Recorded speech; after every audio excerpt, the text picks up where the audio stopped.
Warning: the following content contains strong language and may not be suitable for children. This content is primarily for adults, as this is a trucking channel and truckers have filthy mouths. Please don't tweak if I say.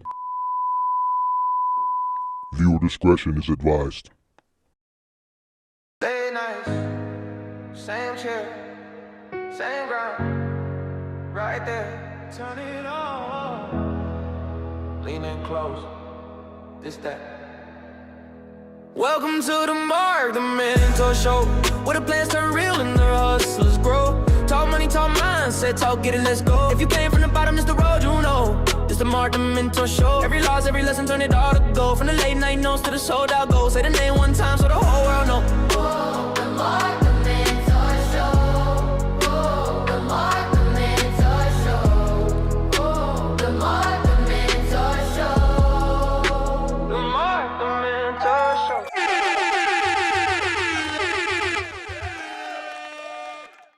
Yeah, so what's going on? Come on, make sure you guys hit that like button, subscribe to the channel, turn on all post notifications. If you are in need of commercial insurance for your semi-truck, box truck, or cargo van business, there is a link in the description below for Log Rock.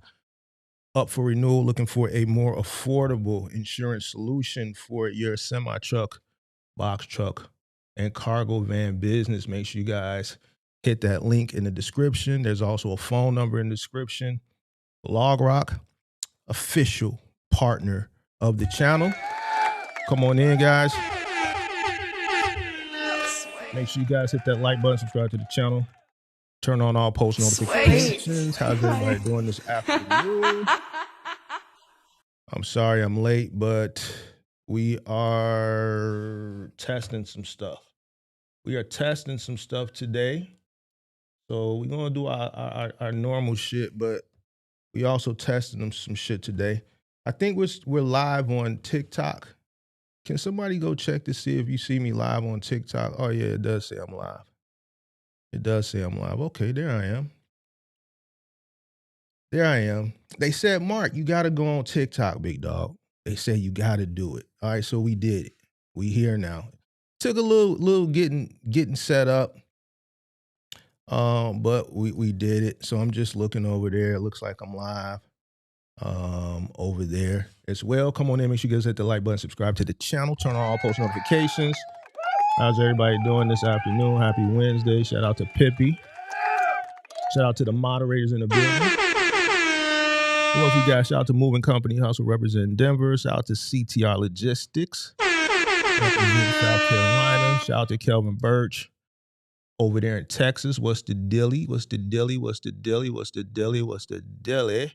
Shout out to MGC. Really appreciate all the knowledge. Appreciate you. Look like an MGM gang member. Shout out to, who is this? Stunner Man Kevo representing out West Illinois.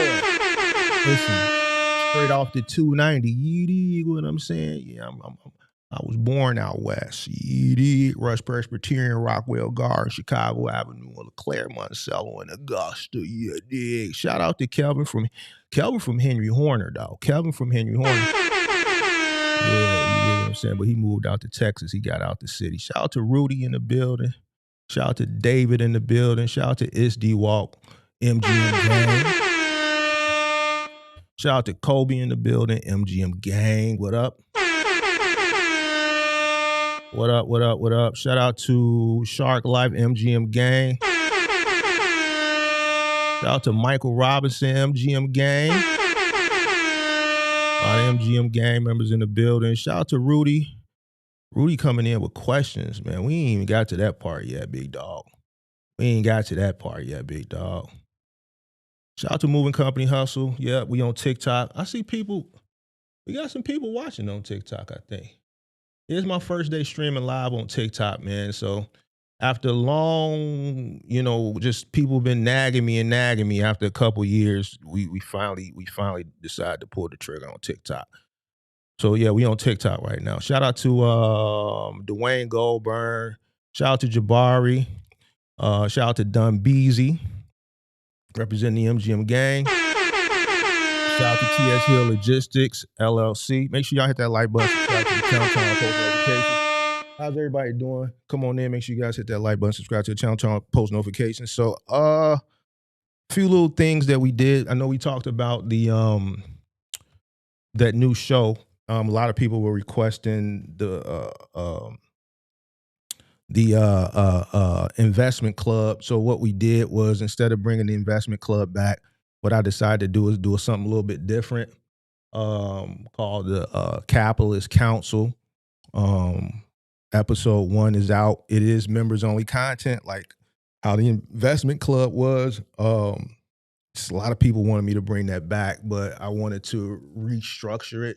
So what we're doing is we highlighting specific companies, and I'm just letting you know what I got going on with those companies as far as my research, and if I'm invested in this company, or the company that, whatever the highlighted company is going to be for that particular episode, or if I plan on investing into it, and just breaking the company down and what I think about it, so on and so forth. So the first episode came out sometime early this morning. I was going to do it in threes, but ain't no sense of waiting, because this particular company is right now, it's doing exceptionally well. I rebalanced my short-term portfolio last week, and like I said last week and earlier this week, so I wasn't bullshitting you, because I talked about it last Wednesday before what happened over the weekend happened. My short-term portfolio, when I rebalanced it, 30% went into the company that the first episode is about. Obviously, if you've been following the market, last time I looked, we were up about $20 a share. So been a great week for that. So that episode rolled out this morning. It is for mid-level tier and higher. It is not at the entry-level tier. So it's mid-level tier and higher if you want to consume those episodes. All right, today, we're transitioning a little bit. I want to cover just this whole CEO thing, right? There was a clip that came out earlier this week from a live stream caller that called in, I think around the holidays. It had to be right before Christmas, because we had the Christmas scenery. We had the lights red and green. So it had to be during December. And he was just talking about the CFO and shit like that. And I always crack jokes, about, some of your favorite content creators, what I'm saying, when they start their business, and they cargo van business, or they box truck business, and they love to get these shirts and shit with the CEO owner. And I'm just like, man, when you see people like that, they worried about optics. They worried about optics, and especially as it pertains to the CEO. So I kind of want to talk about that today and kind of break that down. If you've been following me for a minute, I've always talked about, being an S-Corp. And I've always talked about, the day when I went into my CPA's office when I was structuring my trucking company many moons ago. And how I went in there with that CEO mindset. And when I saw that he put me down when he was organizing it as the principal, and I asked him, why not the CEO? And he said, always the president, never the CEO. And I told you guys, I never inquired with him to find out why. Well, obviously, I just recently had a conversation with him. Obviously, it's tax time. Corporate filings are due March 15th. So I had to have a conversation with him. And I asked him, I said, you remember that? He didn't remember telling me that, but obviously he broke it down to me why, which I kind of knew some of this stuff, but he went more in detail. And what I'm going to do is I'm going to share that information with you today. I know a lot of you guys don't have CPAs, which I encourage you to have. I know a lot of you guys are, have this mindset of CEO, but like if you are a single owner operator, you're not a CEO. I'm just going to keep it a buck with you. Just from understanding business and investing into companies, I know you're not a CEO, you know what I'm saying? But I understand why a lot of people don't understand the whole chief executive officer. Most chief executive officers, not all of them, are appointed. So first question I'm going to ask for you, who appointed you? Who appointed you? Who appointed you? You know what I'm saying? So I think right now we're living in an era of just title inflation.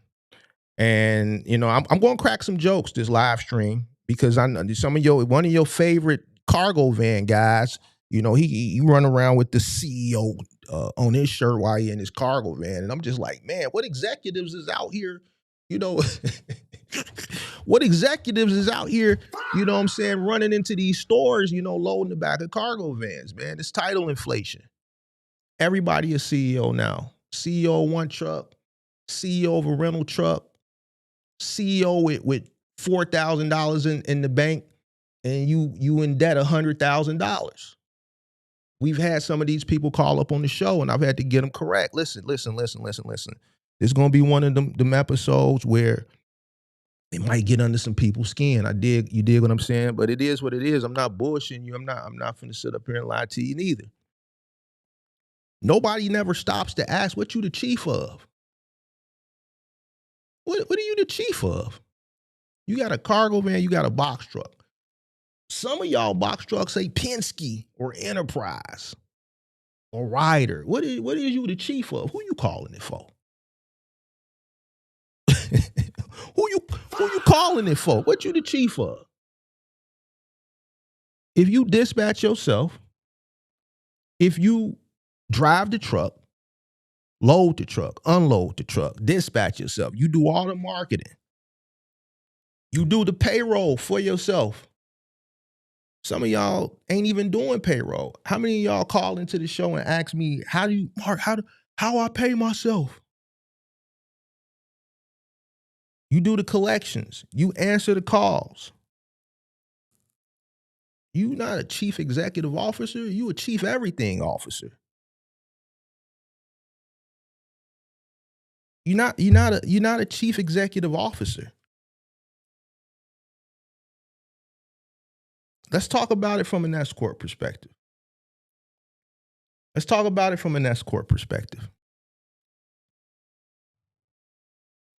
As an S-Corp, you're required to pay yourself a reasonable compensation. As an officer, you're an officer. All right? You're not creating a title off of vibe, CEO, or as a brand, but as an officer. So when I asked my CPA many, many moons ago, when I saw him doing my articles of incorporation and I saw president, I said, why not the CEO? He said, always the president, never the CEO. Why? Because you're an officer. And in small corporations, traditionally, the head officer, is called the president, not the CEO. This is why I encourage people to get a CPA. See, your CPA doesn't care about your Instagram bio or your TikTok. Your TikTok bio with you because you so elated and excited that you got your box truck. And instead of you just getting your box truck and getting straight to the money, you had to go post. And you know how I feel about people that post. Get your box truck, get straight to the money. Why are you on TikTok telling people about it? Or Instagram? See, your CPA don't care about your bio and how that shit look. Your CPA, he cares about audit defense. Your CPA cares about documentation alignment. He cares about if your corporate minutes match your contracts. Your CPA thinks structure. He don't think vibes. He don't think optics. That's why I always make fun of the people that you see. And you know who they is. Listen.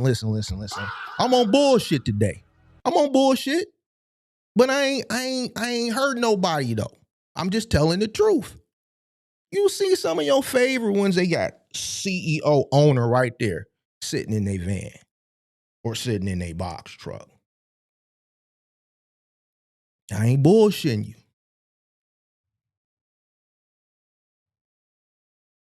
Your CPA thinks structure. You supposed to think structure. Most new entrepreneurs think optics. That's the difference. Even if you don't have CPA and you educate yourself, you're going to think more about the money and the structure than the optics. Like, you shouldn't give a fuck about what people think. Like, the less people know, the better, to be honest with you. And I know I'm an OG, I'm older. And I know the younger generation now with social media, optics is everything, but this is business, big dog. This is business. Now let's talk about it from an LLC perspective, because I know most people have an LLC. Everybody mostly is LLC game because a lot of your favorite people during the pandemic sold you on this LLC. Some of y'all shouldn't even be an LLC. Some of y'all should be an S-Corp. But we'll talk about that later. An LLC legally has members. And a lot of your favorite people that you see with this CEO/owner, when they sit in their cargo van doing their content with their shirt that say CEO, they don't realize that. An LLC has members, managing members, managers. That's it. A CEO is not required.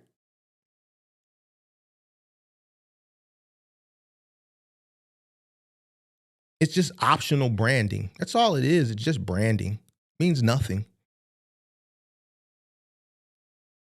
Single member LLC. You're a member, managing member, manager. So now your articles of incorporation or your articles of organization says managing member, but your email signature says CEO.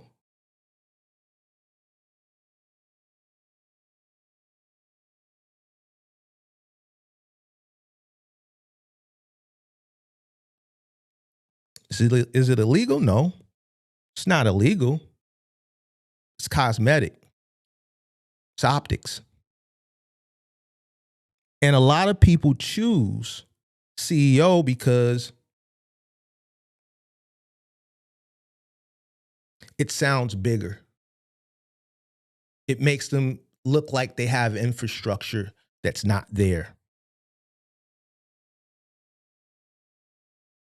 That's it. It's just optics. Now let's talk about CEO. What does CEO actually mean? Shout out to everybody that's watching on TikTok. I think we got, how many people we got on TikTok? Is it 45 people watching on TikTok right now? We got 45 people on TikTok watching. Can somebody give me the update on TikTok? Let's see. Hold on. How can I tell? I'm curious. Give me a second. How many people we got watching on TikTok right now, y'all? How do you tell? Help me out. 5 live viewers. Okay, cool. That's cool. I'll take that. I'll take it. We just testing it out. Let me see something. Give me a second, y'all. 5. All right, bet. Why does it say 48 over here, though? Oh, total viewers. 1,000 hearts. All right, cool. All right, let's talk about what a CEO actually is. Shout out to everybody that's watching on YouTube. Appreciate you. Make sure you hit the like button, subscribe to the channel, turn on post notifications. All right, let's talk about CEO. CEO is the individual that oversees executives. CEO oversees executives. That's why I was telling the guy in the clip from earlier this week that called in on the show during the holidays, and he said, man, I got to get a CFO. I'm like, what do you need a CFO for? He didn't even know. You looking for a CFO and you ain't even got a CEO. You looking for a CFO and you don't even know what it means. You looking for a CFO and you don't even understand what you're about to get into. A CEO oversees executives. A CEO reports to a board of directors. What you got people that be in their cargo van, they box truck talking about their CEO. They ain't even have a board of directors. A CEO manages the executives. It manages management. You're operating at governance level. CEO, CFO, CIO, COO, CTO. You're operating at governance level. You're not the CEO. If you don't have a board, if you don't have a chief financial officer, if you don't have a chief operation officer, if you don't have department heads, if you don't have layered management, then who exactly are you the chief executive of? And I know it's hurting some people right now because we can tell by the viewership.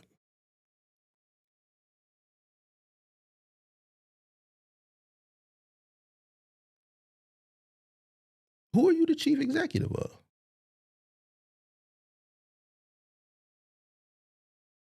You don't have a C-suite. I'm just being honest. I'm not trying to crush nobody's dream. And if your dreams and your heart is crushed, I don't even know why, because why do you care about optics instead of the money? Even if it did exist, why would you even care? Like, people care more about optics than the money, man. And this is why people don't understand cost or take the time to do their cost.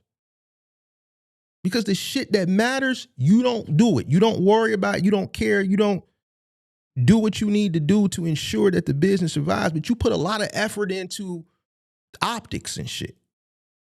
You put a lot of effort into titles that don't even make sense.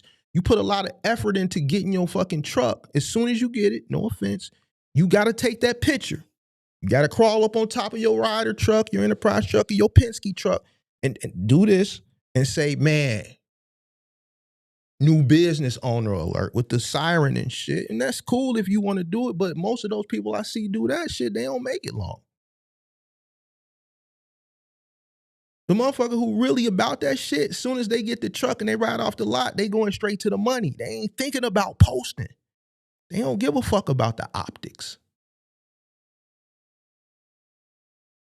I'm just keeping it a buck with you. If your feelings is hurt, man, what you gonna do about it? what you gonna do about it? You ain't the CEO. You don't have a C-suite. You got a note. You got a rental. You got a rental bill that's due at the end of the week for about a G-ball, big dog. That's what you got.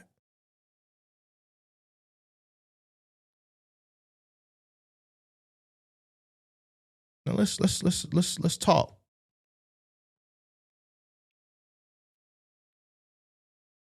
Your shirt say CEO,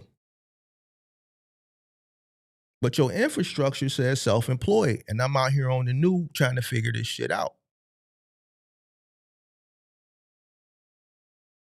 You get that optics and shit, and you start feeling and thinking you bigger than what you are, and you start making decisions that are above your level. We see this all too often. Individuals scaling too early, scaling too prematurely, hiring too early because somebody told them, yo, just get a truck. Just get a truck and just hire a driver and it'll be an extra stream of revenue. You borrow too early. We've seen people that come up and do that. They get these merchant cash loans, these daily debit loans because of the poor decisions that they made coming in. If you're getting a merchant cash advance at any point, but if you're getting one within the first 3 months, 6 months of your business, that tells a lot. You expand too early because mentally you've already promoted yourself. Mentally, in your mind, you think you bigger than what you is. Structurally,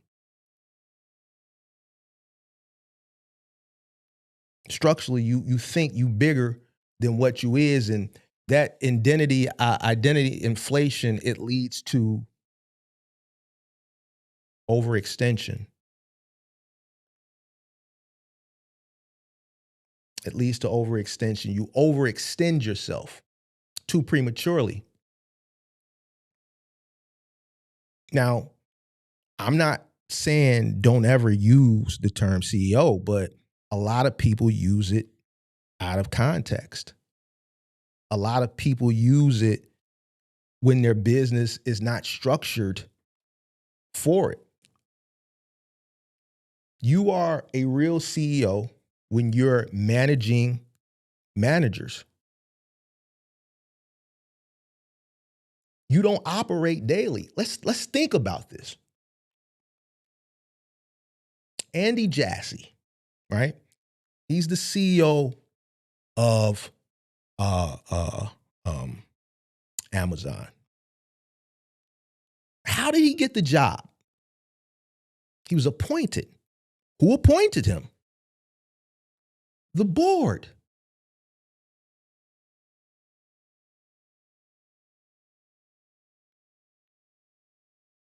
Sam Altman. Is Sam Altman still the CEO of OpenAI, or did he take a step down? Let's see. I believe he's still the CEO of OpenAI. Yes, he's still the CEO of OpenAI. And guess what? When Microsoft purchased a stake in OpenAI a year or two ago, they removed him. And what happened? All the people that worked under him were willing to walk away because they wanted their leader back. So the board had to make an executive decision to bring him back.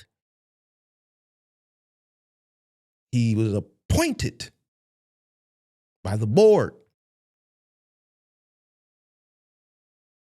Now let's take these two individuals.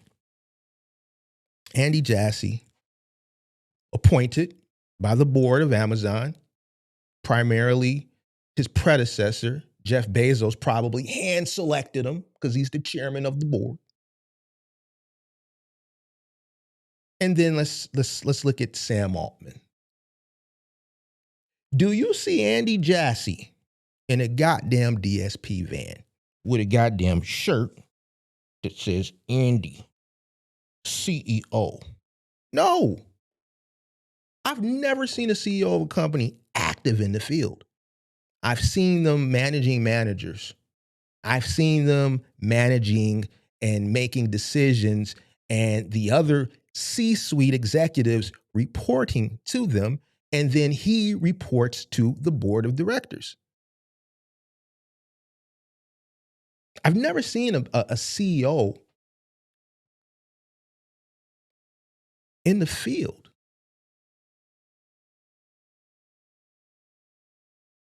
I just haven't.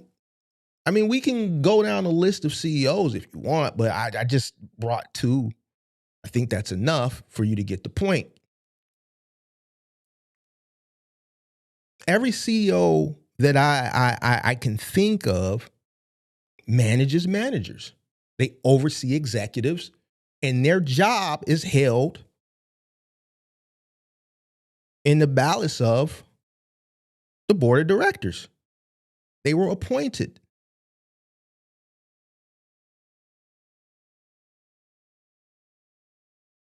How a CEO has there's executive layers there. There's a governance structure there. You have what's called departmental separation.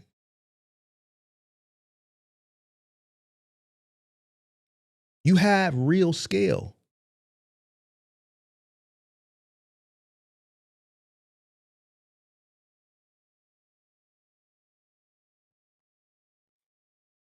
This is why I always crack jokes. Since you've seen me on here, I've always said the president, I've always given you that story.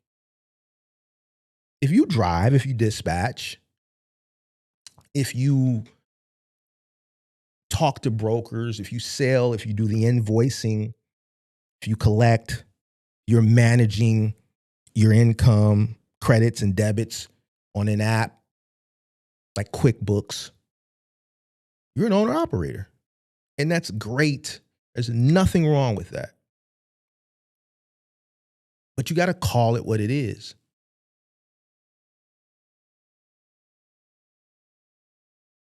President especially from an S-Corp situation, is a builder title. And this is what my CPA unintentionally taught me. CEO is a scale title. President is a build title. A president signals operational authority, ownership, responsibility, control, structure. A CEO signals executive separation. Chief Executive Officer. Executive separation.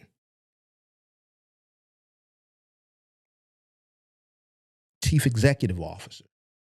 Chief Operating Officer. Chief Financial Officer. Chief Technology Officer. Chief Information Officer.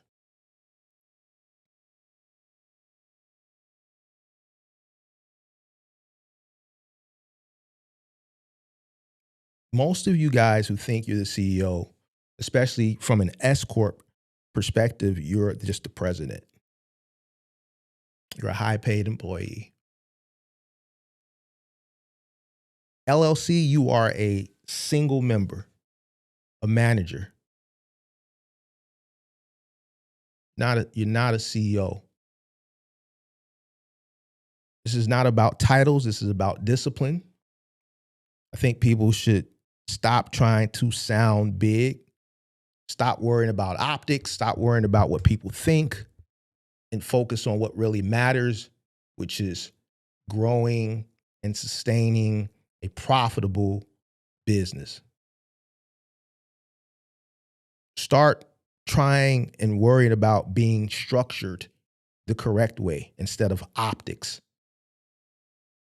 and making you look bigger and making it seem like you have bigger infrastructure. The IRS does not care about your ego.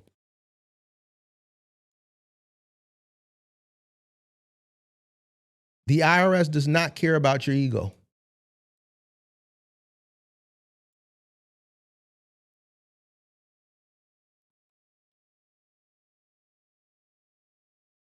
The bank doesn't care about your title. The market doesn't care about your branding.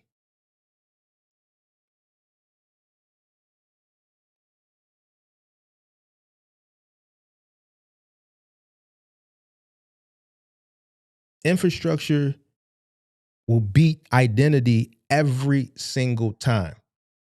Some people are, CEOs of potential.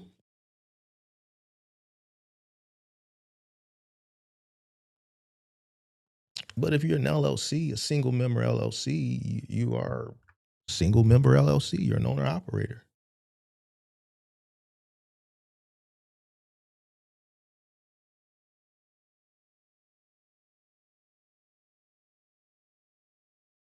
You're an S-Corp, especially like from a household goods perspective, or even from a final mile perspective, OTR perspective, especially at scale,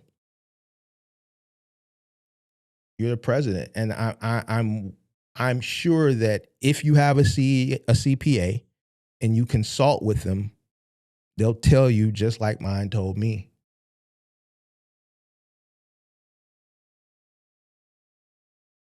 So there's nothing wrong with just calling it what it is. I just think people need to get out of the frame and the mindset of how they look from an optics perspective and focus on what really matters, which is the bottom line.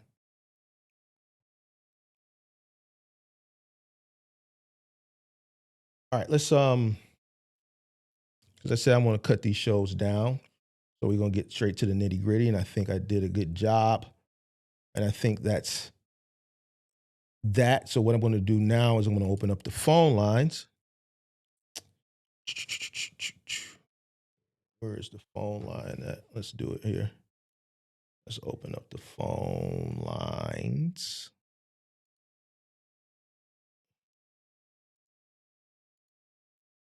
Let's see. 312-772-5483. Phone is open. Phone is open. Do do do do do do do do do do do. Phone is open.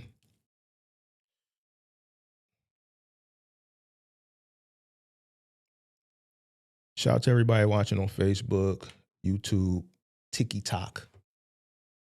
We got 3 people watching on TikTok. Shout out to you 3. We gonna give it another week or so. We gonna go live on TikTok for another week or so. See what it do. You know. YouTube, YouTube. People that watch on YouTube, they only really want to know. It's funny when I'm doing content on like where the money is, or box truck this or box truck that. It's 100 and some people, but when it gets down to the shit that really matters, like the deep thought shit, you can't get nobody. And then this is the same shit when people come to me around tax time or when they get in a jam and they want to come talk to me, bro.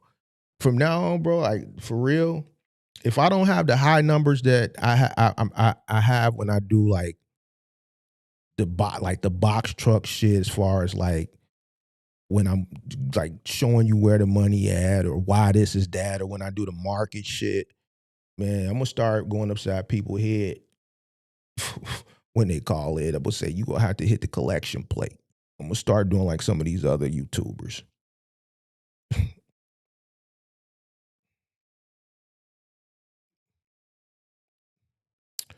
All right, phone line is open. 312-772-5483. Call Me Buzz says, I'm worried about structuring, growing, and sustaining. That's what you're supposed to be worried about. The I'm gonna start a business so I don't have to answer to nobody is just false and dumb. That's hyped up ideology. Business gurus push. Reality is there's always someone to answer to. Yeah, especially when you are in this industry, shit. You answering to consumers, you're answering to brokers, you're answering to shippers, you're answering to 3PLs, you're answering to retailers. So yeah, as a service provider, there's a customer there, and you're working for the customer. You own your business, but when your business is serving customers, you're working for them. You're absolutely right. Make sure you hit that like button, subscribe to the channel, turn on post notifications.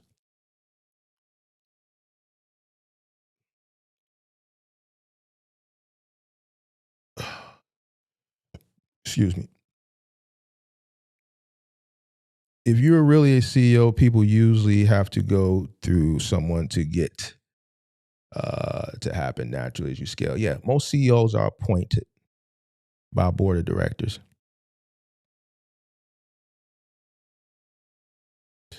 Somebody says, keep telling us about structure. There's different aspects of structure. So what are you talking about? Matter of fact, today's lecture is about structure. Today's lecture is about structure.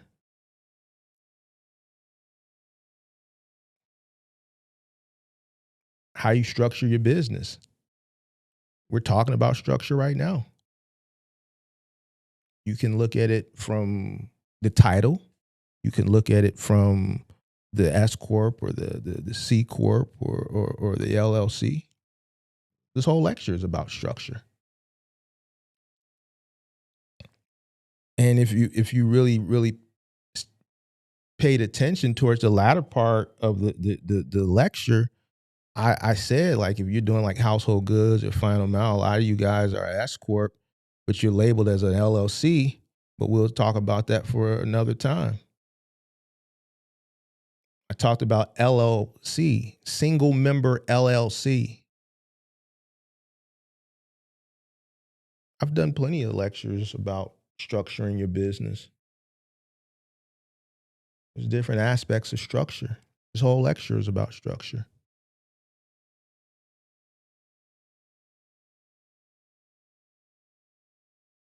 Shout out to Ro in the building. Ro said he in the Hellcat today. Ro says feels good outside. He got the Hellcat out.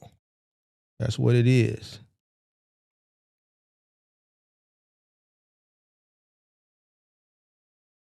(312-772-5483). Call Me Buzz says, how do you structure a trucking company? Make sure you hit the like button, subscribe to the channel, turn on post notifications. It all depends on what you're doing. It all depends on what you're doing. It all depends on what you're doing. It depends on what you plan on doing. It depends on how far you are planning on scaling. A person who comes in with the mind frame that they only want to be a single owner operator, they don't want to go no further than just them in their truck. That structure is going to look different than a person who comes in with the mindset that they plan on scaling 10, 5, 20 trucks later on. Right? That person's going to probably want to indemnify themselves a little bit more, have a different structure than a person who's just know that they're not going to scale outside of them in their own truck. Hello? Oh, what's good, Mark? This is Drew's World. What's going on? Got a quick question for you. This is not trucking related, but it's related to my recruiting business. So I have my recruiting business as an LLC. Is it smart to keep it as an LLC or should I reclassify it? It's just me by myself right now. So like I'm solo doing everything. And there's not really much liability when it comes to this. So should I wait to reclassify it once I start getting employees or I'm cool with the An LLC? LLC, but I would still refer you to whoever if you do have a certified public accountant. Now, based on what you're telling me, it's like the liability is not that high. It's just you don't have any employees.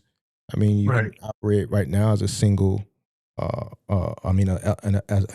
LLC, but I don't know what your plans are in the future. So Yeah, my plans in the future is to eventually, once I'm able to expand and able to like replicate everything I'm doing on a consistent basis, is to eventually get a handful of employees. I don't want to be a big company, but I'm just not sure if I should just wait at that point to like do an S-Corp yeah, until talk to your then. CPA. Because Okay. I don't even know like how much money you're generating and shit like that. I would talk to my CPA if I were you about that. Okay, I'll do that. Yeah. All right, bro. Just keep up the good work. That investment video that you just posted, I gotta watch it, but that's the type of stuff that I'm gonna relate to. So I'll leave a comment on that one for you and like it as well. Appreciate that. Thank you. Thank you so much. All right, big dog. Take it easy. All right. Be safe. 312-772-5483.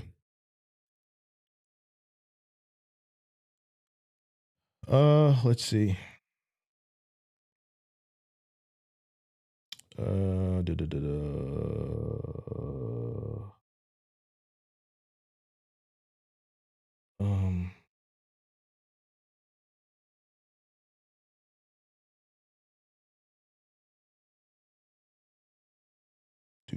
do, do, do, do, do.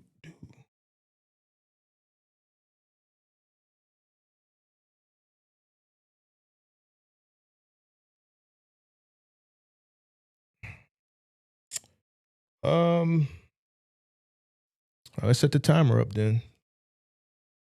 Set the timer up. No problem. We'll get out of here early today then. Make sure you hit the like button, subscribe to the channel, turn on post notifications.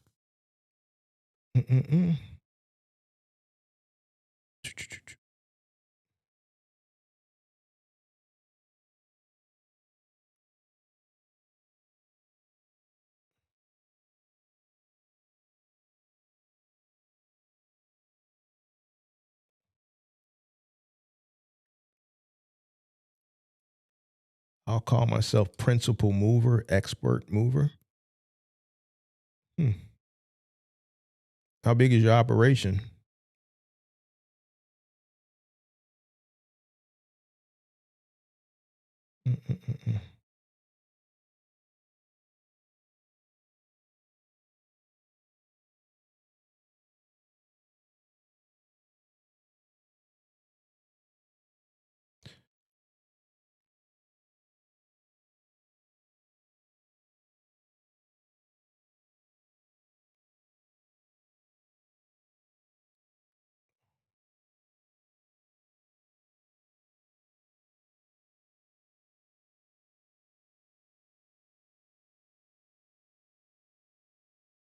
Shout out to TS Hill Logistics.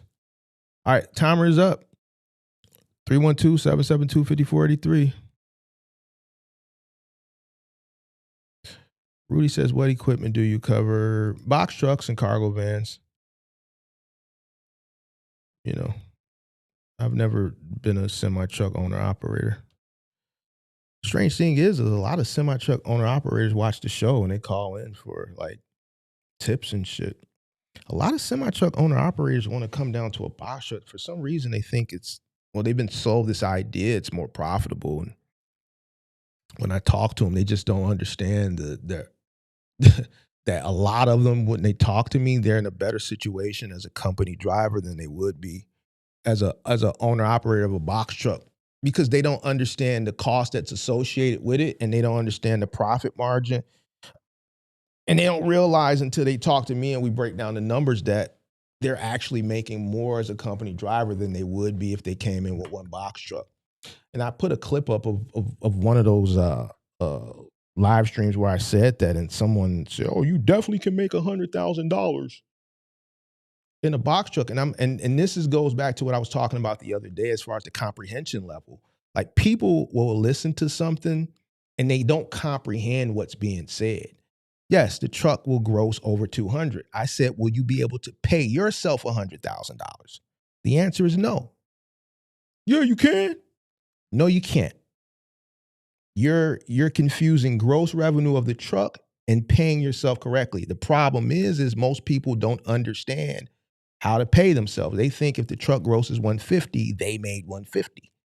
They're not calculating or adding the cost, and they're not paying themselves because they're robbing from the sustainability of their business by just zelling their personal account or zelling their baby mama whenever she requests money for Pampers or diapers or formula or whatever it is. There's their business is not structured to pay themselves. So when they say, "Oh, I made 150," no, you didn't. And then that's where the thread of the back and forth, it stops there. Because I'm saying, yo, prove it to me. Prove to me how you can pay yourself with one box truck, how you can pay yourself, how the business can sustain as far as covering the cost of operation for the business and still pay you, the driver, 6 figures. That's where the conversation stops. Comprehension. And this is why a lot of people don't even do their numbers. The reading, once I saw what the actual reading level was, sad. Well, this is why people don't take the time to educate themselves, because it forces them to read. It forces them to sit down and do something that they're struggling with. And then you got to sit here and comprehend what you read, which means you got to understand it, which may require you to read what you read again so that you can understand it. Sometimes you got to read something 2 or 3 times to get it.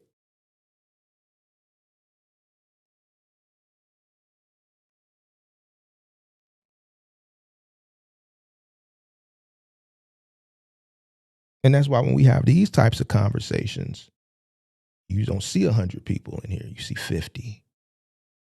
But when I do these easy conversations, yo, this is where you go to get the money. 10 logistics companies, the best places to go get cargo van. Why? Because a person can consume that and just go. The in-between shit, they feel like you've already done it for them.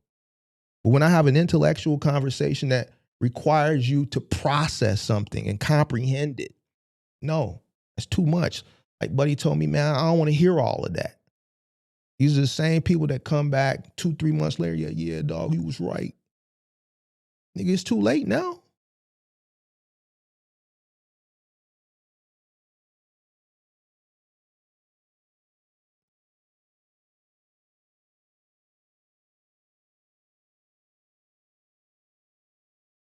Man, we don't want to hear all that shit. Cool.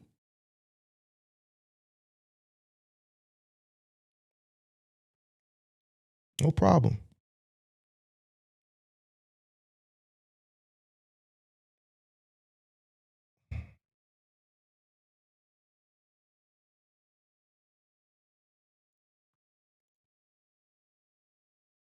So, yeah. Let me see if I can pull that up. Uh,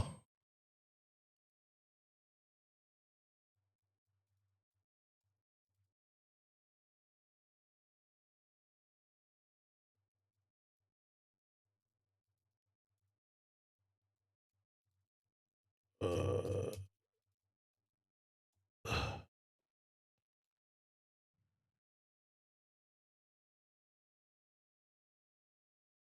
uh,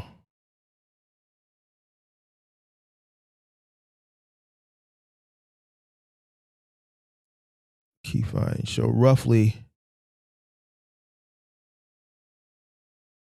17 to 23% of Black students reach reading proficiency, lagging behind white peers 42%.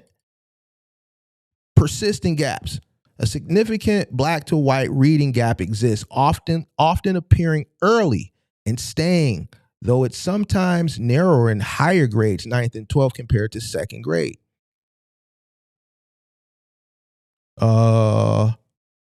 17 data from 2022 NAEP indicates that only 17% of Black students performed at or above proficiency in reading compared to 42%. Listen, this is why.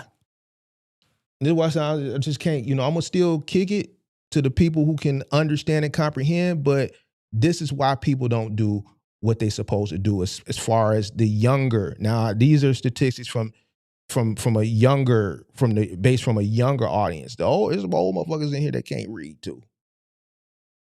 And this is why they don't do it. See, when that shit comes easy to you, you don't shy away from it. This is why motherfuckers shy away from doing their cost and doing research. Reading proficiencies is low.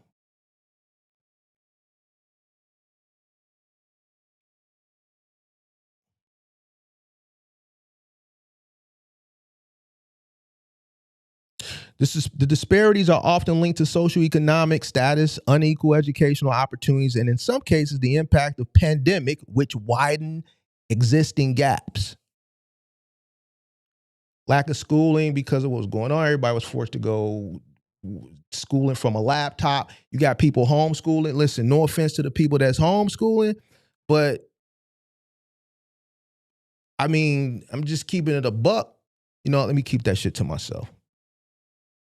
Because I come from an educator's household, so I'm gonna keep that shit to myself. I learned to just keep some things to myself, bro. Certain things I'm just gonna keep to myself.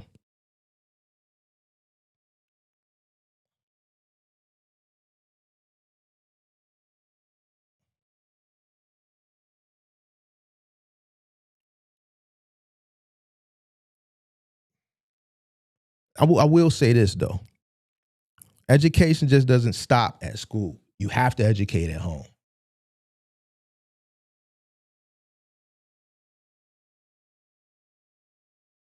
And if children aren't being educated at home because their parents are too busy buried in a phone scrolling on TikTok and Instagram,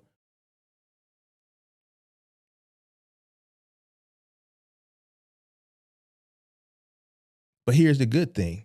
The individuals who do take the time to educate themselves, because now, you get the technology highway at the finger, at the palm of your hand. You don't even got to leave the house.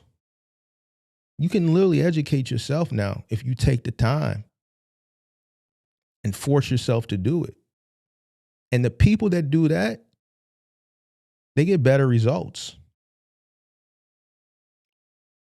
Especially in an industry like this that's low barrier to entry. Listen, I was watching CDO Shorty, me and him don't get along, but he went to some of those truck stops and he was talking to CDL drivers and they didn't even know what cost per mile was.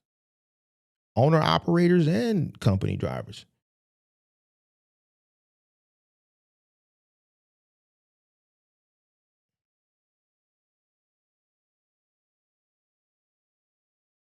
So something that's very, very low barrier to entry, I don't understand why people just don't do what they're supposed to do and just educate themselves, because your competition is, for the most part, is not very bright. And if you fit in that category as far as not being very bright because you refuse to do what you're supposed to do, like understand costs and educate yourself on how to succeed and just understanding business and understanding economics, then yeah, I'm talking to you.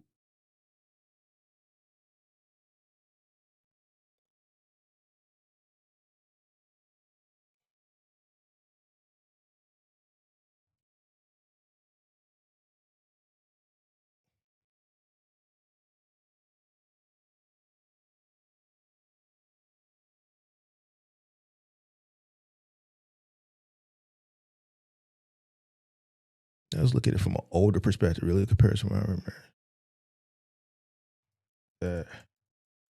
older. uh,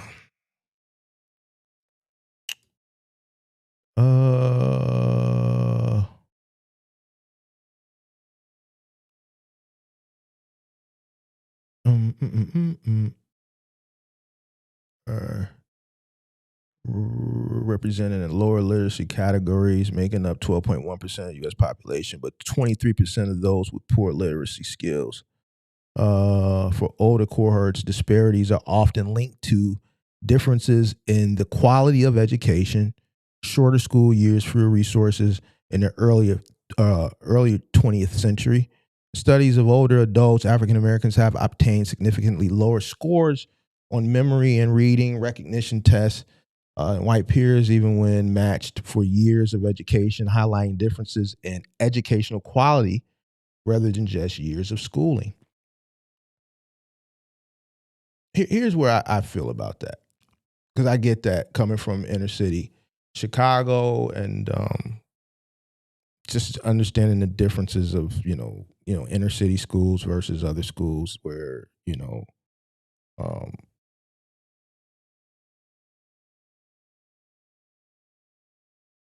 there's more resources.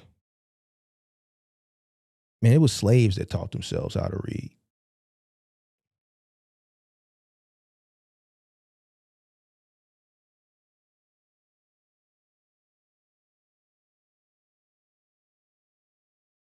It was slaves that taught themselves how to read and write.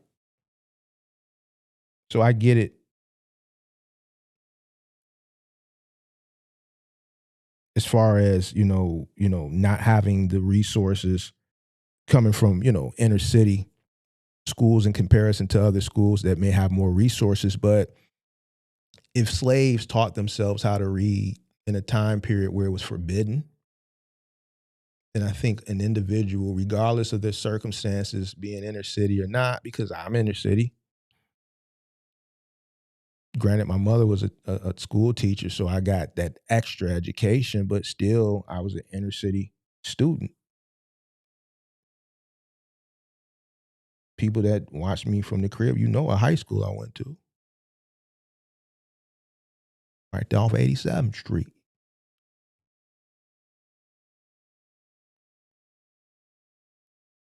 But you got to want to do the work and continue to educate yourself and take the time and read and sharpen those skills. If slaves can teach themselves how to read and write and do amazing things, then individuals that do have access to books, it may not be the books that, children who come from affluence, who go to better schools, those types of resources, but yet and still, the problem is people don't want to pick up the book and read it. The problem is when people read, they read just to read. They don't read to comprehend. They don't understand what they're reading. They don't go back and reread a sentence. They read a sentence, but they don't really understand it, just reading through it, but they're not comprehending what they're reading. So now you just read all this shit and you can't remember anything you read. You don't understand. You didn't pick up anything because you're not comprehended.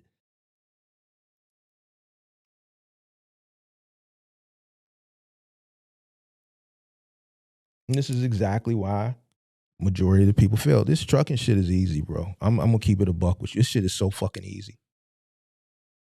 It's easy shit, bro.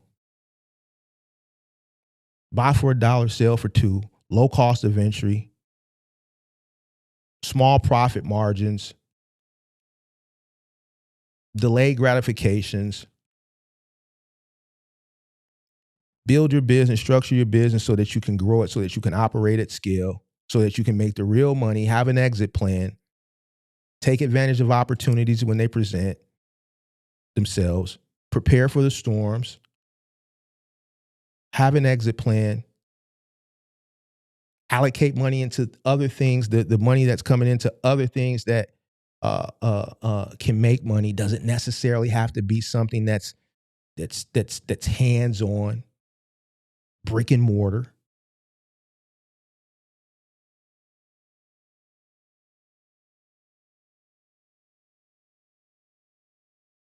Have discipline. Continue to educate yourself so you can stay ahead of shit. Stop getting distracted by dumb shit that they keep throwing in front of your face.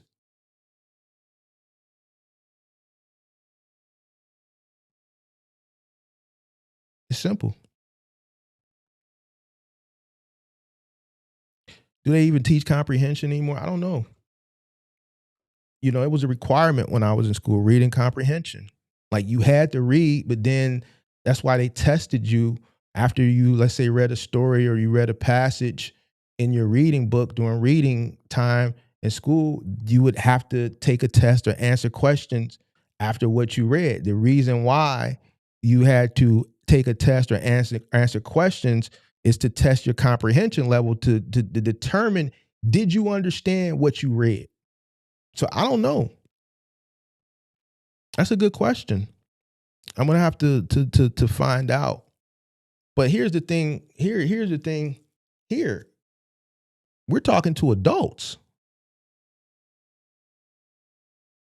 TikTok cut me off. Your live was disconnected due to inactivity. How is it inactivity when I'm literally on here right now? But okay, we got 74 views. We got 1,000 likes over there. 3 new followers. Appreciate that. Most of the people that's watching me now is grown than a motherfucker. The people that call up that don't know their cost per mile, grown as hell. 20-something, 30-something, 40-something, 50-something. They grown than a motherfucker.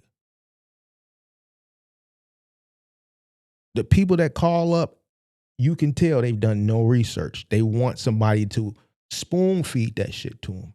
Just tell them where to go. And see, that's the problem. Motherfucker tell you what to do, and then when you get there, then what? You still have to apply.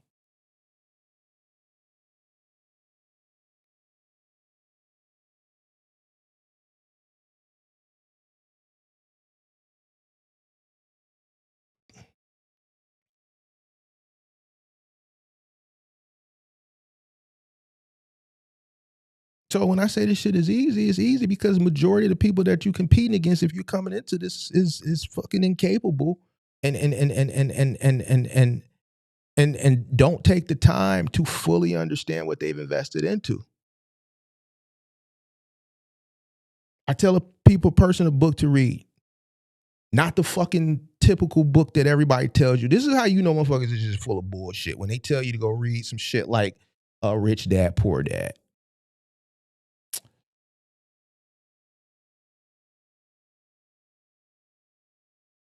The book that I tell people to read is, I've never seen people recommend this book.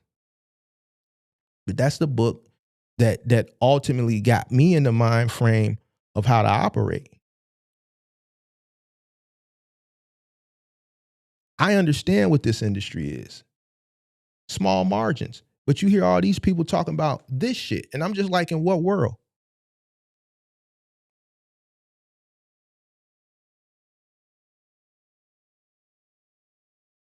Get a little here, get a little here, get a little here, get a little here, get a little here, get a little here, get a little here, get a little here, get a little here, get a little here, get a little here, get a little here, and then just add that shit all together. They've been told that they can get a lot here with this one and be rich. No, in what world?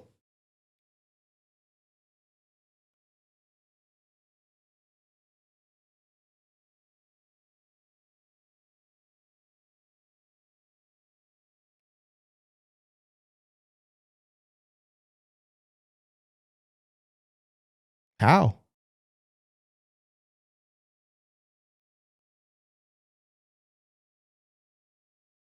Ever since I came here, I've been telling people this.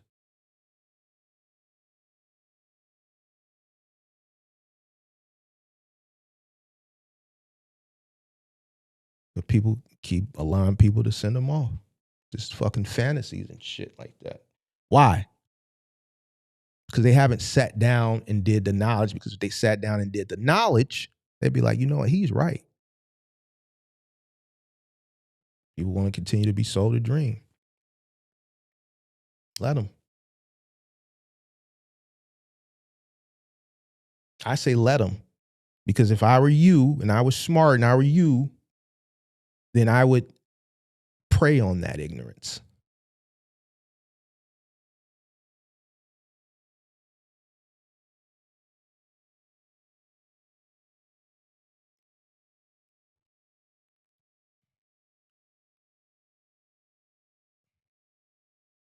Most people barely know how to manage themselves. I agree. I 100% agree.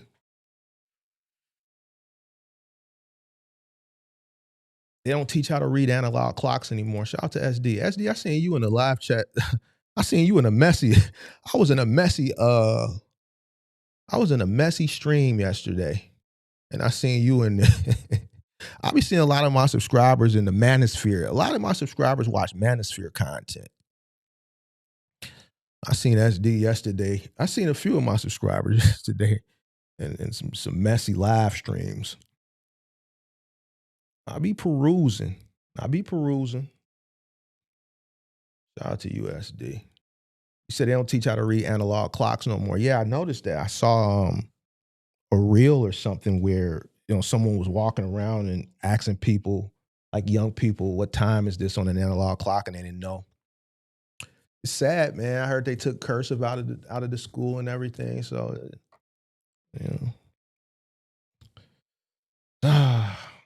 said no child left behind. Okay. You said open a Smoothie King. I ain't seen a Smoothie King in shit. I can't remember the last time I seen a Smoothie King. Is like goddamn Steak and Shake. That's like one of them franchises they sell you. Oh, $10,000 franchise, man. I can't remember the last time I seen a Smoothie King or a Steak and Shake. You said folks can barely name 3 countries. Yeah, man, it's messed up out here, bro. You said they all down in South Carolina. Yeah, I don't really see them Smoothie Kings here, for the most part. But yeah, those $10,000 franchises. It's a reason why they market those to you at such a low cost of entry. And when you think about it, you don't really see them anywhere. Nobody eats Steak and Shake. That's like like, where you gonna get money at, like Steak and Shake and Smoothie King, like truck stops where motherfuckers just forced to eat a few options. But like a place like Chicago, New York, the reason why you don't see them because there's so many options that it's hard for those businesses to compete. Steak and Shake is a very, very low economical meal for such a item that's held to high regard. When I think of a steak, I think of a good steak. Like I'm thinking about like a Cajun ribeye, like a 22-ounce Cajun ribeye from Morton's. To me, that's the best steak. Even though it's a chain, like to me, I ain't tasted a steak better than that Cajun ribeye from Morton's. You dig what I'm saying? So when I want a steak, I don't want no cheap ass steak. I don't want no $12 steak. I need me $100 Cajun ribeye. You dig what I'm saying? When I have a taste for a steak, I'm gonna go spend some money on the steak. I don't want no Steak and Shake. So a place like Chicago where there's a lot of steakhouses, it ain't even a lot of Longhorns here like that, which is on a higher level than a Steak and Shake, but we ain't no Steak and Shakes here. Shit, we gonna go to Shaw's, we gonna go to Morton's, we gonna go to Gibson's. We're gonna go to Eddie V's. You dig what I'm saying? Steak 48, RPM STK.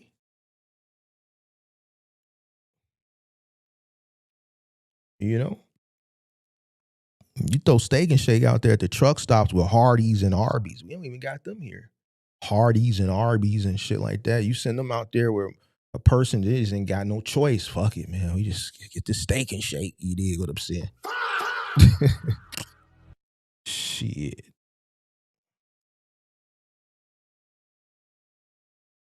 Somebody said Steak and Shake is Steak and Shack. I don't even know what that is.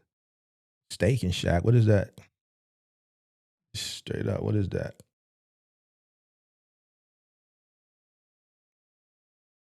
You said the Late Night Fresh and Fit podcast opened your eyes. Folks are pure dummy. Yeah, people just now just want to feel, man. Like nobody has nobody really uses logic. And I'm starting to realize that other people who I deem credible, not in this space, just from just other spaces and creation, are starting to notice the same thing, that people are just more. And my homie was telling me this. He said, Mark, man, people just feel nowadays. Like people don't think from logic. But I think people that do think from logic need to use that to their advantage, that, you know, especially if you're in a competitive landscape from a business perspective, that your peers and your competition probably just feel. I would use that to my advantage. You know, let them feel. Just think with logic. You're going to beat them every time. Like this shit is so easy, bro. It's really easy. It's just people just don't think. When more people thought, things were more difficult. Now that less people think, I think things are more easier, to be honest with you.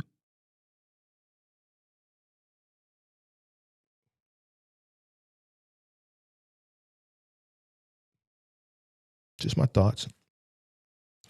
All right, nobody calling up?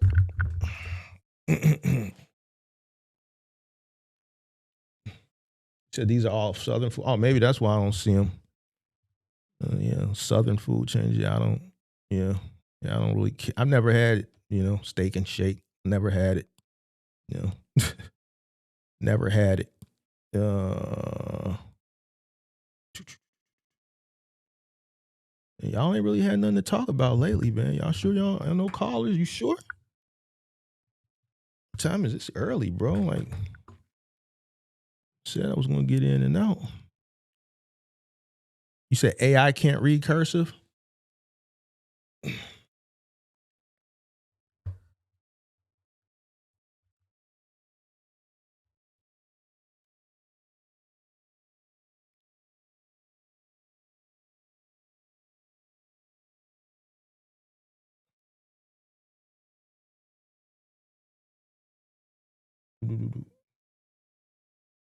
Once you're 50 trucks, you can probably afford to hire a CPA accountant in-house. In-house. I thought you was finna say, what? Shit.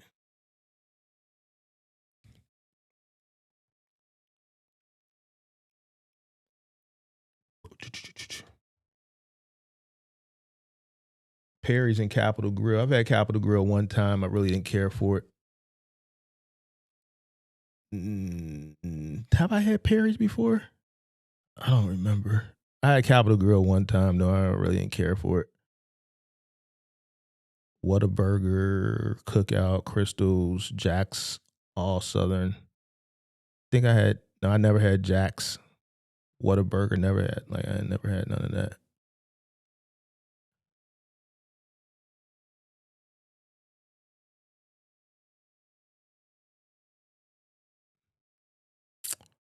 All right, man. We're going to set the timer one more time, and then I'm gone. We'll give people one more chance to call in, and I'm out of here.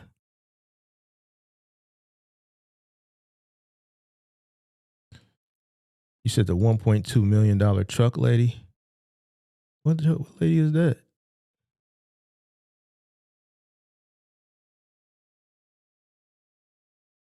No, I ain't hungry. I ate some breakfast, and I don't really eat lunch. Have some dinner later on tonight. Might go grab some dinner. Got a taste for man, you know what I got a taste for, bro? But they took it, man. Like the phone them fucked up downtown Chicago. A lot of restaurants don't want to be downtown no more, man. I had to drive 35 minutes to get to Eddie V's last week. And I used to take a little 5-minute Uber ride to Eddie V's. Man, Eddie V's done left downtown. The fucking goddamn it. Ruth Chris done left downtown. I can't even go grab a little cheap meal no more. Grand Lux done left downtown. Lori's done left downtown. Man, y'all done ran everybody up out of here. Who else done left this month? All those little spots done left. Got to drive 35, 40 minutes just to get to goddamn it Ruth Chris now. You know what I got a taste for though? Goddamn it, goddamn it, Uncle Julio's. Little Uncle Julio's on North Avenue, they gone. Gotta go, goddamn it, to Schaumburg or Orland to get Uncle Julio's. Man, phone them done. It's just phone them, bro. We gotta do something about phone them, man. Phone them just messing shit up. Just want to come downtown, these teen takeovers and just doing all this dumb shit. Damn. Gotta drive to get to places now.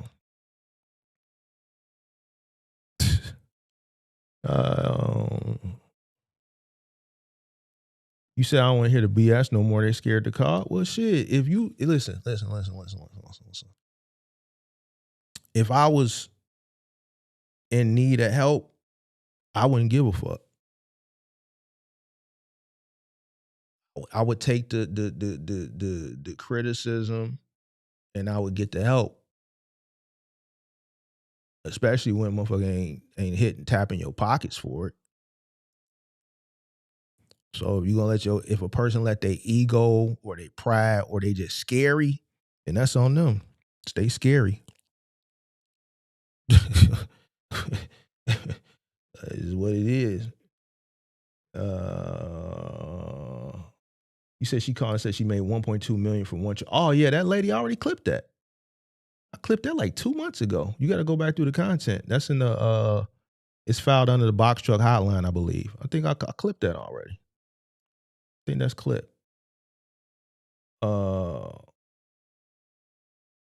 Everybody left, even the Bears left. Man, I don't care about the Bears. That's better for me. That way I don't have to deal with that traffic. I live right by the stadium, bro. I don't have to deal with that shit on Sundays. Cool. That way all them people coming from the suburbs and walking around and all driving and they got the streets blocked off and you got to prove that I ain't got time for all that. Cool, move. Better for me. I don't care about that shit no way. I ain't never been to a Bears game, never will. Not finna be standing out in the cold hollering and shit. I don't I don't care. I get Bulls tickets for free. I ain't never paid to go to a Bulls game. I get Bulls tickets for free. I get Sox tickets for free. Never been to a Bears game, have no desire to go. It's too cold. Actually, they're a nuisance because so shit. Peace. Peace.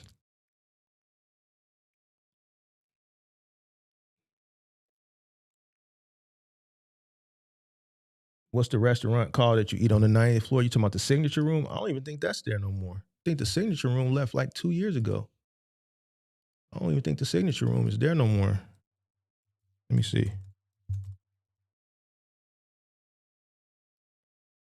Oh, no, it's still there. No, it's closed. I knew it was closed. I read it, yeah. Signature Room gone. Yeah. Permanently closed. Yep, Signature Room gone. No NASCAR race in Chicago. Yeah, that 3 years is up. I'm happy for that. That shit was a nuisance, blocking off all the streets. I'm glad that we didn't want that shit here no way. That was something the mayor did. We didn't want that shit. Chicago ain't a race car city. That's more of a red, a middle American type sport. You dig? So even the white people in Chicago, the white people in Chicago didn't want that shit here. White people's like, man, we don't watch this shit. It's some old Middle American shit. We liberals. Hello? White people in Chicago didn't want that shit. White people like. Hello? Yo, Hey, is this Mark? this is. Hey, this is Giovanni out of Texas, What up? and You sound familiar. I was just calling to see, like, what's the Yeah, startup you capital sound. I for? talked to you before. Nah, this is my first time calling in. All right, bet. You sound like somebody else that called in a few months ago. All right, Don, what's going on? Yeah, man, I'm just young man, 25. I'm just trying to see how much startup capital I need to start my own furniture moving business. It all depends. Tell me what you got. What you got going on? What you got planned? So, right now I work at Amazon. I'm a driver there. Making decent pay. And I have 3 days off, and I'm trying to, have a little side hustle for those 3 days. And I was like, maybe I can just do furniture moving and go out, give me a truck, a 16-foot, and just start doing 1-bedroom moves. I have a homeboy that can help me. I just would know like a startup cost. Man, I talked to you before, man. Man, it's my first time calling in. I swear. I be listening to you, but I never really called in because I just feel like I'm too young. Everybody else be all older. You say you 25? Yeah, 24.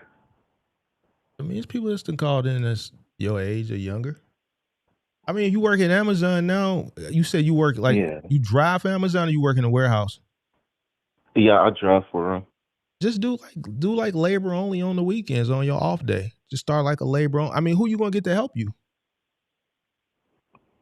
What was that? Who you gonna get to help you, big dog? I have my homeboy, but I don't know if that would be on a consistent basis. I don't know if he had a heart that I do, to keep going. You don't know if he had the heart to keep going. Yeah, like say like, hey, I'm gonna need you for these 3 days so we can hit out these 3 moves. But his schedule might not be So what lined you up do, with big mine. dog? You want to start a moving company, but you need people, big dog. You need you some killers. Yeah. You gotta have some killers. You can't do it by yourself. So what, like, if your homie, you saying your homie ain't got the heart. That's that's rough to say about your homie. But if you feel that and you know it, then shit, you don't want to set yourself up for failure. So first thing you got to do, you got to find some helpers. Okay. So I mean, would it be reasonable just to get a cargo van? Just jump into that business? Start off just doing labor only, bro. I wouldn't get a vehicle, and you don't even have people. Start off with something labor only. Just do labor only jobs. You can sign up. You can create a labor only business where you're just loading and unloading, right? And sign up with like moving help with U-Haul. See if you can get on their platform. When people need their U-Hauls loaded and unloaded, schedule yourself around your off days. But you still gonna need people, big dog. You can't do it by yourself. You can't do it by yourself, big dog. You're gonna need people. Okay, I hear you. Dang. I mean, cause I see a lot of people call your page and stuff, right? And how do I say this? I don't want to just jump in there and all my money be gone. That's why I told you to start a labor only, so that way you don't have to invest that much money. Just get you some materials like some shrink wrap, some tape, some moving, some dollies, and 9 times out of 10, if you on the U-Haul platform, the customer gonna rent the dollies, but still have you some 4-wheelers, some dollies. The investment is minimal. You just really need transportation to and from. because the shit is going one way. That's why I say labor only. That way you can get an understanding of how to pack and unpack the truck, or how to pack the truck, how to load, how to unload, how to maneuver things out of a person's home and into a person's home without, fully investing into a truck. See, I have experience doing furniture moving. I did it for 3 years for a different company, and I mean, I liked it, the business. Like, I seen how everything was handled, and I was like, no, one day I can do that on my own. So whenever I finish a move, all that money going in my pocket. Okay. So the experience is there. It's just a matter of, I guess, just doing it, right? I mean, the experience is not there, bro. You did it for how long? Like a summer or something? No, 3 years. You're 24, right? Yeah, So you did yeah, moving or delivery for 3 years, like 3 full years, or like 3 summer years? yeah. It was around the COVID year. Oh, well, that figures. So, and you worked, Yeah, who'd you that's work when for? something. What company did you work for again? It was a company named Jackson's Moving out of Austin. Jackson's Moving out of Austin? Yeah. Okay. Okay. And what happened? I was working. Everything was going good. We had a lot of work, but then out of nowhere, it slowed down, Okay. and bills still due. So I was like, I gotta do what's best for me. So I had to move on. Okay.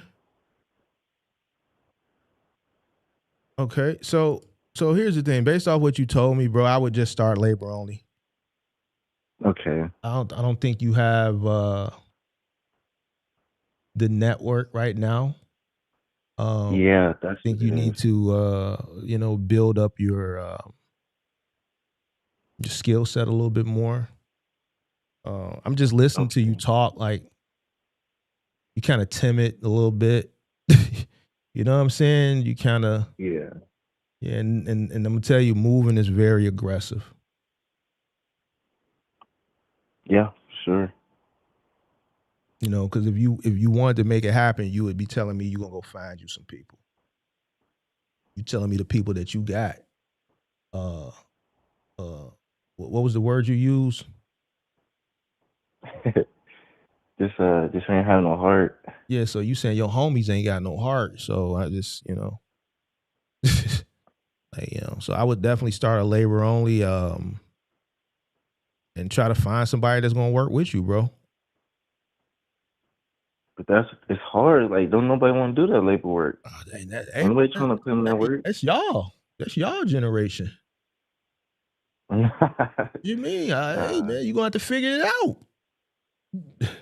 I know y'all don't want to do the shit.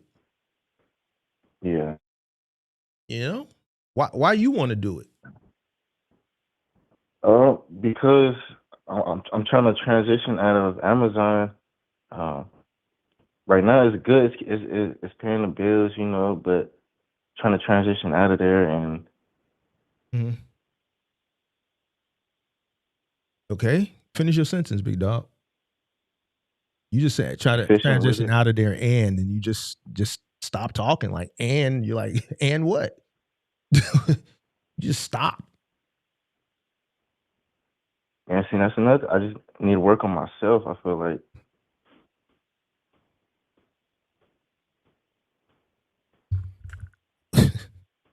You said you need to work on yourself, big dog.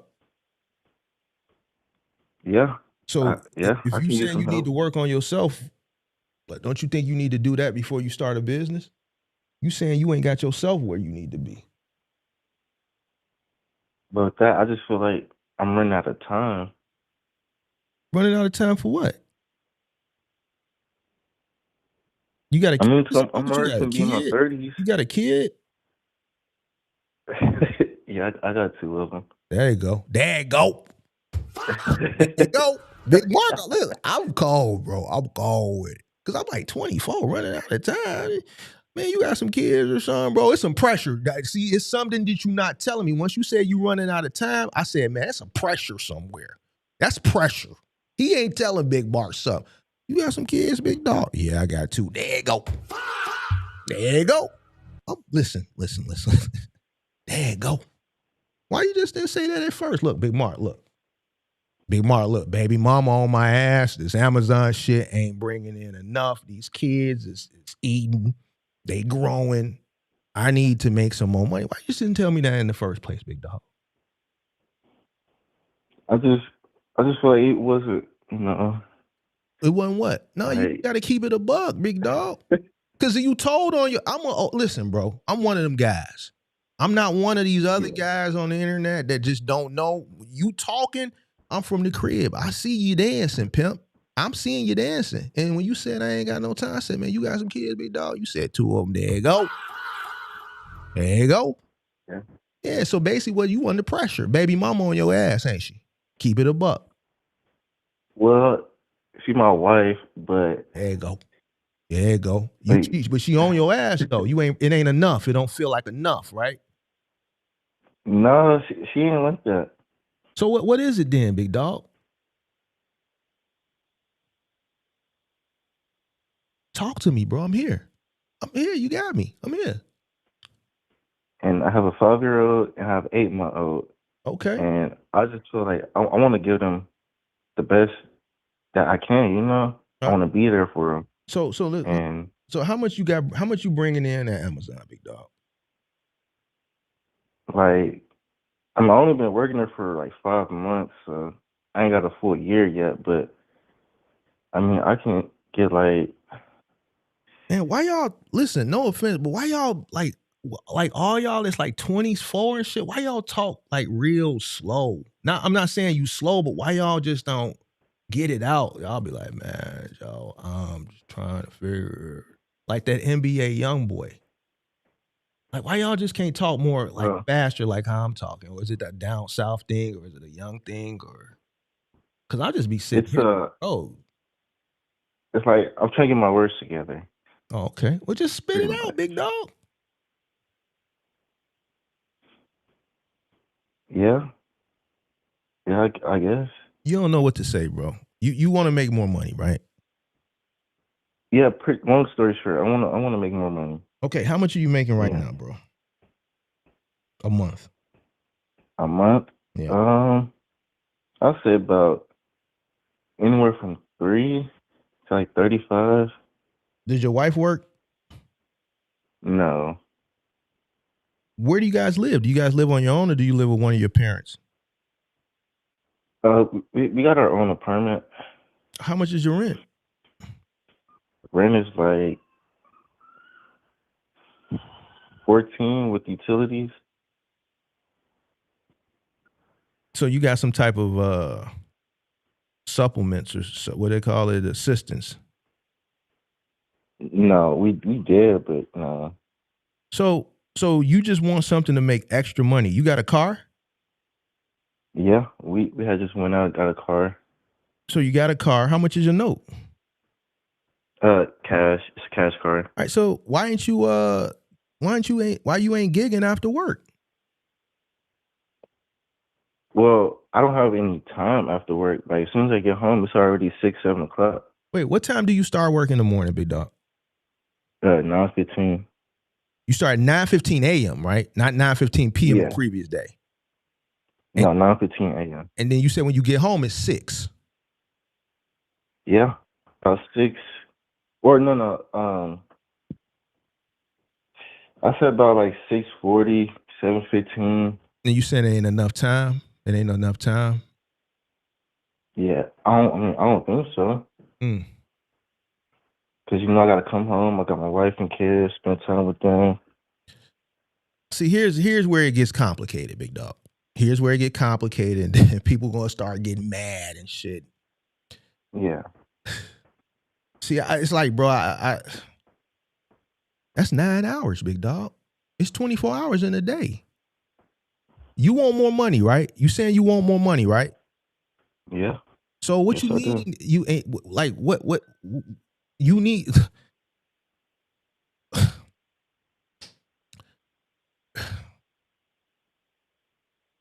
Bro, that's 9 hours. Yeah. So you want more money, so you're going to have to sacrifice that time, big dog.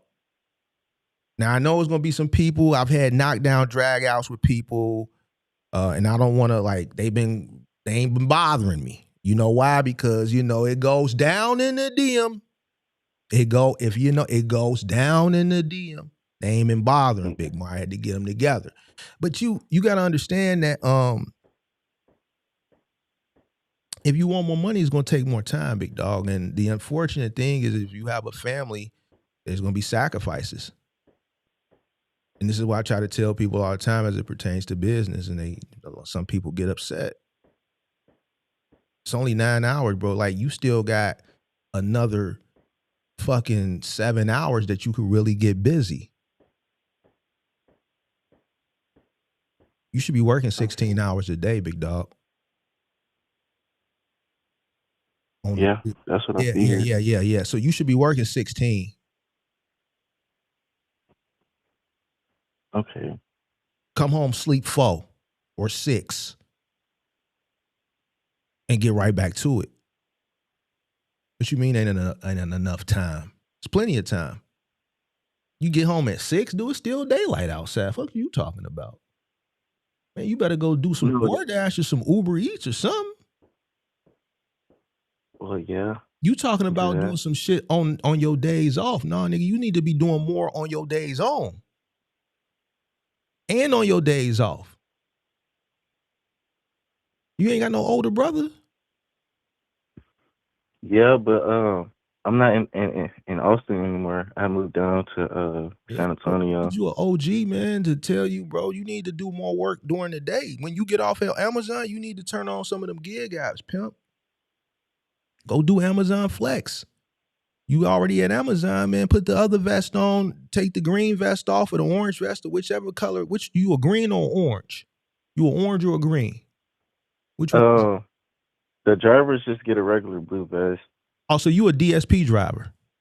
Yeah, a DSP driver. Yeah. Can you do DSP and do Flex at the same? Not at the same time, but is it a conflict of interest? So can you do DSP and do Flex?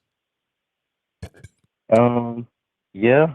All right. So I never after really you finish your route, yeah, to go ahead and turn your app on, pimp, or while you doing your route, schedule you some Flex routes. You already there? See what come up. Get off there and go do you a route. Make you some extra money. You should be working 16 hours a day, big dog. Okay. You talking about starting a business shit. You can be working 18 hours a day, 20 hours a day, 17 hours, 16 hours. What you mean it ain't no time? If you telling me it ain't no time, you get home at 6 o'clock.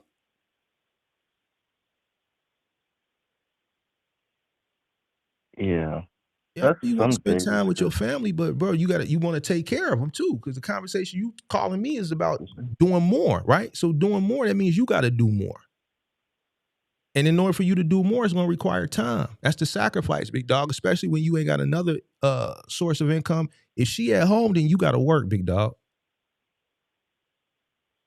Now, it's going to be some people that's going to disagree with it, but I'm going to tell you one thing. I guarantee you they ain't got a pot to piss in nor a window to throw that shit out of.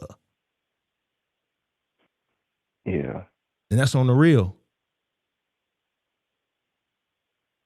Okay, so you need to. So I shouldn't even be thinking business right now, right? Well, if I was you, based on what we know, if I was you, I'd be working and then working some more, supplement your income.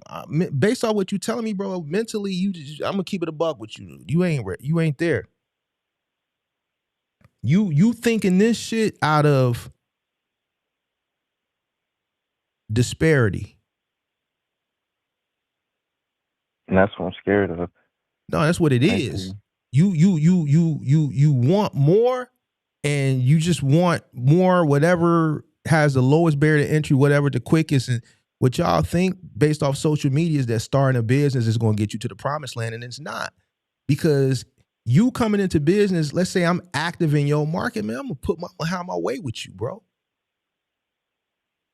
I would be, if I was operating in the same industry in your market, man, I have my way with you, bro. No, as a man, I ain't gonna lie that. No, what you mean? Ain't got nothing to I do ain't, with as a man. I ain't gonna let You nobody get gonna over have on to me like listen that. to me, big dog, and I ain't being funny. You gonna have to accept it. You know why?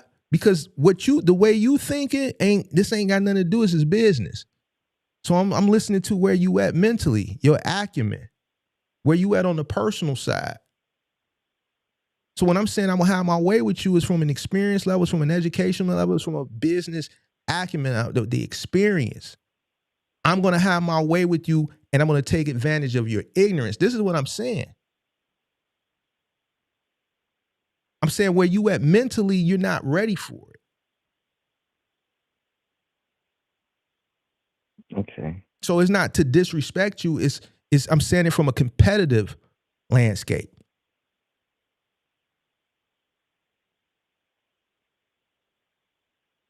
You in the All same right. I hear situation a you. lot of the young brothers that call up here is in.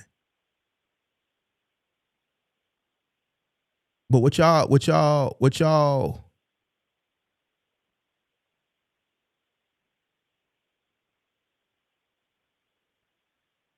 fail to realize is that business is not always the answer. I know social media tells it to y'all, but that's not true. You'll fuck around, put yourself in a worse situation than you already is. Because then you're going to be in debt. Trying to chase an idea based on what social media is telling you, start a business and you'll be this, that, and the third. Nah, nigga, you start a business, you got to know what the fuck you're doing. You got to know what you're investing in. You got to be prepared for what the market and what the economy throws at you. And then you got to also be prepared for these competitors out here. Yeah. How much money you got saved up? Oh, not. I'm gonna be honest. Not much, man. Bro, go do I just spend what I some had on gig the work. car. Go do some gig work, bro. You got a 5-year-old and an 8-month-old. Your wife doesn't work. You the only source of income, and you say you averaging and bring about $3,500 a month gross for your whole household. What you need to do is when you get off of work, because I see where your mindset is at. When you say, yo, it's not enough time, your mindset ain't even right. You only working 8 hours, bro. You still got another 8 hours to go. It's plenty of time. No, I work 10. I work 10 hours. It's plenty of time, big dog. It's 24 hours in a day. In your situation, you need to be working at least 16. So when you get off at 6, you need to go turn on Flex or Uber Eats or DoorDash or goddamn it, Shipped or something. Since you already at Amazon, just do Flex. Yeah. You already are, in the mode of doing package delivery. So you already got a system. So now just transition from doing it from a DSP when you get off to doing it in your own car.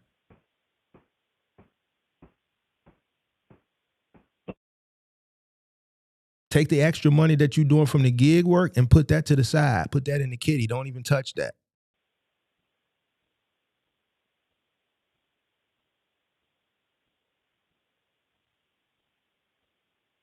All right. So pretty much just pump the brakes. Yeah, I don't think starting a business. I'm gonna be honest with you. I mean, you do what you want. I know you go talk to somebody else, your favorite content creator, they'll send you up the river. You dig what I'm saying? But based on the conversation we have, nah, bro. Mm-mm. Your risk tolerance is too low.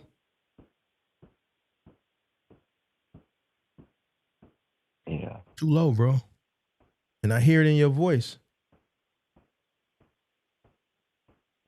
It's desperation, uncertainty. But like just knowing me, if I get in a position like, and it's my own, it's my business, I'm gonna put my all into it. Like just cause like even my wife be telling me, she's like, yeah, I'll be seeing how hard you be working But and bro, how these you people take just that take risk right advantage of now. that. You in a position to take that risk.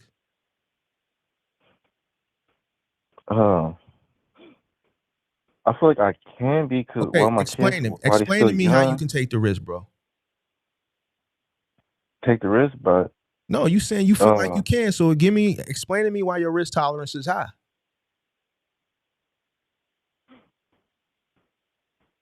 You got a wife I that just feel don't like, work. You have a yeah, 5-year-old and you have an 8-month-old. And the only source of income is what you do as an Amazon DSP driver that brings in gross $3,500 a month. So explain to me how you can successfully take a risk and have a high risk tolerance to start that business right now in your situation? Go.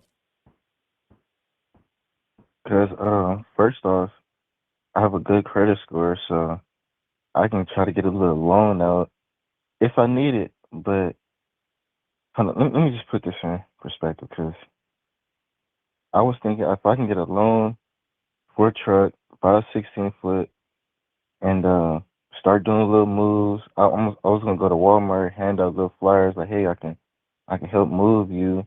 If you need a move, call me. And then just keep the pressure on it and just keep going. And like just knowing me, I know I'm a succeed, and I ain't gonna Bro, not make any here's the money. thing, and then this is where you don't got no money, bro. You No, just but said, when I get a way to get some, hold on, little bro. Hold on. You want to borrow.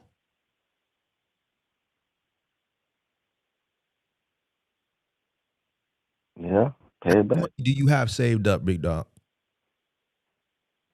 So 11.5. Do you understand moving is seasonal?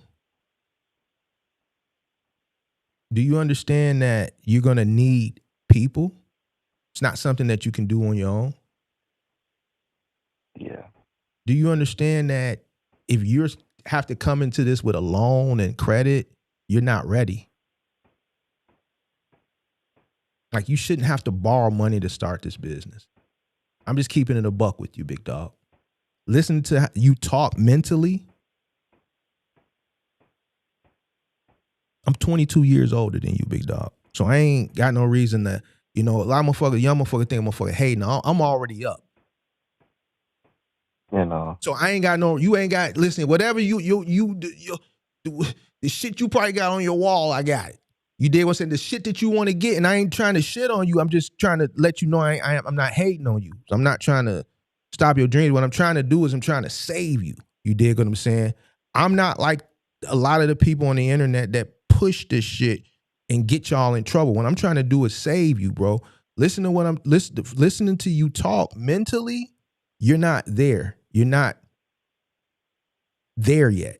You have responsibilities that you have brought upon yourself, and I'm saying it's wrong or anything, but that lowers your risk tolerance coming into business. So what I'm trying to do right now is I'm trying to get you to understand, and what I'm trying to get you to do is measure your risk, but it seems like it's going over your head. You're telling about taking out a loan, bro. If you take out the loan against your credit and it doesn't go the way you want, now you're in further debt. So the stress that I hear in your voice now, you're going to be in more stress. Yeah. Because you're trying to, are you in debt now? No, not Okay, at all. that's a good thing. So instead of putting yourself in debt, why don't you build on what you already have?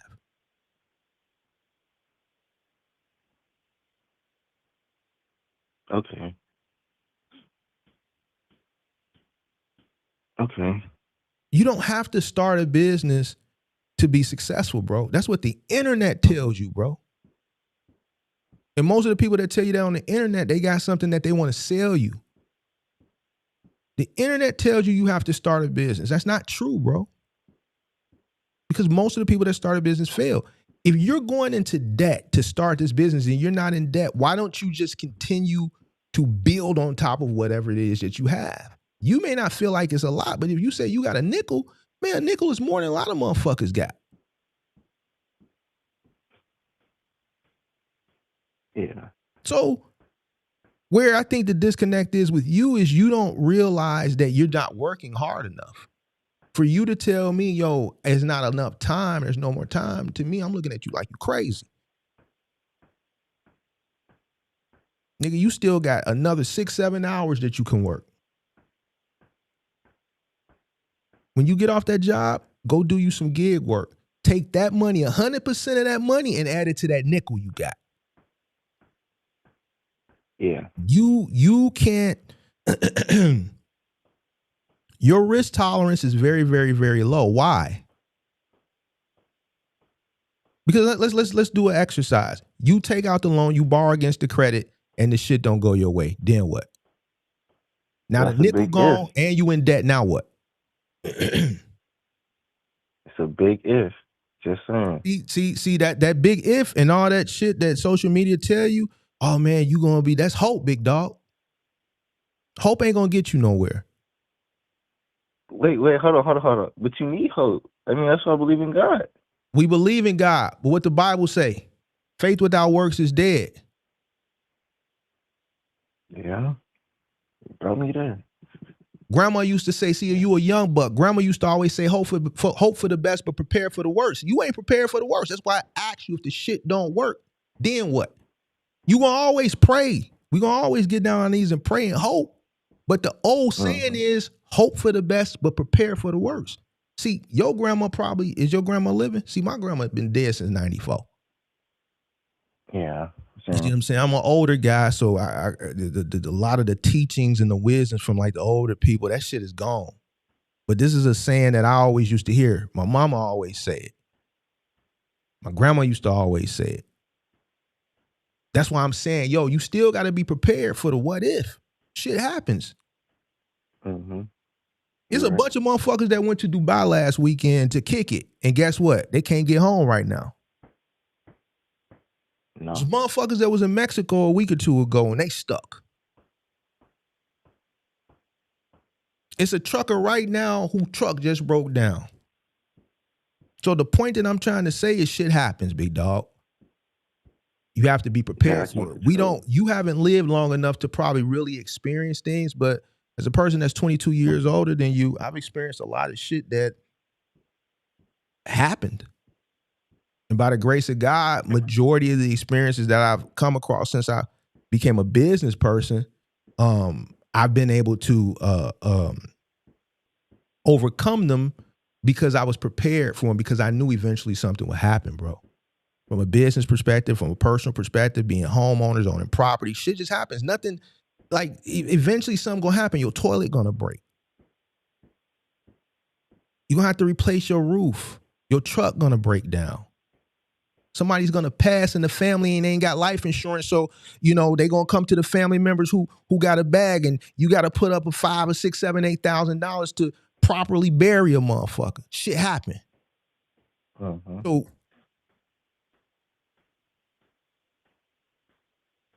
you have to be prepared for it. So you have to measure your risk tolerance. Listen, I got 100 grand liquid. Am I willing to invest 99,000 into this? Because if that doesn't work, I'm only stuck with a G, but I got a cost of living that requires X amount of dollars a month. I'm measuring my risk tolerance. Is this a risk that I'll be willing to take? No. If I got 100,000, let's say liquid, and this investment is 10% of that, $10,000, is that a risk I'll probably be willing to take? Yeah, I'll probably take that risk. Because it's not going to put me in a bad situation that, you know, my lifestyle, and if other things happen, you know, I won't be able to take care of those things.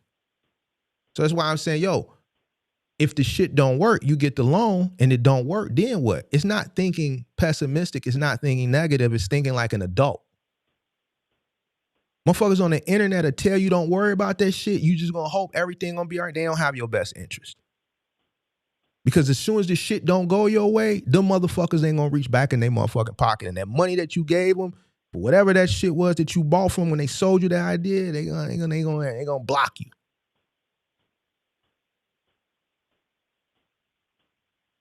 Already. So what I'm saying is, you always measure your risk. So we're gonna answer the question again.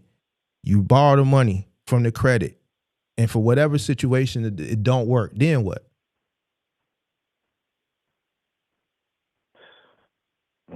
Game over. Okay, but no, we're gonna measure your risk because we gotta look at we're looking at the risk tolerance. You still got the wife at the Yeah. crib. You got an 8-month-old and you got a 5-year-old. You got rent that's due. You got insurance that's due. Food. Mm-hmm. So now let's look at it from a risk perspective. Do you think you have enough money to take that risk? Based on your situation. No, not at all. Did you look at it this way prior to talking to me?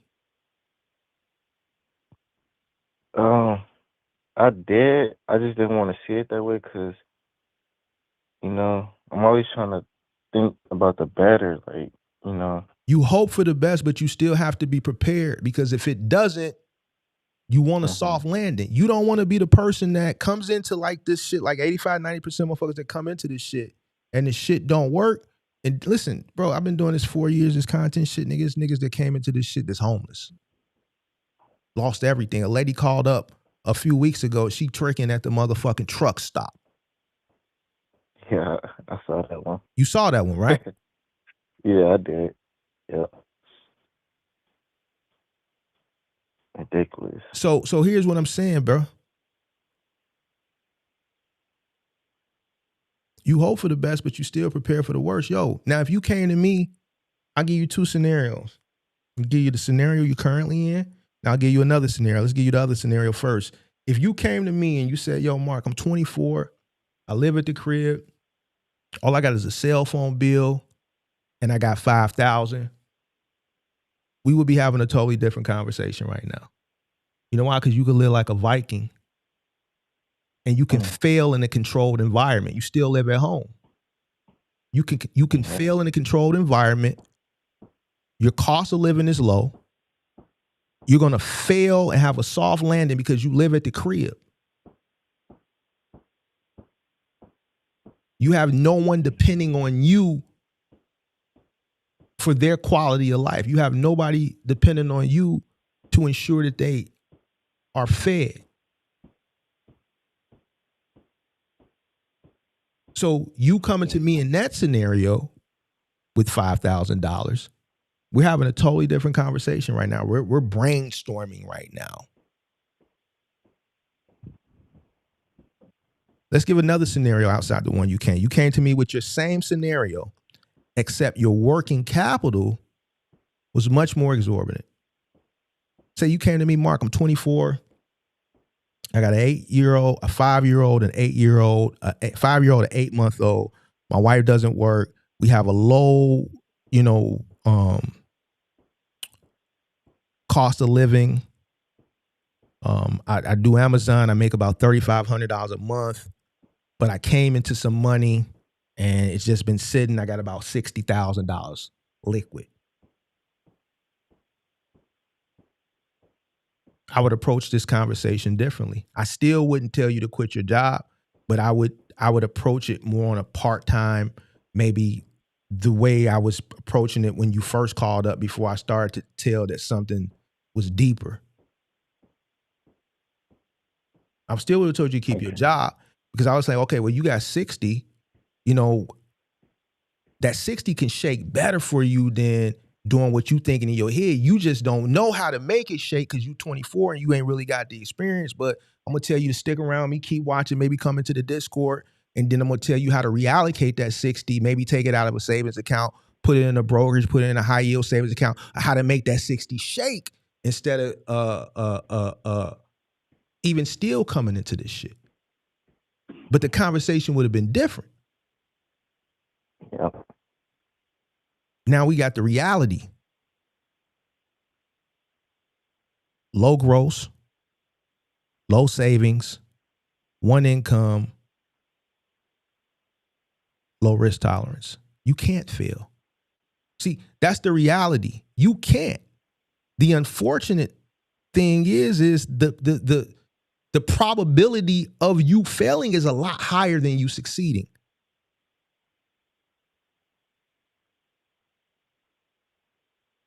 Okay. And the reason why I can say that is based on the data, statistics, and in your situation, the conversation.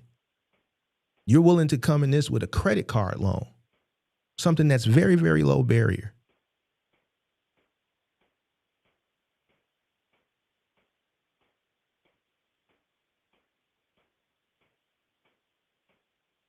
You've already admitted that you can't find helpers.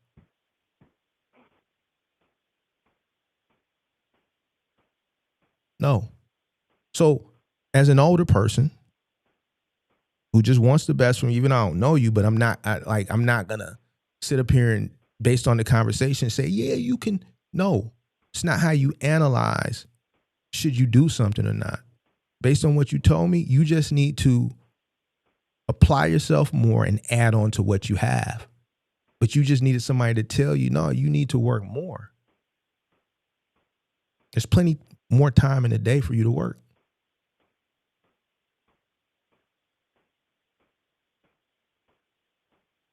Yeah, I hear you.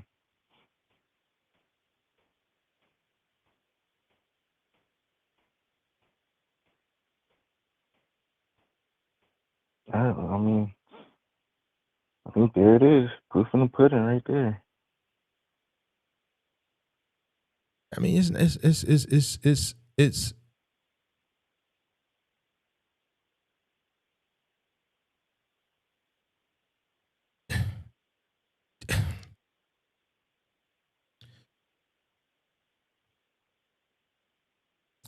it to me it seems like, you know, logical, but then I have to always remind myself that, you know, the younger generation, like y'all are, what y'all consume just misleads you. You guys have to deal with a lot of, you know,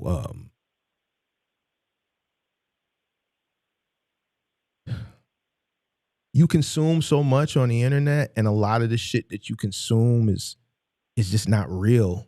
But it fucks with you psychologically, that you always feel that what you have is just not enough, and it leads you into trying to.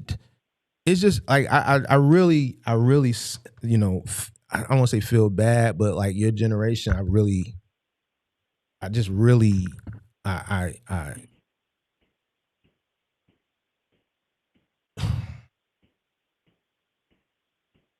I understand. I just, you know,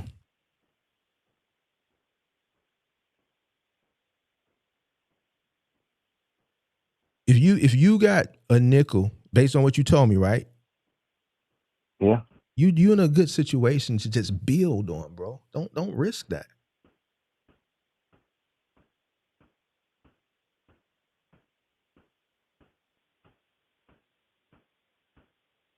Okay.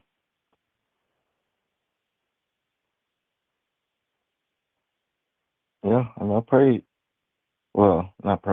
I'm definitely gonna stay down another year. Man, Try to, go get another job, bro. That's what I want to hear. yeah. See, see that shit right there. I ain't like that, bro. I ain't like that. I ain't like that. I ain't like that right there. I ain't like how you said that.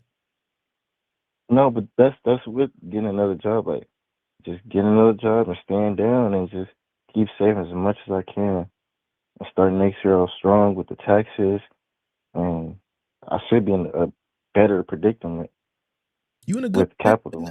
you in a good situation now. That's what I'm saying. Like, what you tell you, a better predicament, unless it's something you're not telling me. Yeah. If I you was mean, no, fucked up that's out here in these streets, trust me, I'm gonna be the one to tell you. You know what I'm saying? If you telling me you making that shit shake with your income, unless it's you bullshitting me, no. and you saving money, Yes, sir. only thing you need to do is add. You need to bring more revenue in, bro. That's it. What you mean you better situation? You in a good situation now. Only thing you got to do is add to it. Fuck you talking about? This niggas out here living in cars and shit, nigga. What are you talking about? These motherfuckers out here living in cars on the side of goddamn it expressways that owe the bank. Yeah. Nigga, you got a roof over your head, you got a beautiful family, and you got money in the bank. What are you talking about, bro? And this is what I'm saying, bro. Like, y'all niggas know, you talk about pray, nigga, count your blessings. I don't know for sure. All right, then. Uh, You talking my about daughter. niggas out here sleeping in cars and shit, talking about van life and shit. Nigga, you got a roof over your head and money in the bank. Only thing you need to Yeah. do is apply yourself. What are you talking about? In a better situation. You in a good situation now. Just add to it. Okay. Social media, how y'all motherfuckers chasing. That's what's getting y'all fucked up out here. Watching these motherfuckers, bro. And then you feel like you got to keep up with them. A lot of these motherfuckers you see in your age category, a lot of that shit be full, bro.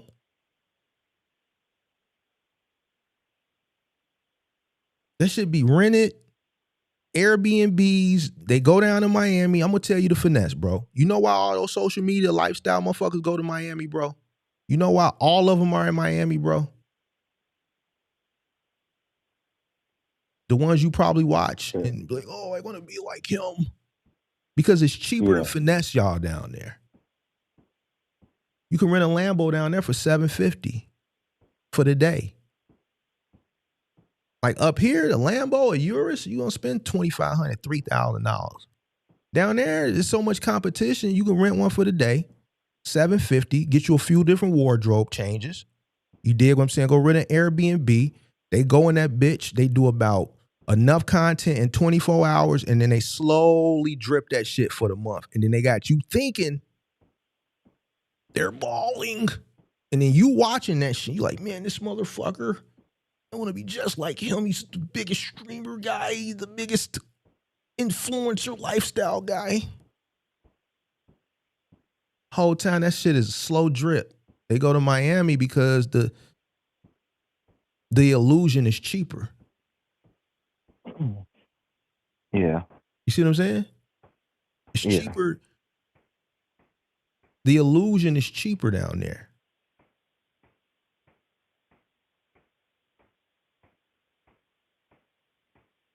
You don't see motherfuckers doing that shit in Chicago and New York. They all go to Miami.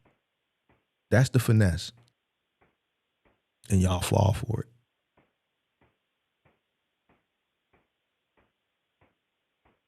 You in a good position now, bro.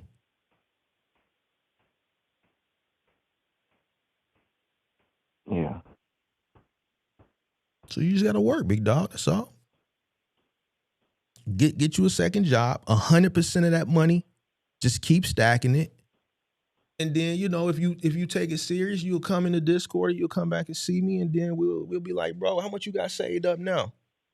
And you're gonna be like, where you got that money saved up at, big dog? You know, I got it in the bank account. I'm gonna laugh at you, I'm gonna crack jokes on you, I'm gonna make fun of you, but I'm gonna tell you where to really put it so you can really see a better return. And then we're gonna be like, remember you called in like 8 months ago and your ass was tweaking, boy, I had to get you together. You go like, all right, you was right, big dog, man. Fuck was I thinking about, man?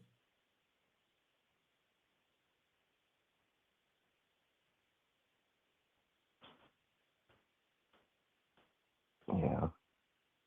I just. You said what? It's just my age, man. That's the only reason why I feel rushed, because I'm about to be 30, and dude, you know, I don't want to. You about to be 30 in what? Like 4 years, 5 years. You 24, I thought. I thought you said you was 24, big dog. Yeah. So when you be 30? I turned You 24 going on 30? 24 going on 25 this year. All right, so how you about to be 30, nigga? What are you talking about, bro? Now, I hear you. I think the time is ticking for opportunity due to, you know, technology advancement. But I think the way you're looking at it, as far as your time is ticking, is from, nigga, you trying to ball out in your 20s. No, I don't need all that. I ain't flashy or nothing. So what do you mean time is ticking? As far as what? My age. Don't, like, when you start getting your 30s, you start getting older and your body start wearing out. Nigga, 46. Nigga, I'm still in the gym every day, and I'm standing up in that shit still, big dog. I'm still standing up in it. Yeah. Yeah, I'm standing up in that shit, big dog. All I got is a few little gray whiskers, nigga. I got a head full of black hair. Yeah, your muscles tighten up a little bit more, but nigga, take care of yourself, eat right, nigga. Talking about 30? 30, you should still be standing up in that shit. It's them niggas that don't take care of themselves, they don't eat right. They ain't exercising. Them the niggas that bodies break down, they got stress and shit. They worrying and shit because they didn't do what they were supposed to do when they were supposed to do it. Big Mark 46. Yeah. Man, I ain't got a goddamn wrinkle. I got a head full of black hair. I ain't got a goddamn wrinkle. What you talking about? Them niggas that be looking old and decrepit and shit, that's because they got a lot of stress. Because they fucked around and they found out. They fucked around. They didn't do what they were supposed to do. And then the father time caught up with their ass. And then because they so stressed out and worried because they didn't do what they were supposed to do, they don't have the ambition to even go work out. They let themselves go. And then they just start eating shit and drinking beers and shit. drinking beers all day, calling me mad and shit. Like the dude 2 years ago called me drinking Modelo's, angry at himself.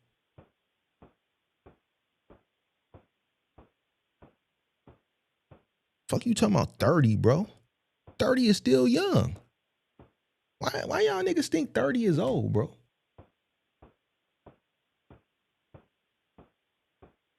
Oh, I'm not sure, man. Maybe I just grow up too fast. See, y'all let the internet fool y'all on that shit with these big bro and unk and OG and you thinking 30 is unk or some shit. Bro, it's 30, nigga.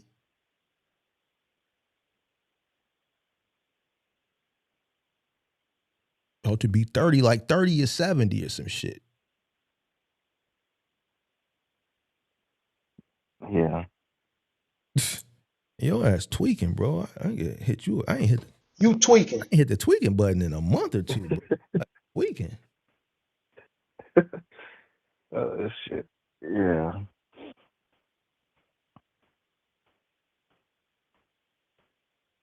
So this is what you do, big dog. Where you want to be at 30? 30? I would like to have my own little business. Have my family in a nice little house. And that's honestly that's all I want. Like I'll be comfortable with that. Like we'll be good. You said you want to have a house and what else?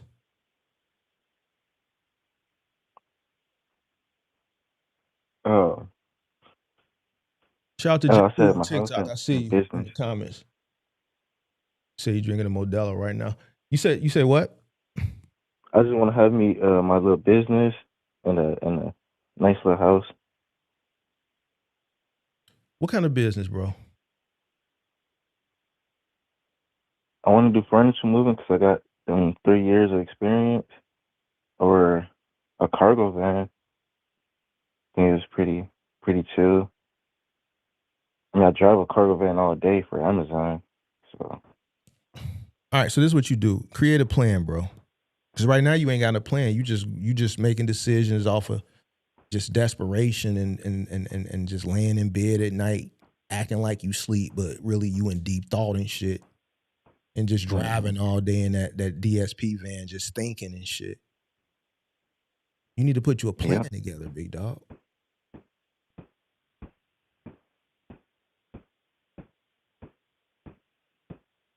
You want a small little, nice little home, right? You live in Texas. Yeah. Start doing some research on what you're gonna need to acquire that home, as far as your credit and your down payment, and the working capital. Home is like look at a home as like a business, bro. It's an investment, but you gotta have money. So you need money to purchase the home, the down payment, but you also need working capital for the home in case anything happens. So you need to have a plan. You need to work towards that plan. Okay. You might not even want to start a business. You might be able to work and keep your head down and put money to the side and then put that money into things that generate money more aggressively while you're working. You got money to the side that's working for you. Or you can do that and also do the gig thing on the side. To be honest with you, I would do the labor only thing, but you need help. Yeah. What type of vehicle did you go out and buy recently? Oh, it was a Buick. A Buick? How much you pay for it? Yeah. Oh, it was a cash car for like he sold it to me for 25. See, now why you didn't go out and buy a van? Go buy Because if I an would have old did ass that, Astro van, an old ass goddamn it Econoline, an old ass 1500 Express. yeah. Well, I get it. You got a family. My bad. I forgot. So you gotta I, have I that. I was gonna say Yeah. My my bad. family, and then See it, son. Yeah. So that's what I was thinking. Next year I can go out and do something like that because now I'm gonna have the capital in my savings, and we're gonna have a car to for transportation, and in a year I should have a business plan laid out from start to finish, you and yeah, go get you another job, bro, and just save yeah, and create a business plan. Create a business plan, but then also create a plan for your family. You want a house in 6 years, then you got to start working towards it, bro. So you in Austin? no, right now I'm in San Antonio. What the housing market look like down there? Where's Tesla at down there? That's in Austin, right? Yeah, that's back in Austin. Yeah. So what does the housing market look like down? I'm pretty sure the housing market in Austin has gone up. What does the housing market look like in San Antonio? I was looking around. It's pretty expensive. I know the lowest I seen one was at like 150. Um, but it was like it was like a house in the hood. So you're gonna have to build it up Mm-hmm. if I was You know, chose it's that another route. reason why a lot of people are house poor today and fucked up out here in these streets Yeah. because they buy too much house and Mm. want to be What in does more that mean? affluent neighborhoods. But back in the day, our parents didn't look like that. They bought houses in the hood. Yeah. And that's Now, the I'm not first place saying, I thought you I would can't look. tell you what to do, but it's just something for you to think about, big dog. Yeah.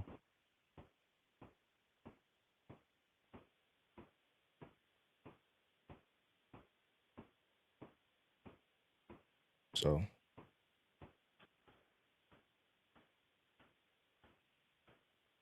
you got to start from somewhere. I think a lot of people jump out the window too soon. And I'm just saying that because you said, man, the houses is in the hood, but man, shit, back in the day, all our parents bought houses in the hood because those were the houses that were affordable. Now nobody wants to live in the hood anymore. And they go out and they rent apartments that they really can't afford. They doctor up shit to get homes that they can't really afford because they want to be in more affluent areas for multiple reasons. Can't say some of those reasons are bad, schooling and things like that. But the problem is they become house poor. And then as soon Yeah. as something happens, you get behind. It's hard to catch up.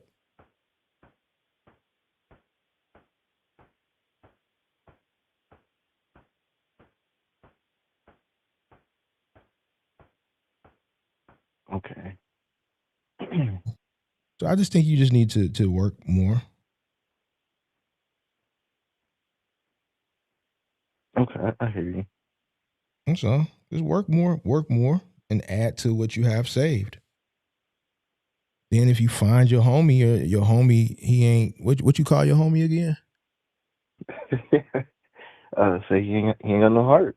He gonna give up. If your homie gets some heart, then do the loading and the unloading. But you can't do that by yourself, big dog.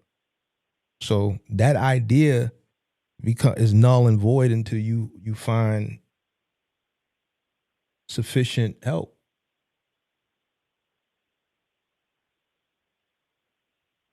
Okay. And then, make sure you continue to measure your risk tolerance, because people will tell you to go do shit, but if you don't measure your risk tolerance and the shit don't work, bro,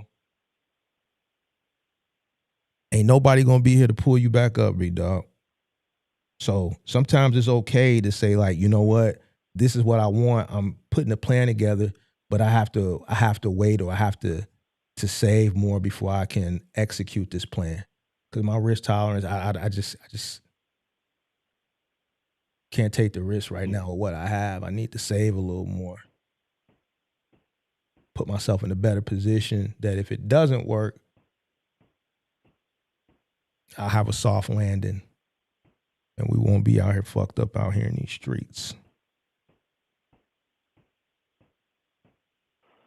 Yeah, makes sense. For sure.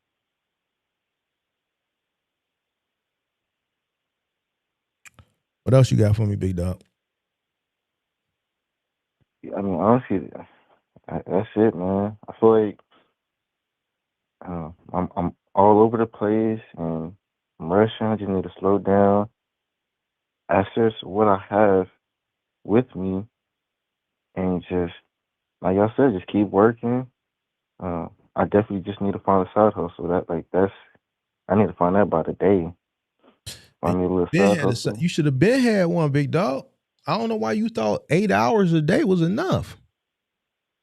24. You supposed to be working 16 at least. You sitting up here talking about you gonna be 30, talking about you gonna be old, but then you ain't taking advantage of your youth right now. Yeah. You see what I'm saying? Yeah. I guess I'm gonna have to have that talk with my wife. Like, look, it's just what has to happen. You see, you gotta have that talk. Yeah, but about the time, because I want to spend my time with them. Oh, okay. But like right now, like, look, I'm gonna have to pull this extra time and working. Mm-hmm. I mean, if you want to spend your family, spend your time with your family, big dog. Like, listen, I learned to just, because the people, they get upset. If that's what you want to do, do it, bro. I'm just telling you also, if you want more for your family, you're going to have to work. The sacrifice got to come from somewhere. It's either you're going to spend time with your family like you want to and have less money, which is why you depressed now, or you going to go out and make more money so that your family can have a more quality and comfortable living. But because of that, you're going to sacrifice that time that you're spending with them. Either way, I don't care if you go get a side job or you start a business. You're going to sacrifice the time, big dog.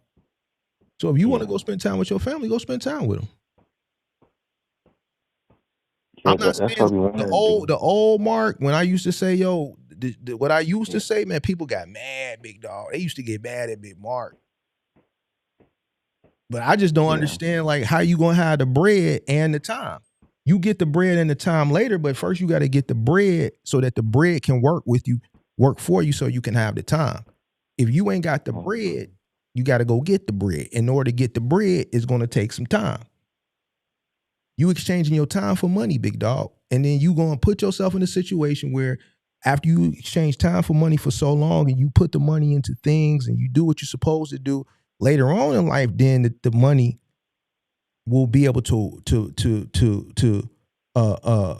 work for you, which will allow you the time. But that's some years down the line, big dog. Right. See, you want it right now.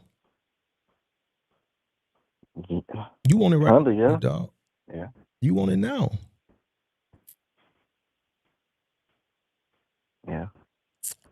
Well, go play a lottery ticket, big dog. Might.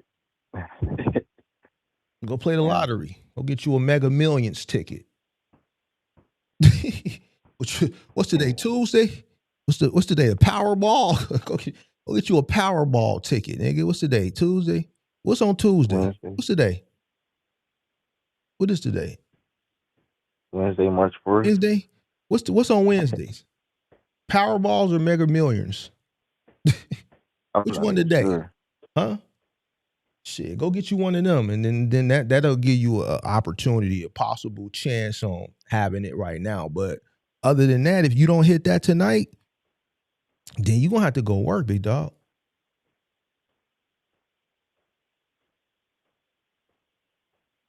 Which I'm willing to do. I'm willing to do that work. It's just, Yeah, you should have been doing it, big dog.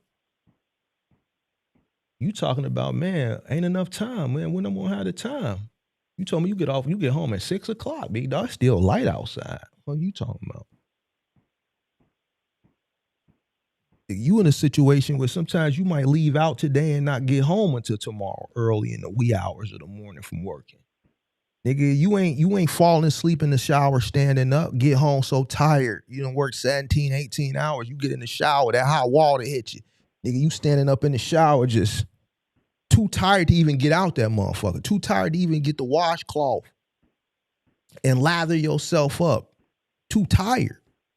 You ain't felt like that, bro. 8 hours ain't putting you in that mode. Nigga, you need to be like that. Nigga, you tired to get in that motherfucker. Once you get in that motherfucker, you too tired to wash up, too tired to get out.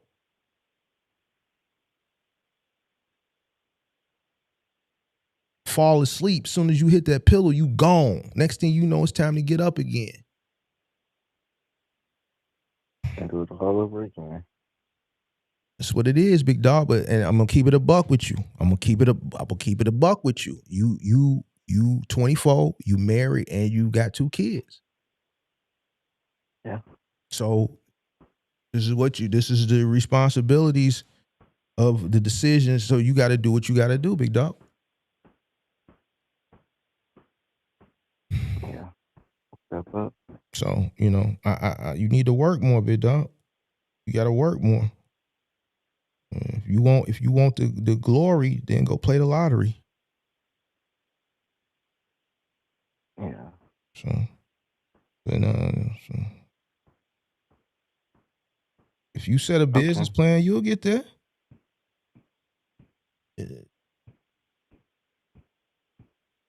Yeah, like they say, you gotta crawl before you walk. You know what the good thing about your situation though is, big dog? Yeah, what's up? If you apply yourself now where you ultimately want to be, you can get there a lot earlier than most people. I thought about that.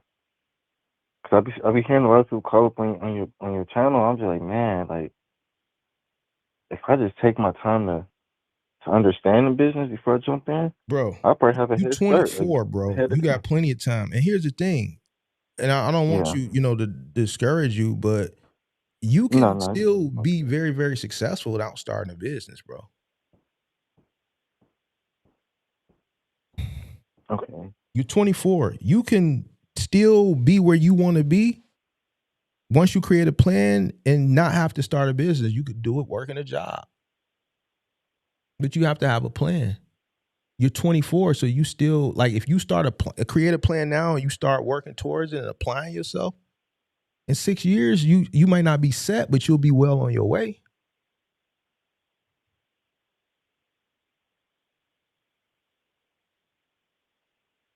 And then People my girl's that still call gonna up be here that's young. in their 40s and 50s or in their late 30s that's just trying to get their shit together. You 24. Yeah. Yeah. So only thing you need to do is just do it. Like, what do you think about skilled trades? I'm gonna be honest, man. How do I say? Like, I'm not good with like going to school and stuff. You know, kind of dropped out. You dropped out. Yeah. You dropped out of high school? Yeah, man. I don't want to put my whole story up on here. I don't know how much Man, time we got left. we But can't even see you. I don't even know your name. I told you in the beginning, my name is Giovanni. Bro, you know how many Giovannis it is in the hood, man? That's just like Man. That's just like, goddamn it, Aquarius, Javante, Dante, Pooh Bear, Man. Yeah. You dropped out of high school, big dog. Yep. When you going back and getting your GED? So about that this year, I had hit my 90-day probational period with Amazon, and they'll send you a tuition bonus of like $10,000. So now I got a tuition bonus, so I can go get my CDLA. They'll pay for it, high school diploma, or my GED, and they'll pay for it, like everything, because it's like a free tuition. So that's what I've been trying to take advantage of this year. And then, like, that's what I'm saying. It's like, it's a lot. And I'm just trying to weigh the options of, like, what is best for me. Like, do I go back to school and try to get that CDLA? Or I would do I definitely just start get the my own GED, business? bro. If you want to get the CDLA, get the CDLA. But I would definitely get the GED too. Yeah. I think you need to challenge it. I think that's something that you need to do. You need to challenge yourself to do that and do it and accomplish that. Yeah. Okay. Who is this in the chat saying F the GED? Is this a troll or is this person serious? Or what is the conversation from this individual that's saying F the GED? Because I don't tolerate that shit. Education is very important. Education is the reason motherfuckers not being educated is the main reason why people get sent off. Education is the main reason as far as our community why we behind. Lack of education. I agree. He ain't going to eat if he don't know how to. If you pay attention to conversation, how I started the conversation was why you talk so slow. Why? Because it's taking him longer to process his thoughts. This is not a very this conversation is based on his reality. He shouldn't be processing. It shouldn't take long to process his thoughts. This goes back to what I was talking about earlier, reading comprehension. He needs to educate himself.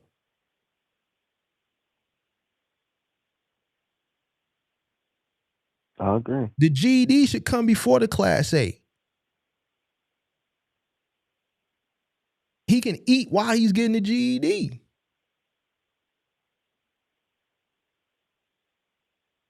You get the goddamn Class A or go get a job and continuously get taken advantage of because he doesn't have basic reading skills, basic math skills, lack of comprehension. Taking time to formulate a sentence based on his own reality.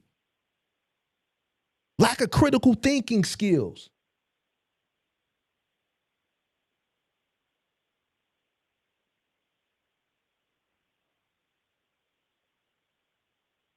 How the fuck you gonna get to the bag when you don't got none of that?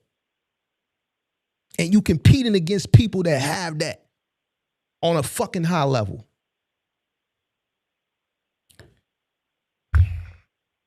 I don't know, bro. I was doing good. Shit like this, man, it just upsets me, bro.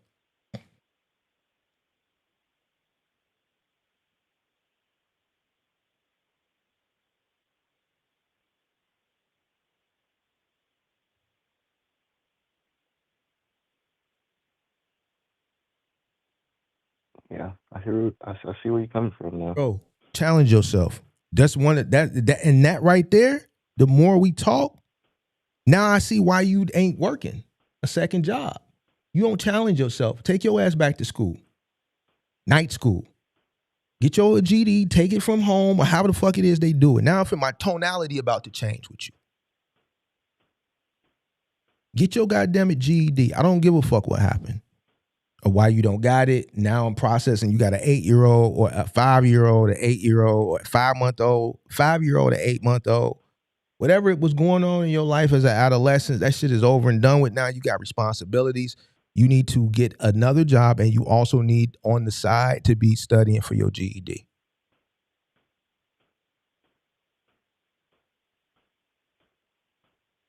Yeah. As far as business is concerned, it's going to be competition. Do you think you will be able to compete with a guy like me? If I play my cards right. You wouldn't, bro. I'm just going to keep it a buck with you. This is why you need that. This is why you need the education, bro.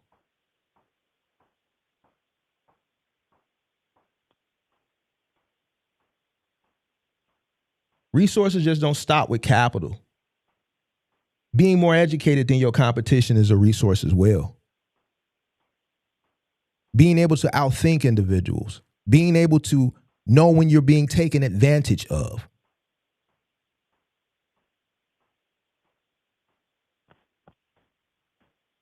Yeah. I mean, I learned a little bit of that in the streets. No. But this is the business ain't it. Here's the thing, bro. Listen. Being street smart and book smart gives you more of a competitive edge. It gives you more of an advantage. But just street smart enough, it's not going to give you that much of an advantage as it translates over to business. What makes you dangerous is being street and book smart.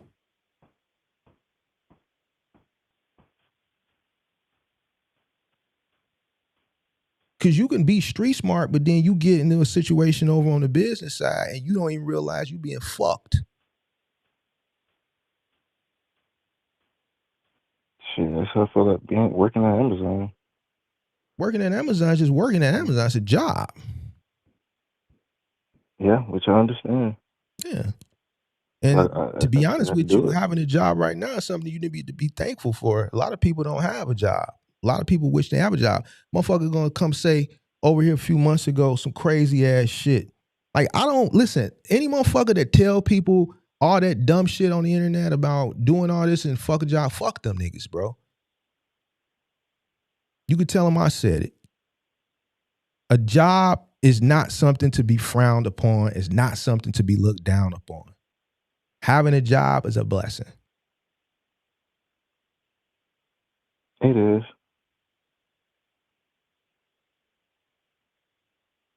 Yeah. Apply yourself, big dog. You ain't working hard enough.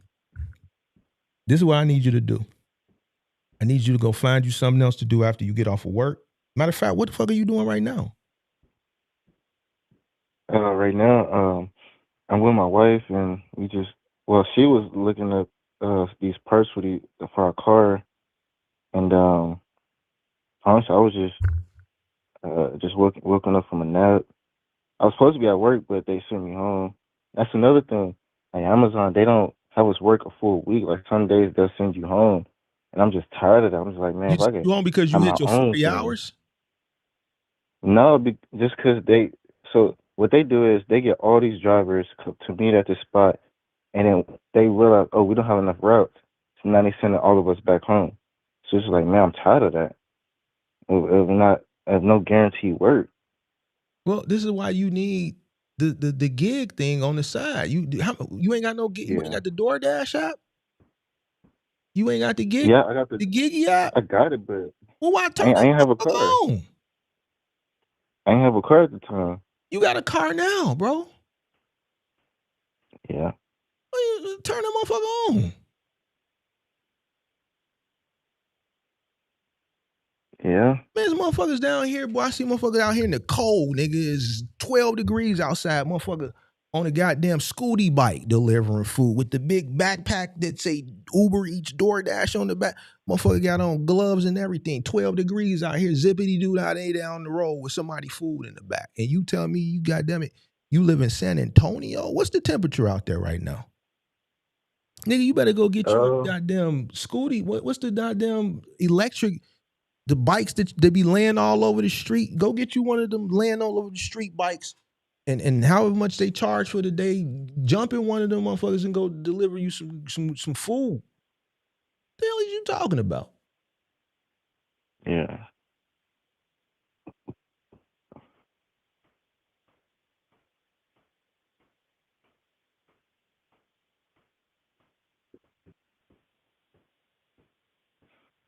Get your GED, Yeah. bro, because you're gonna need those credentials.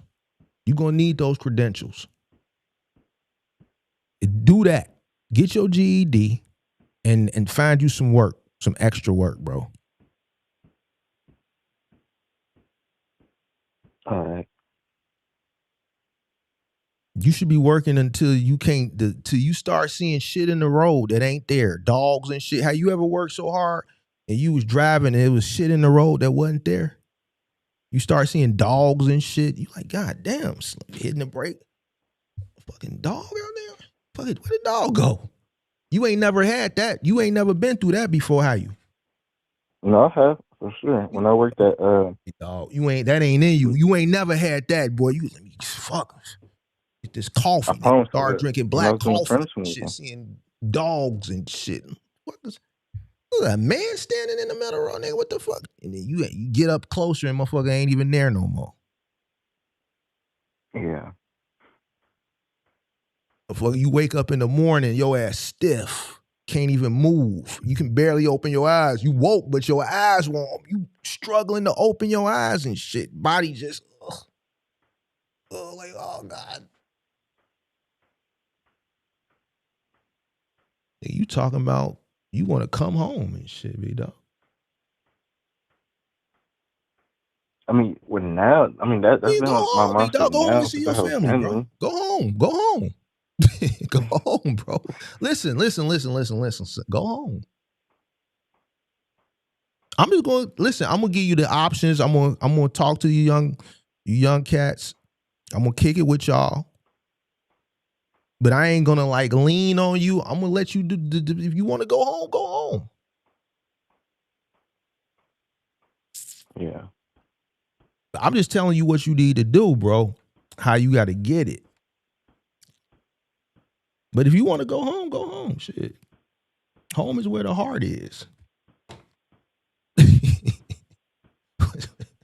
You dig what I'm saying? So shit. I didn't mentored you, bro. I didn't give Yeah, and I appreciate you it. the mentoring for the day, the OG mentoring. And I'll be honest, like for me and myself, like, I have nobody like you that I can talk to. So like all this just been on my mind. Like, Where all them and I bring it to my street wife. niggas that you was running with when you was a shorty? What happened to them? If I'm gonna be honest, I got a couple of them. They already locked up prison doing 20 plus. I got another one still out here that he's still in the streets, and it be persuading me to go back. But I got a family now, so I'm trying to do better for them. And that's pretty much it. Well, man, whenever you want to talk, man, you can always call up and talk to me, dog. But you said what? Yeah, I was saying I've been watching videos like this past like couple of weeks, and I'm like, damn, I wish I could just get a chance to to speak with you, because I just feel like I'm doing something wrong, and like honestly, I never had a dad in my life. So wrong, bro. You're not doing nothing wrong. You just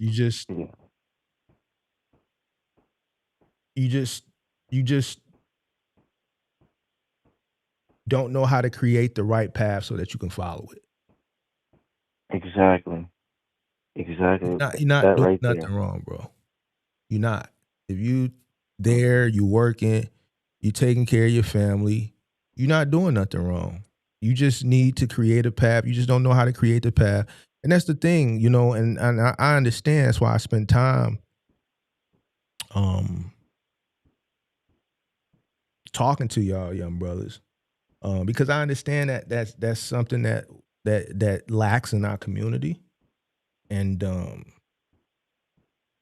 I know some brothers out there that wish they had somebody a little bit older that can get them, a little game and wisdom. Some of these young niggas, they don't want it. They say smart shit. I see smart shit in the comments. But them be the same niggas that be fucked up out here in the streets, and they be want some sauce a little bit later on, but you know, you're intelligent enough to understand that you just need a little direction, a little guidance, and you just don't know which direction. And I get it. If you don't have nobody to talk to, you don't have nobody to talk to. Not everybody can figure shit out on their own. Some people can do it. Some people can't. You know, and I understand there's not a lot of people in the community that are willing to spend time, you know. And that's why I do it. That's why I'm sitting here talking to you now. So, you know, I if you ever appreciate it. want to talk, you know, when I'm live, you just gotta hit the link, bro. But you know, you the next time you hit the link, I'm gonna want to know if you have taken the time to apply yourself, bro. Because right now, I'm just gonna call it what it is, nigga. You lazy. Yeah, you can say that. Yeah, nigga, you lazy, Yeah. dog. I would have like when I was your age, I was in school full time. I had 2 full-time jobs. I slept 2 hours. And I didn't have nowhere near the responsibility that you have now.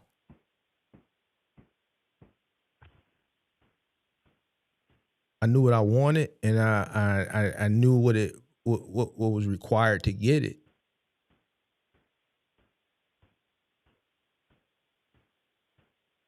Nigga, I did night promotions. I did promotions at night. I worked retail in the day, and I went to school full time.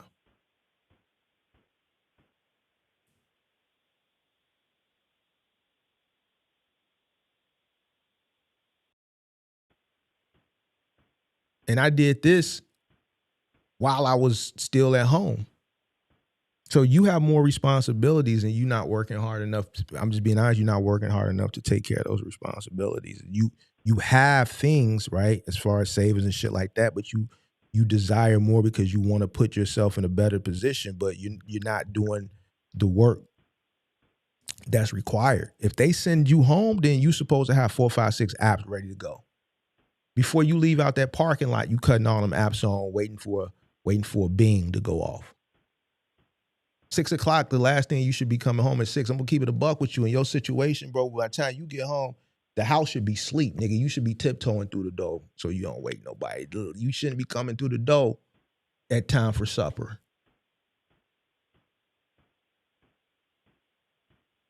Yeah.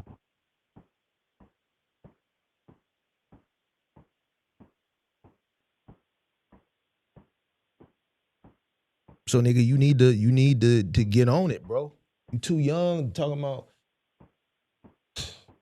24, bro. Like, nigga, you don't even need that much sleep. What are you talking about? You don't need that much sleep.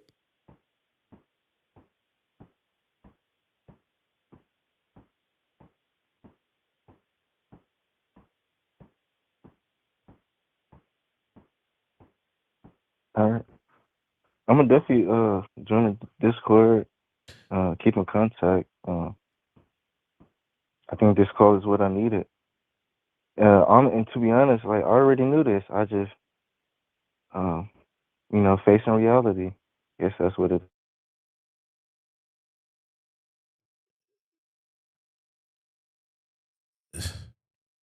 want to do better.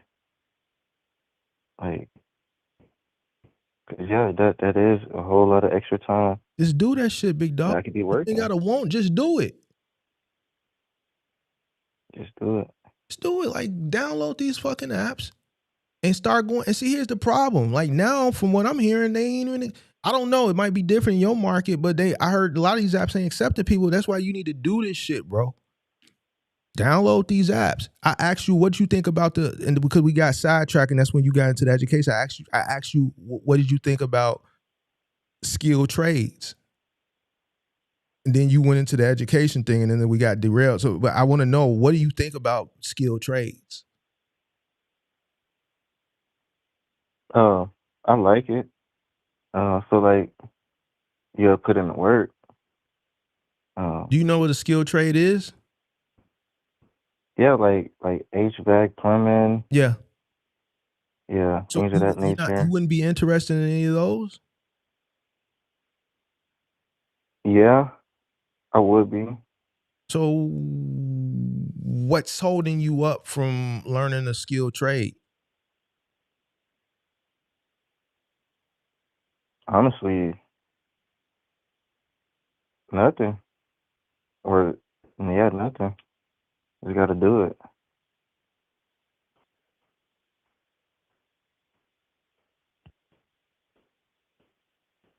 Create you a plan, bro.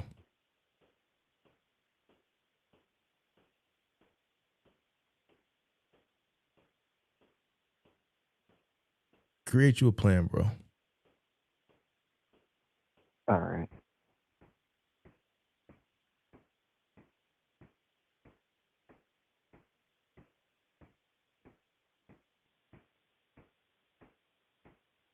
What'd you learn today before I let you go? One thing I learned today was I'm lazy. And That's what you learned? Oh, God. yeah, because I mean, I have all this extra time that I could have been using to work. I'm just not.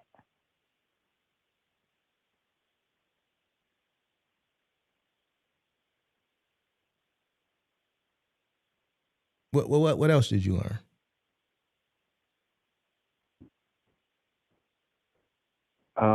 I would say that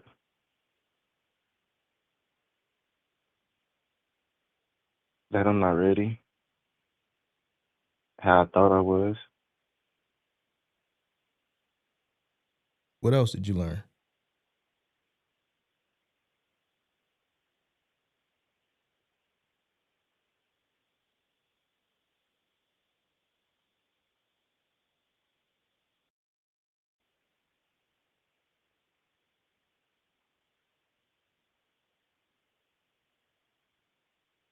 I learned that I need to come up with a plan instead of being all over the place.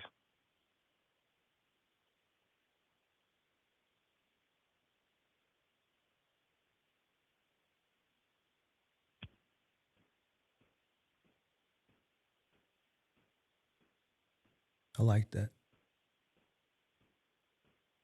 I I like feel that. like I like that. I like that's the that. most important piece. I like that. I like that. You need to come up with a holistic plan from as far as family and revenue coming into the household, and then look at it like that. Because right now, I think you thinking business, but I think you need to look at it from a household perspective. What's going to be beneficial? It might not be business, bro. And this is what I'm trying to get you to understand.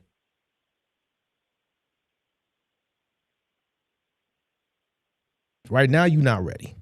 For sure. For sure, you're not ready. But you need to get yourself in the mind frame of doing the work to bring in money. Whatever it is.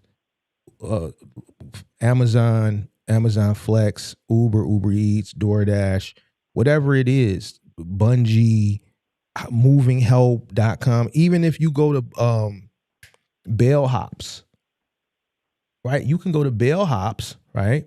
And I think a super chat. You can go to Bellhops, right? And appreciate that super chat. Appreciate that super chat. Mark, this channel's more needed than you know. Appreciate that. Appreciate that, Drew. You can go to Bellhops and you can do moving labor, and they'll place you with other people. So what Bellhops is if you have a truck, then you can sign up as a person who has a truck that can loan your truck out. But you can also sign up as a helper.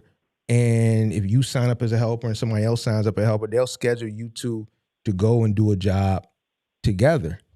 So that's another gig, but that'll also teach you how to load and unload, and it'll teach you the logistics of, at least from the loading and the unloading of the moving industry. There's plenty of things you can do, young man, that's even in the field that you want to do, where you can get paid to learn. Go sign up for Bellhops to be a loader and an unloader. You got a car, so you'll be able to travel to the different sites. Moving season is right around the corner. It's about 3-4 weeks away. Yeah. Are you Sure. mechanically inclined? Oh, yes, sir. Huh? Yes, sir. What do you understand what I mean by mechanically inclined? Like, I can do the work. How good are you with tools? Can you put Depends. together? If someone ordered an IKEA bed, would you be able to put that together, or would it be too challenging for you? Could you put a baby crib together? Could you put a Oh, desk? yeah. I used to put beds together when I did the furniture moving. Okay, but like something that's flat packed, brand new in a box. Would you be able to read Yeah. the instructions and effectively put it together? Read and comprehend what you Yeah. read, Yeah. even if it doesn't Yes, have sir. words, a diagram, being able to look at the diagram and effectively put something together? Well, without looking at a diagram, With looking at a if I haven't diagram, not seen it before. everything comes with, words. Screw this here, put this in. Yeah. Sometimes it's just a diagram.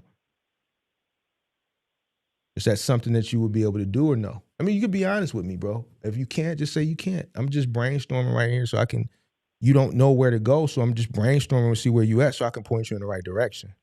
Listen, if you're gonna be ashamed and you don't want to get into it, bro, this is the shit that's gonna hold you back. I'm not here to judge you. I'm here to see where you at with it so I can point you in the right direction. Yeah, no, I definitely understand. So For sure. are you good with tools or are you not good with tools? Yeah, I am. So I can have you my put a own little bookshelf toolbox I together? can Can you put bring. a baby crib together? Would you be able to effectively put a desk together? I mean, yeah, I have a little baby crib right now. I have to put up. All right. So do you have a tool set? A decent tool set? Yes, sir. You got a drill? Yes, sir. What kind of drill? Milwaukee. Is it a driver or is it an Milwaukee. impact? That's an impact. It's an impact drill. You got a ratchet set? Yes, sir. You got a metric and a hex set? I Allen don't keys. think I Allen have those. keys. Yes. Allen keys, yes. Sign up for Thumbtack. Do furniture assembly. Okay.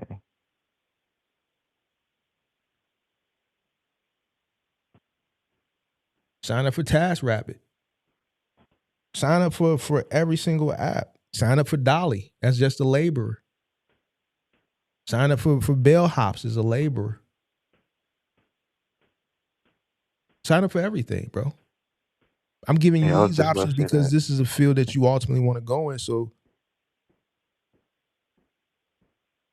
like, you should have a whole folder on your phone of applications of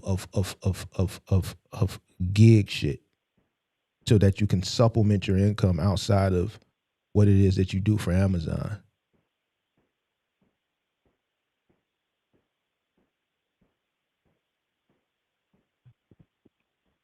Yeah.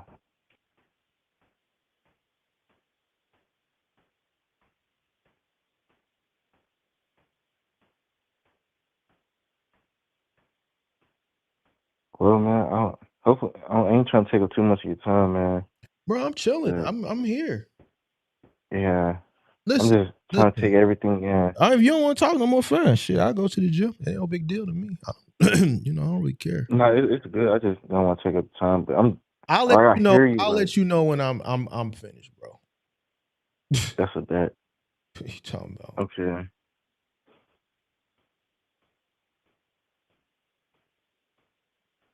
I ain't got shit to do. I do, but like I can do whatever I want when I feel like doing it. Yeah. See, and that's what I'm saying. I'm trying to get to a status like that. Well, you gonna have to work, big dog. You know? I'm older, How to- bro. I'm 20-some years older Yeah. than you, bro. I know I look young, but I'm older, bro. And there's a lot of years. I've been working since I was 18, bro. Yeah. You know, I had 2 full-time jobs in school, in the college, bro. In my 20s, I tried a bunch of things. I started my business at 30, unbeknownst to me, but I made a lot of sacrifices. I worked really, really hard, and I made more good decisions than bad. I made some bad decisions. Everybody does, but I made more good decisions. Made a lot of sacrifices. But you know, where you want to be at 24, I wasn't there. And if I would have been here where I'm at today at 24, I probably would have fucked it up.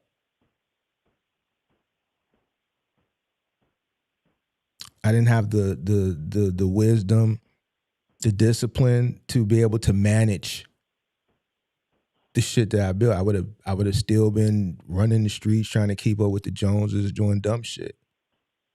I know it for sure. I 100% know it for sure.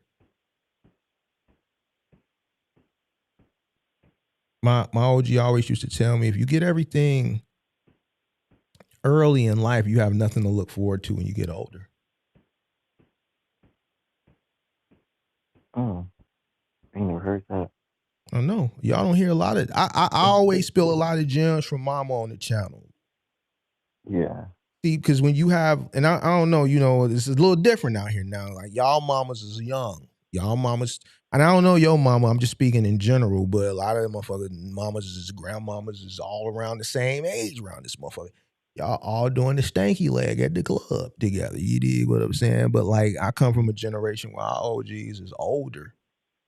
You see what I'm saying? So like, a lot of that wisdom and them sayings and shit, you know, that shit, as you hearing that shit as a shorty, it's going in one ear and it's going out the other, but you still keeping it in your head. And as you get older, then you start to realize that, damn,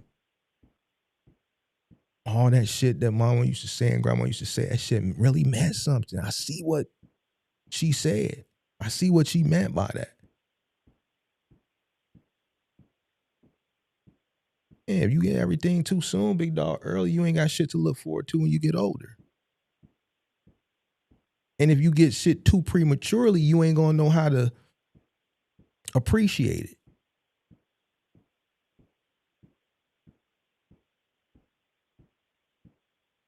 You see what I'm saying? Oh, If you yeah. if you acquire,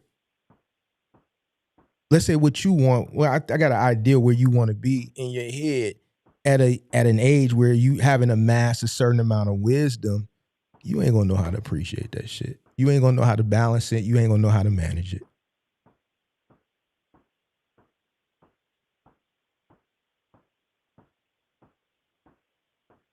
Just talking to you now at 24, it's just a lot of things that you lack. But you're gonna get there. You see what I'm saying? Yeah. So it's just like, if you had, let's say, certain resources, let's say capital, you would have been jumped out the window. But we know when you would have jumped out the window, you wouldn't have did what you were supposed to do, and you would have ran through that shit. And I can say that confidently based on the conversation that we having.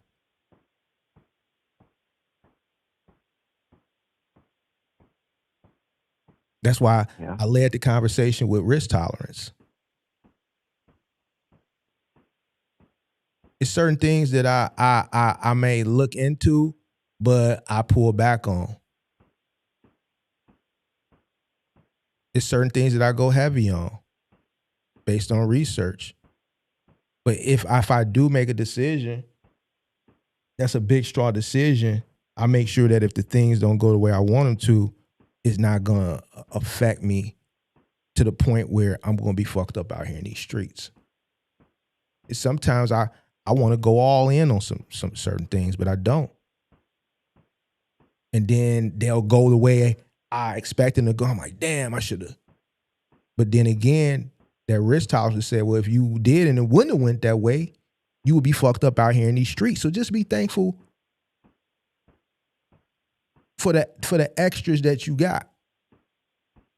And when you shorty and you young, you don't take those calculated risks. You haven't been through enough in life. before I take, outside of just, calculating my risk and making logical decisions, I always think about the roughest, darkest moments growing up, even just me finding my way. I don't want to go back to that shit, bro. So that also helps me to make more sound decisions. You know what? Instead of doing this, we're gonna do a little bit over here, and if it just go in our end, we're happy with that.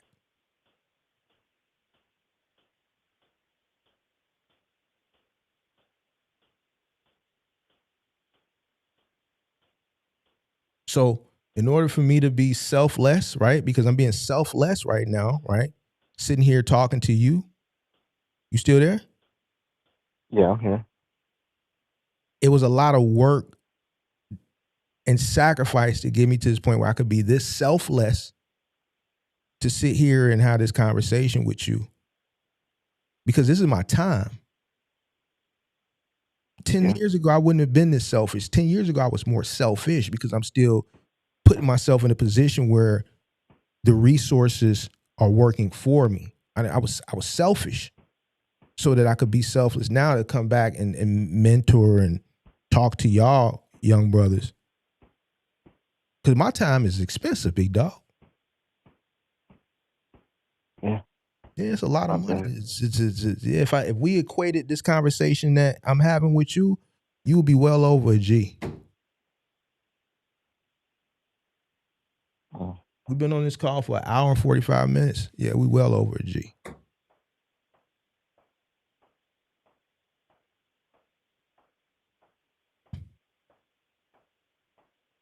If I put a value on my time and the conversation that we have and the information that I've given to you from a life and a wisdom perspective, even down to business and just, analyzing what you got going, analyzing, doing a risk analysis with you, trying to get you to switch your mind frame from thinking from emotions and to thinking logically. Man, it's people that charge a lot of money to do this shit, bro.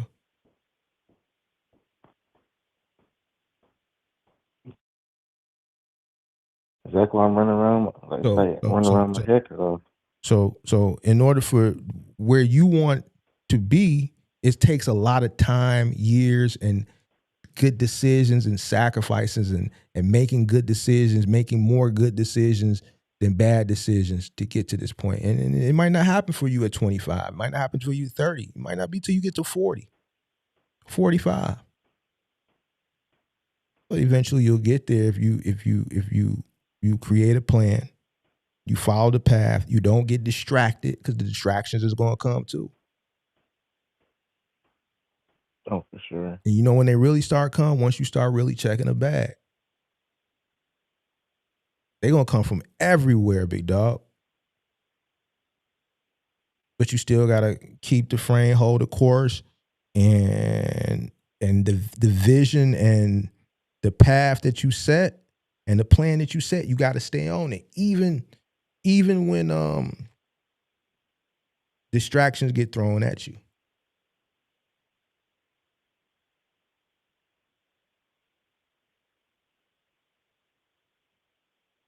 A lot of people, you probably know some people, because the conversation will go something like this. They were on the right road and were on the right path. Everything was going. Distractions got thrown at them. And these are the motherfuckers that be like, man, 10, 15 years ago, I wasn't fucked up like I'm fucked up now, man. I had this, I had that. I had that. Man, you know how many niggas that I came up with? No offense, this ain't no shot. Matter of fact, not even niggas I came with, niggas that was older than me coming up over east. It was a nigga in the hood, we called him Ghetto Millionaire. Back in the 90s, this nigga had everything, bro. Everything, dude. When the TVs first came out, this nigga had TVs in each visor, each headrest. When the 20s first came out, he had the 20s. Every time I went to the club, that nigga had a big ass section. This nigga had everything, bro.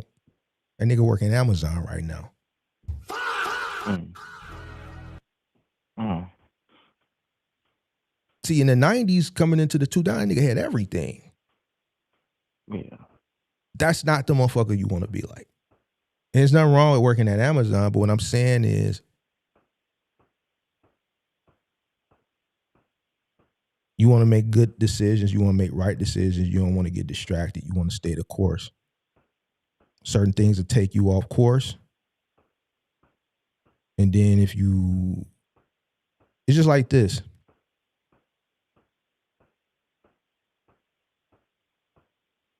It was people 5 years ago that came across something that they weren't expecting to come across. Some of them got that and they made poor decisions.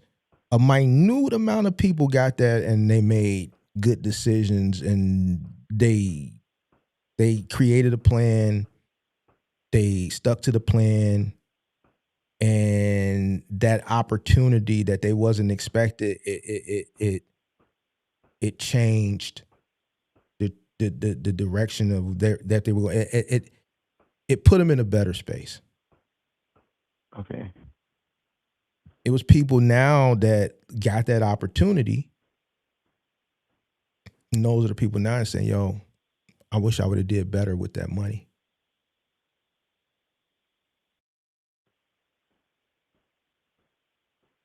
Life is about choices and decisions. And when you coming across these choices and you having to make these decisions, you have to make more good ones than bad ones. You're going to make some mistakes along the way, but you got to make more good decisions than bad. And that's why you have to make your decisions based on logic instead of feelings and emotions, like what you've been doing. Because when you basing your decisions off feelings and emotions, you're going to make more bad decisions than good. For sure.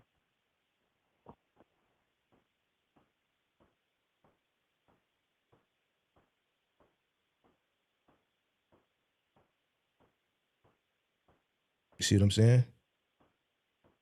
And Yeah. if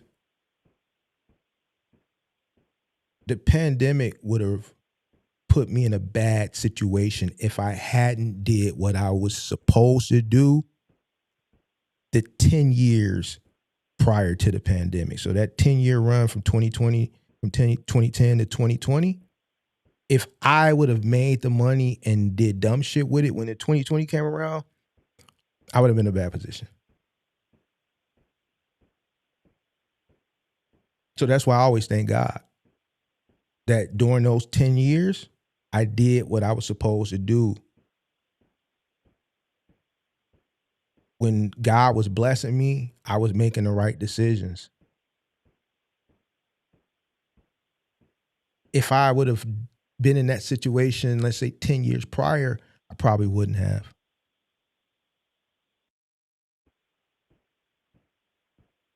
You see what I'm saying? Yeah. I got you. So that's what I'm saying. When the opportunity was there and the money was coming in, I was reinvesting it back into the business. Then I started reinvesting into things outside of the business. And when 2020 came, it was fine. All my equipment paid for.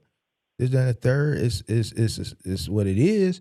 Then motherfuckers start pumping this shit, and I took advantage of the opportunity. But if I would have did dumb shit, I would have been the motherfucker that's looking back like, damn, I wish I would have did that in 2010, Okay. 11, 12, 13, 14, 15, 16, 17, 18, 19. Exactly. You don't know what the situation, the future holds. That's why you said we gonna hope. Motherfucker, I could have been hoping all I want. You know what? Fuck this shit. I'm taking the whole hood to Cancun. Man, we just ran up a good bag this year. Fuck it. God damn it. Let me go buy more house for me personally to live in than what I actually need. Let me go do more dumb shit. Let me go do more dumb shit. Instead of me leasing one car under the business, fuck it. Let's lease two. The money's there. We'll get it back.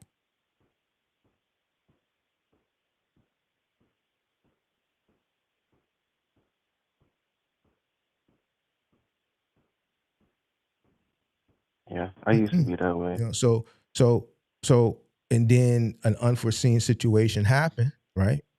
And then you like, Yeah. damn, I was hopeful, but I wasn't expecting this. That goes back to the saying, hope for the best, but prepare for the worst. There for the worst. Make good decisions.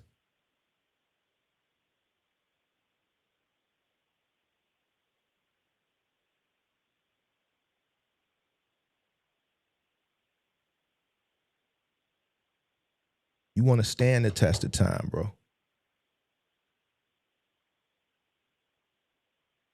So you'll get there, big dog. You may have some gray hairs when you get there, but shit, nigga, eat your vegetables and keep working out. You'll be straight.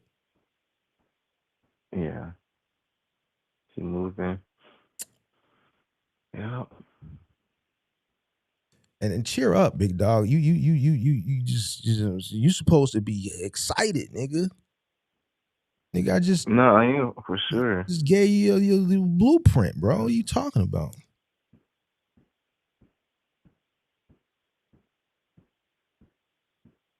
Hello? Yeah.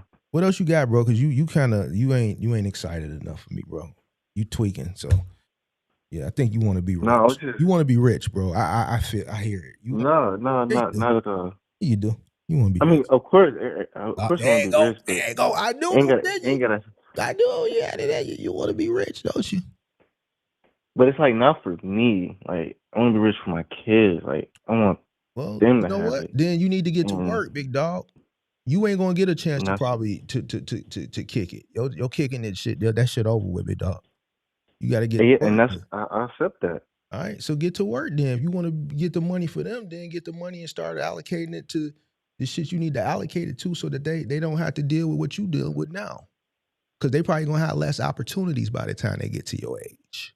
So you need to prepare for that. I was just having this conversation with somebody else the other day. Like having a kid today, man, you gotta probably be prepared to take care of them for the rest of their life. Because it might be less Yeah, just opportunity about. by the time they get to your age Mm-hmm. due to technology and things like that. I was just brainstorming with one of my homies recently. We was talking about that. So if that's the case, nigga, you want to get to work. Yeah, for sure. Because then you gotta build the money up, so then you can start using the money to make money for you. But then that's work. That requires a lot of thought, a lot of research. That's why I say go back and get your GED.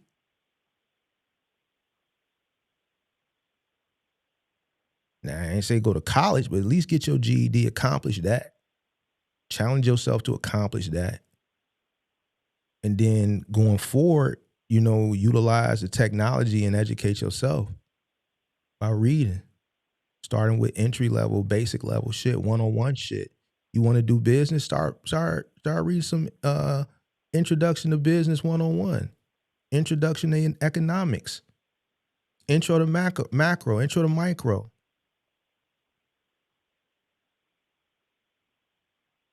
Business finance, business accounting. There's courses that you can take free. There's books that you can purchase for under $10 now.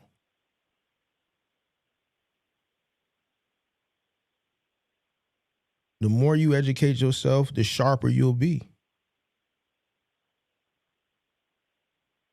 But you got to get in the habit of wanting to do it so that you desire to do it. I love to get knowledge. I want to be smarter than these niggas. I want to have intellectual conversations, bro. I don't want to talk nigga shit, bro.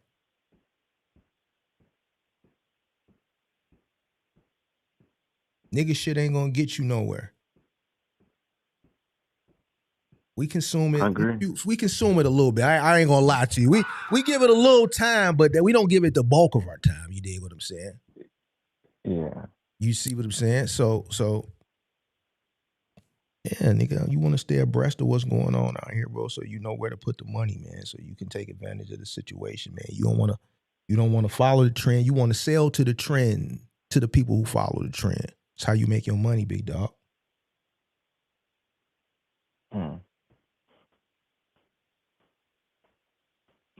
Yeah, All right, you've been man. saying some bars. You said what? I say you have been saying some bars. Like, I mean, bars. That shit just what it is. It's just wisdom, big dog. Wisdom. which I like. It's just wisdom, big dog. Wisdom, dog. Nigga pushing, getting to that half a century, bro. Yeah. I don't look it, dog. And I'm still, you dig what I'm saying? But Yeah. it's just a lot of years, bro. A lot of years of wisdom, dog. So that's why I can tell niggas when you watch, man, nah, nigga, you gonna do this, you gonna do that. And motherfucker be getting mad and they gotta come back and tell me I was right. They don't see it. It's just like, I remember OG used to say shit and I didn't see the shit, bro. But that's where the wisdom come in. And I can say that shit now. OG used to say a lot of shit to me, bro. That shit did not make no sense. Everything that lady told me, bro, was 100% true. And I started to see shit as I got older. I remember my OG said, man, niggas ain't your friends. You gonna see. You really got a few friends. Them niggas is associates. You got a handful of friends, and you still have some fingers left if you get to count. They ain't never lied. Mm-hmm.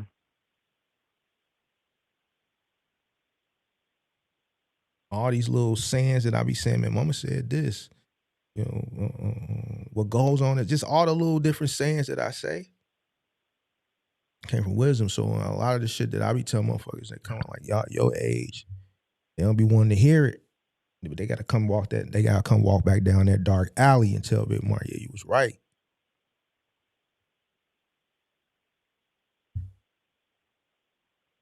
So, all right, big dog. I'm done talking now. I told you I'd tell you when I'm done. I don't want to talk no more. Well, man. Well, like I said, I appreciate the talk, appreciate the time. As soon as we get off this call, honestly, I'm about to start looking right now. Start looking and put my business plan together. Not even just a plan, honestly. Man, Plan of my life. do this first, bro. Start planning for these apps, and then put your business plan together in between time. Find the opportunity first. And when you in your car waiting for the ping to go off, when these gig apps and shit, whenever you get some downtime, then that's when you put your business plan together. Prioritize, dog. Prioritize. Priority. First, you need to find the opportunity. In between time, put your business plan together. See, you trying to find a reason to stay your ass in the house, nigga. Get the apps to get your ass out the house. Get to work, and in between time, put that shit together. Yeah. All right, bro. Yeah. I don't like your energy, bro. I don't like that. You smoke No, weed. man. You smoke weed, dog. You smoke weed. Yeah. Yeah, I know. I can hear it, bro. You admit I do. delayed. I don't like But that. like, You delayed. I don't like that, bro. That shit the conversation moving too slow, bro. I gotta wait for you to respond, bro. Like, I can't, bro. That shit is draining, bro. You gotta I hear you. When I hit you with something, I finish my sentence. Your ass supposed to be because you taking time to process it. You moving too slow, big dog. You gonna fuck around and miss all the money. This is why I told you, bro. You fuck around against a nigga like me, nigga. I'm gonna come take everything you got, nigga. You won't be able to compete. You try right, go let nigga. You wouldn't have no choice. Yeah. You wouldn't have no choice. Why you sitting there processing the shit, nigga? I'm already got the money, got the food, everything, nigga. Your plate empty. I'm gone already. You still processing the shit, trying to figure out how to respond because you high.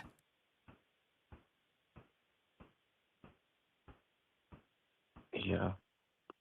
Yeah. You high right now. No, Yeah, not at all. shit, nigga. What you smoking, the Za? I told you I had just woke up from a nap. You on the Za? You smoking the Za?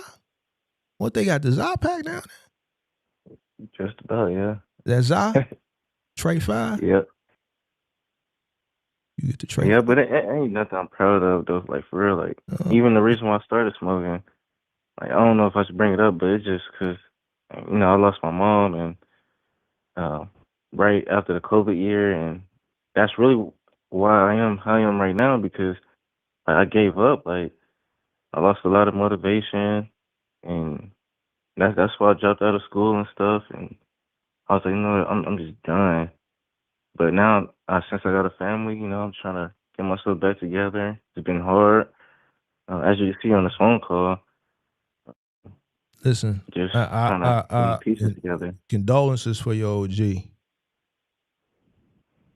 So I don't know what it's like to lose. That day, telling you like that man. If anybody watch me, they know how I feel about my OG. So I don't, Yeah, condolences for that. I can't even imagine.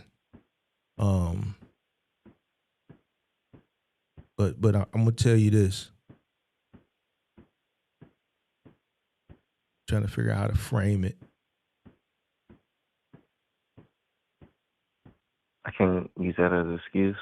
No, I'm not going to even mention it. I'm not talking about that. I would never touch that, bro. Never. Yeah, But as far as everything else is concerned, like the decision making, you got kids, bro. yeah, I do. So you having kids. You having some fun nights. So if you're gonna make those decisions and bring that responsibility, then you have to do what you need to do to ensure that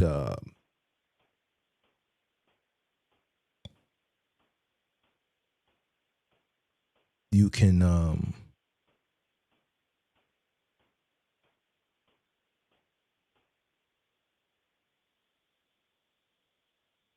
take care of your responsibilities adequately.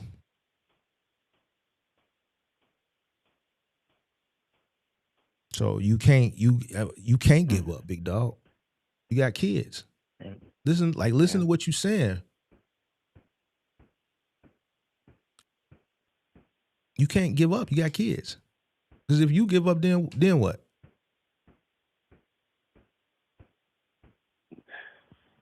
Like I was saying, game over. All right, but here's the thing. Fuck you.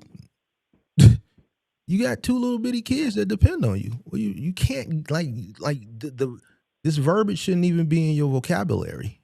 These words shouldn't even be you should that thought shouldn't even be a thought. You have to keep going, bro. You have to. You have no choice. You got to keep going, bro. Chin up. Listen to me, bro. Chin up. Yeah, I'm listening. Stop smoking that weed shit too, bro. I got you. Smoking that shit. Yeah, stop smoking that shit, dog. That shit has got you, it's slowing you down and it's keeping you in that sunken place. Stop smoking that shit, bro. I mean, I know it's probably smokers watching it. I mean, fuck what that nigga talking about, man. Check it out. That smoking, that's a coping mechanism, bro. And that's what's slowing you down. That's why you don't want to get up and go do nothing, nigga. That shit has got you dragging, nigga. You don't need nothing slowing you down, bro.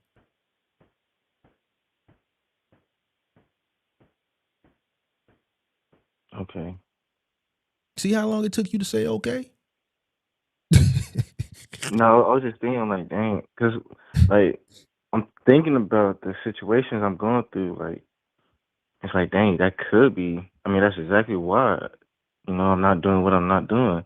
Yeah, you too busy getting smoking the Zaza. You smoking the Zaza, so you spending time hitting the Zaza, and then after you hit the side, you get hungry and then you get sleepy. Do you smoke the Zaza right after you get off work? Oh, On the way yeah, home, you one of them type. As soon as you get off work, you gotta hit that shit, don't you? Well, I make sure I take a shower and I dress my kids and my wife and get my house in order, and then I take my time and go smoke, chill, start thinking, and that's when the business plan be coming into me. Like, dang, I can really start my own business, and Hey, bro, listen. You the Za slowing you down, big dog. I mean, if you want to continue to smoke the Za, smoke it, bro. But I'm trying to figure out why you not. See how the conversation, as soon as you finish talking, I'm right back with you. Like, you gotta process shit, bro. Like, and what you processing, like, this ain't a conversation where, like, okay, we ain't talking about, goddamn it, complex equations and forecasting shit. Like, we talking about real life situation that's going on. So you should be able to expound on this, expeditiously. Yeah. Do what you want, big dog.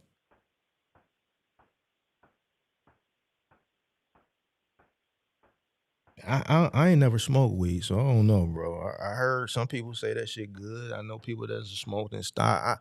I've always had to be on my square, so I ain't never smoked it, bro. Yeah, I've always had to be on my square.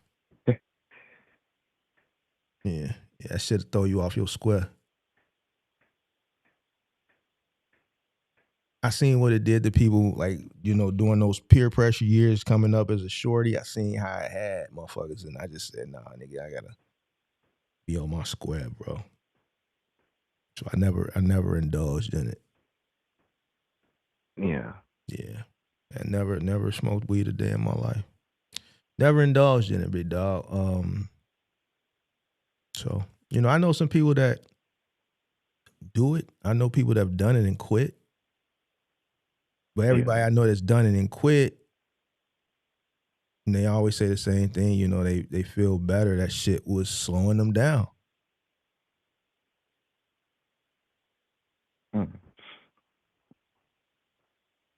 Yeah, I It's definitely each his own, bro. I know plan some to quit. smokers in the audience. I knew they was gonna start disagreeing. You dig what I'm saying? But like, I don't know, bro. Where you get the money from? How the ZA? You get the ZA? You got money for the ZA? Yeah, but I don't like. I'm not a pothead. Like, I don't smoke every day of every week. But Like, you smoke though. You I got just money recently for it started though, big smoking. dog. You got money for that though. Yeah. Yeah. I mean, we throwing deals. You We got throwing deals. though. You got money for it. Yeah. But not for long. Like, You got money for like I told myself last year, I came up with a plan. Like, I had my daughter last year. Shout out to that, because she came on Father's Day, so I thank God every day for her. But Is you black? You black, right? yeah. You grew up around some white folks or something? No, man, I'm blacker than the Ace of Spades, man. You said you grew up in Austin, Texas? Yeah. Born and raised.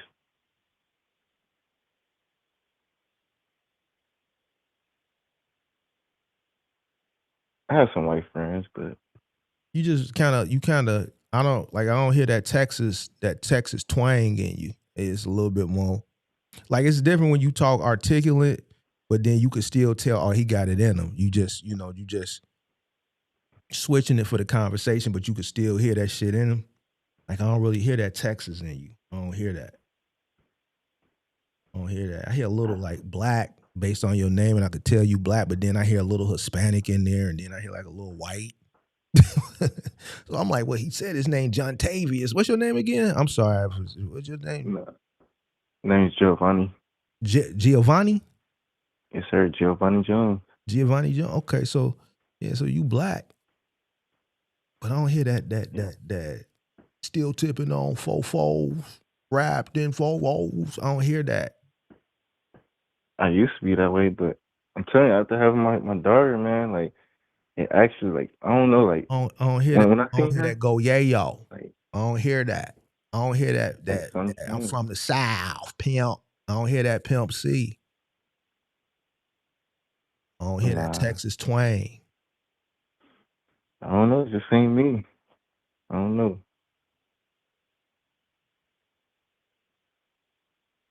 You got some swangers? You put some swangers on your car? Nah, I don't even want swingers. Okay. All right. I'm just checking, dog. I'm just checking. Yeah. All right. You know I know about that shit. I'm tapped in. Oh, I bet. Yeah. I bet. Yeah, I'm tapped in. But yeah, big dog. Yeah. All right. All right. Okay. All right, man. Man, put that shit together, man, and come back and holler at me, man. I know for sure. I'm gonna definitely stay connected. I think you opened my eyes up a whole lot more. I feel like I already knew this. I guess needed somebody to tell me. Okay. Well, now you know. Yes, sir. Now I Don't- know. and don't- I and- appreciate it, man. Yeah, it's all good. But next time you know some shit, you know better. Just do that shit. You don't need nobody to validate some shit that you already know, big dog. Just do it. You feel me? Yeah. Now, call me back in a month. All right, that's a bet. Call me back in a month and let me know where you at with it. Already, man. Sounds 4th, good. call me back April 4th. Whatever that week is, call me back that week of April 4th. Already. You call me if you don't call me that week and you call me back later and you need to. I ain't going. So call me back in a month, big dog. Already. I'll be there. Already, big dog. Already. All right. Appreciate it, man. Yes, Have a good one. Yes, sir. Yes, sir.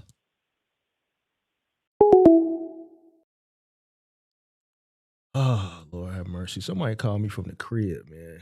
Oh, 224. Is that the crib? Yeah, that's that new area code. I think I've seen that number before. 224. I think I've seen that number before.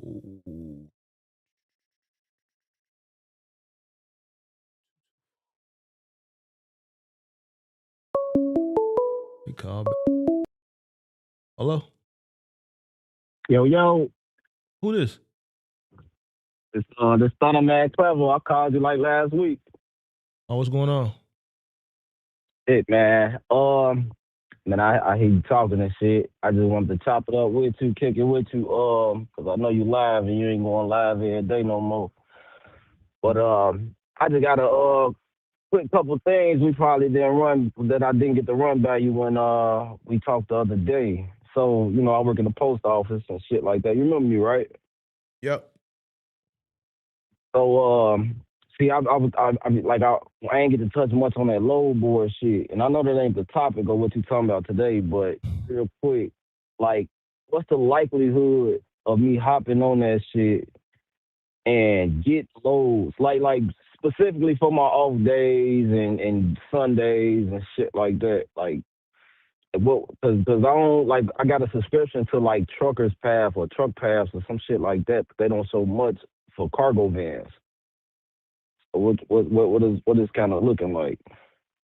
You want to get a load board for a cargo van to do part-time work?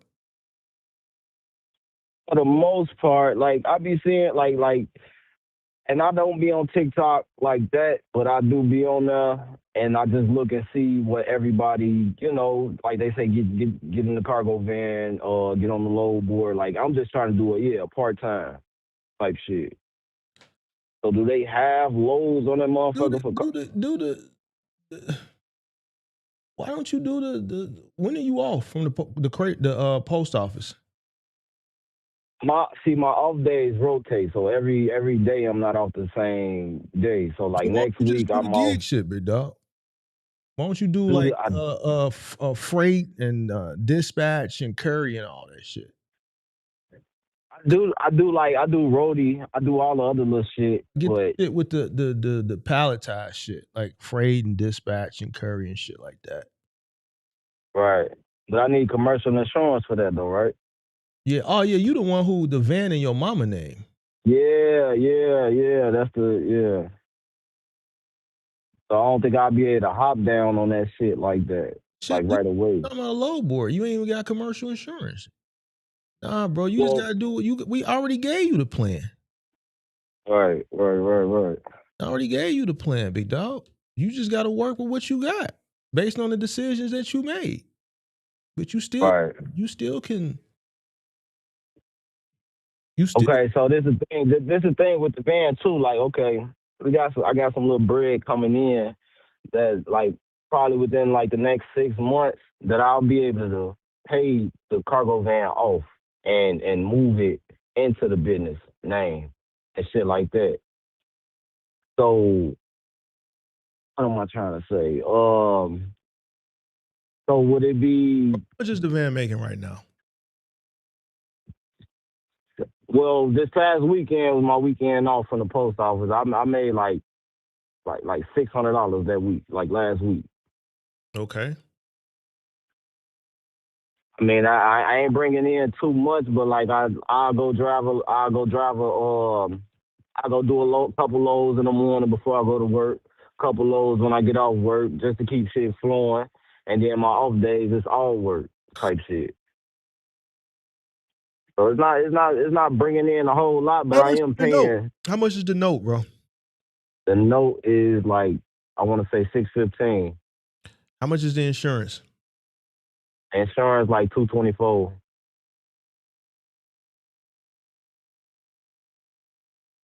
It's the personal insurance. It ain't commercial.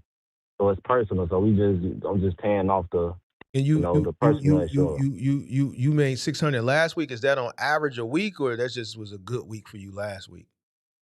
Well, I say that was a good week only because it was my weekend off from the post office type shit. So Like this week is my go ahead. how much you spending? How much does it cost you to operate the van above? Well, this like my first month, so I don't fully know off back. You know what I mean? It's my I only To had the operate that van last week. So if you paying gas. $615 a month for the van, $224 a month for the insurance, Yeah, that's about $200 a week. $200 a week. $210 a week just off your note and your insurance. So Right, you ain't got you doing gig work. So only other variable you really, I'm thinking, is fuel, whatever little tolls you got, you local, you doing gig work. right, You know, so after you add your other little variables a week, whatever that is you need to find that out. And then I wouldn't assume it's $600 a week. So even if that shit came out to about $350, $400, and I'm assuming based off what you're telling me last week, you probably made about $200-$300 the van. No, last week like I can look right now. Rody alone, just them 3 days, I made about $500. No, you missed what I It's, said. You my said you bad. Go made ahead. 600 last week. Yeah. That was gross. I just estimated Oh, right. your What all the expenses. expenses and shit like that. Yeah. So, I'm just estimating based off the two main ones and just guesstimating what you spent on fuel and maybe some other miscellaneous shit. So Yeah. Well, I don't like what I'm doing is like okay. I only like with the business bank account that I got Lily. So anytime I'm doing Roadie or any of these gig apps, all the money goes straight into that account, and I don't touch none of it. It's just strictly used for gas and my first payment on the insurance and the car, the truck note is coming up like by the 15th of March. But for the most part, I don't touch none of the money that's in there. It's just strictly for when I'm working the gig apps and then got to pay my note and shit. And I'm continuously adding money, just randomly add money to the account just to build up, the revenue that's in there. okay. So if you average, Yeah. let's say net about $200 a week, then that's about $800 a month. Mhm. All right. And how much you owe on this van? I think with the interest and everything. I mean, I think I No. told you last How time it much was do you owe for the 16. van? How much do you owe for the van in total? If the payoff, if you called a day for a payoff amount, what would it be? It's like 29K. Ooh. How much you pay for this Yeah. van? I think it was remember I told you I think it was like 16, but I think that was wrong. It had to been like 20 or 21. How much the van costs? You went to a And I was just dealership, thirsty. bought a van, and you don't know what you bought the van for? Damn, I ain't even in my shit. I'm in my work I shit. could tell you every single car that I've owned, leased, every truck that I purchased, all of them, how much I paid for them in my Right. entire lifetime. Right, Nigga, the right, first car right. I ever bought was $750.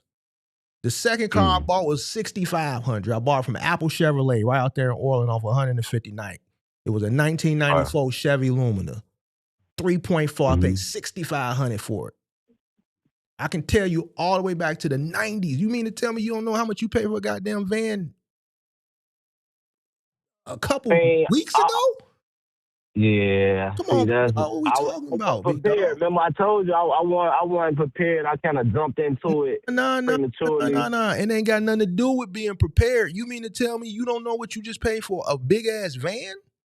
I could tell you every single car, vehicle, personal, down to every single truck that I purchased, where I purchased it, and how much I paid for it. I could tell you that shit right now. I could walk you down. Right. Like I bought my first car from J. Wren right there on South Chicago, back like in 98 for $750. It was an 86 9.8. Right. My second was a Chevy Lumina, Apple Chevrolet 159, 6,500.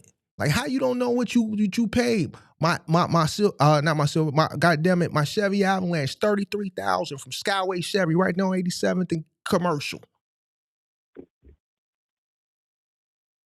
How you can't tell me how much you paid for a goddamn fucking van a few weeks ago?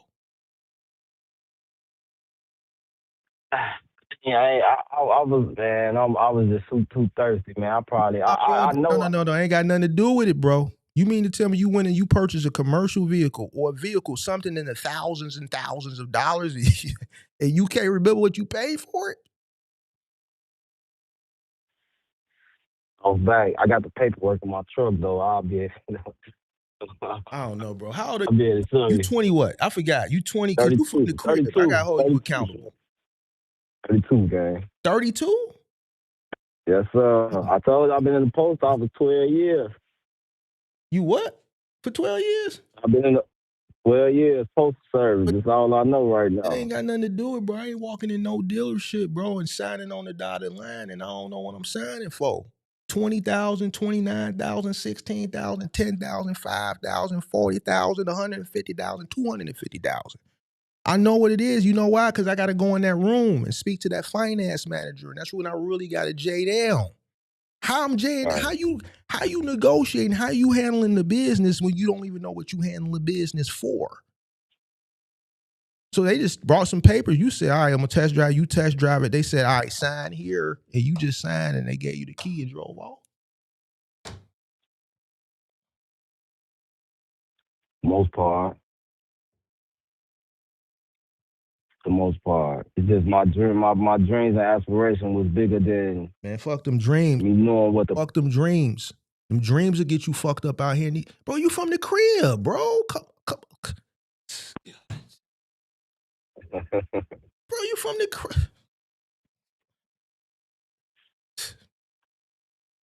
Yeah.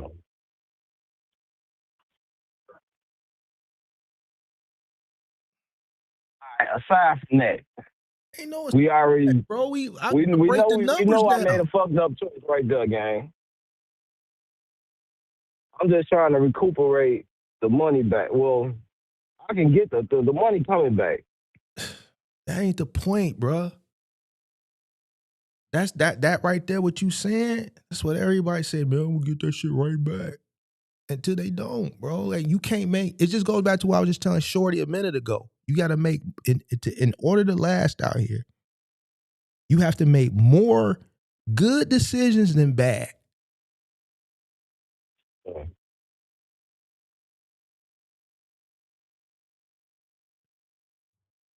I mean, like, a lot of motherfuckers ain't really, like, they jumping into this shit with everything they got type shit. Me, personally, you feel me? I work on top of this shit. But we can't go with every with motherfuckers. That's something I don't. You watch me. I don't care about what motherfucker. We not comparing ourselves to motherfucker. We worried about us. We gotta make better decisions. If these other motherfuckers, let them go. Fuck all of that shit. that shit must have went over my head the first time you said, because if you'd have told me this, nigga, I'd have jayed down on you then. Right. Yeah.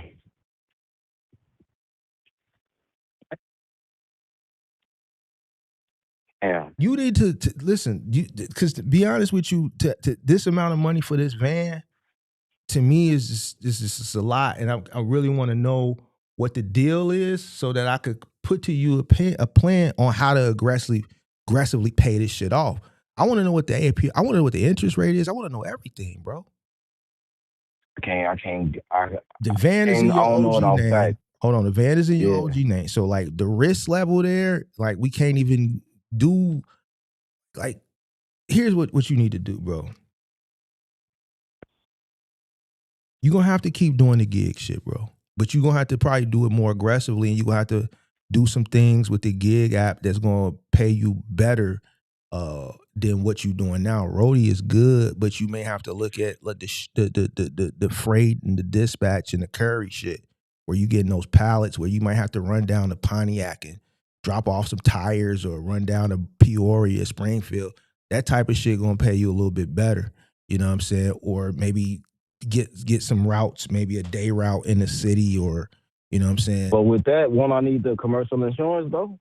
Oh, that's right. Fuck, man. Jesus Christ.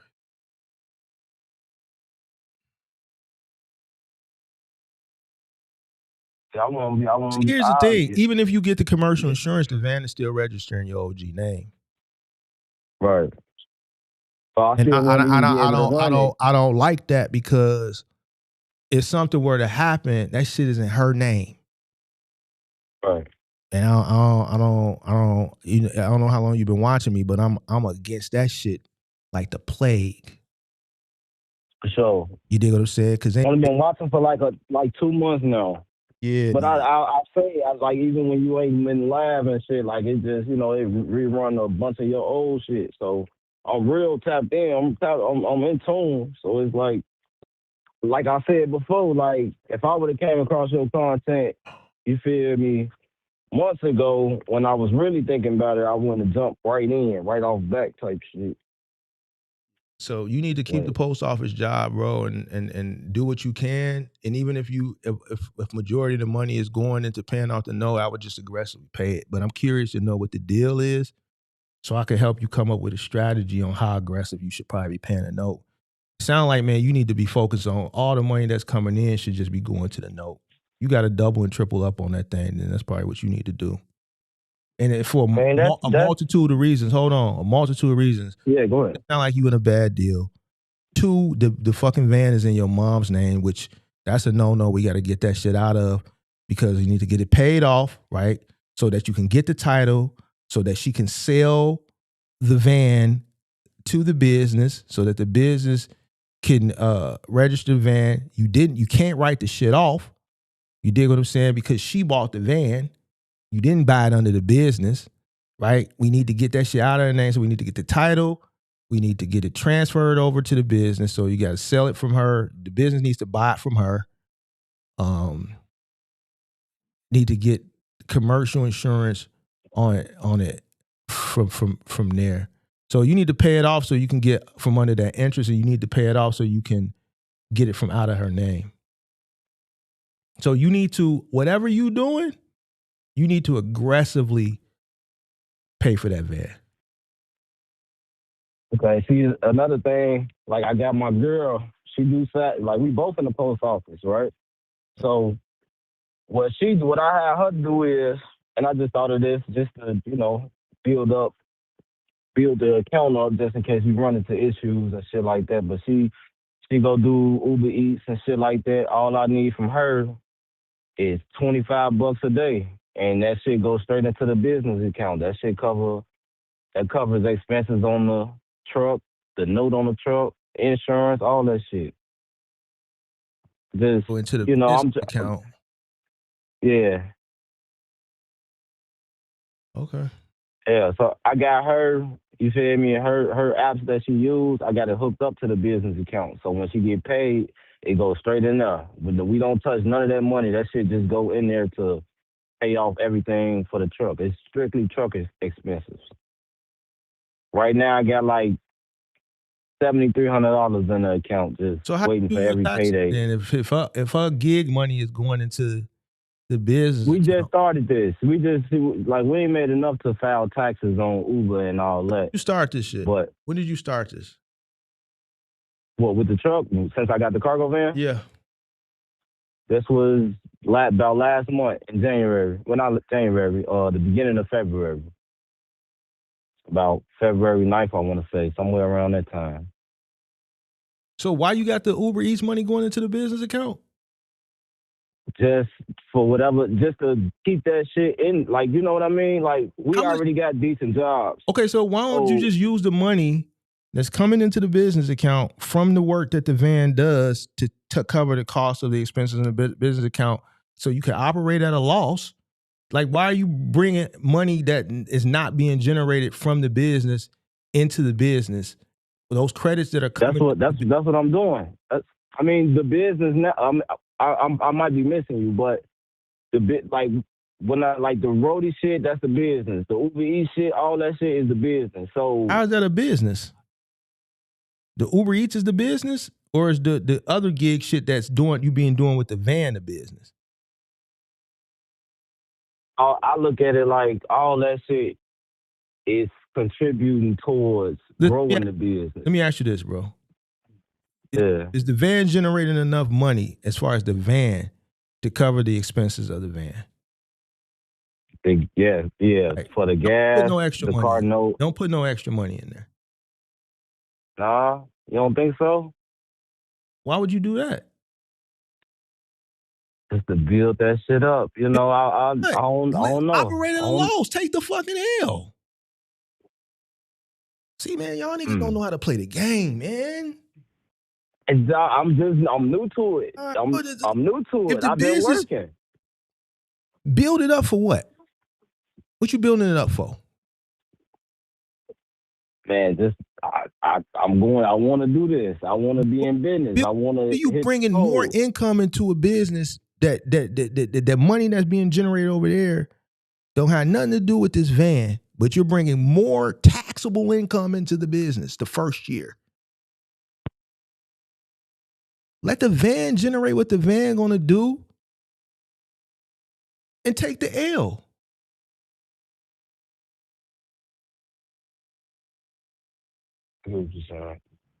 You hear it, but you don't understand what I'm saying. No, I get what you're saying. Don't add more money into the business when I'm already generating operating $800 a month, but it's costing you $760. Whoop-de-doo. Why are you adding money? As long as you got enough money in the business account for them not to charge you, cool. The money comes in, it goes out. It's your first year. You operate at a loss for 3 years.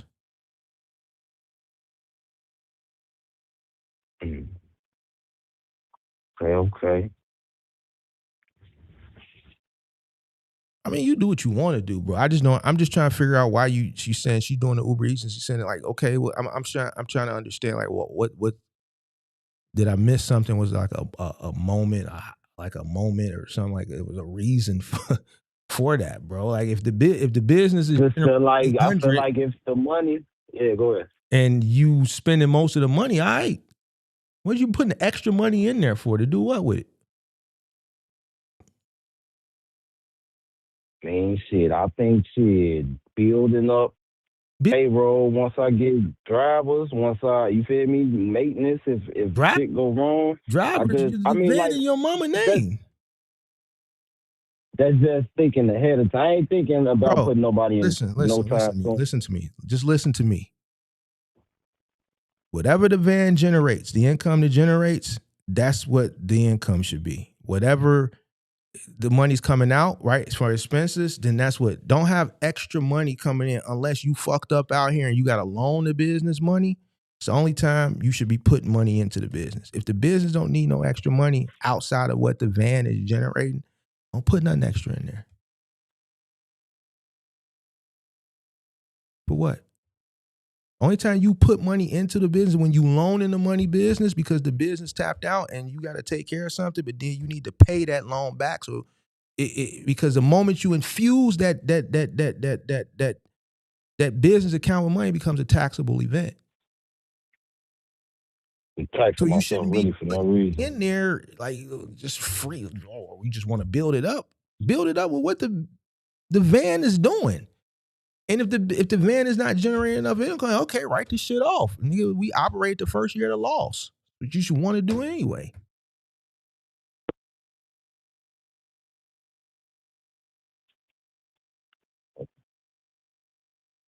Only put money into the account if it requires it. Just know that if it's necessary, the money is over here. Now you could do what you want to do. Me personally, I wouldn't have her doing Uber Eats and then putting all this money over here. Like I just, especially in the way your shit's set up, brother.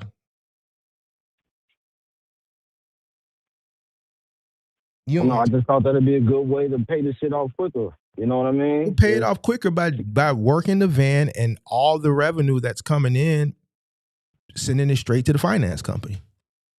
Zeroing out every month. Send majority of it to the finance company and just leave enough in there to keep the account open without being penalized. It's a business account. So I don't know who you with, but most business accounts, they'll penalize you if you. Some, depending on the account, if you gotta have a certain amount of money in there, or some, if you get insufficient, they'll penalize you. I don't know how your business account or who you're with or how it's structured, but I'm with Lily. I just got the little online shit. Oh yes, yeah, I don't know about that, bro. Yeah, but I would just pay the van off aggressively. That's what I would do.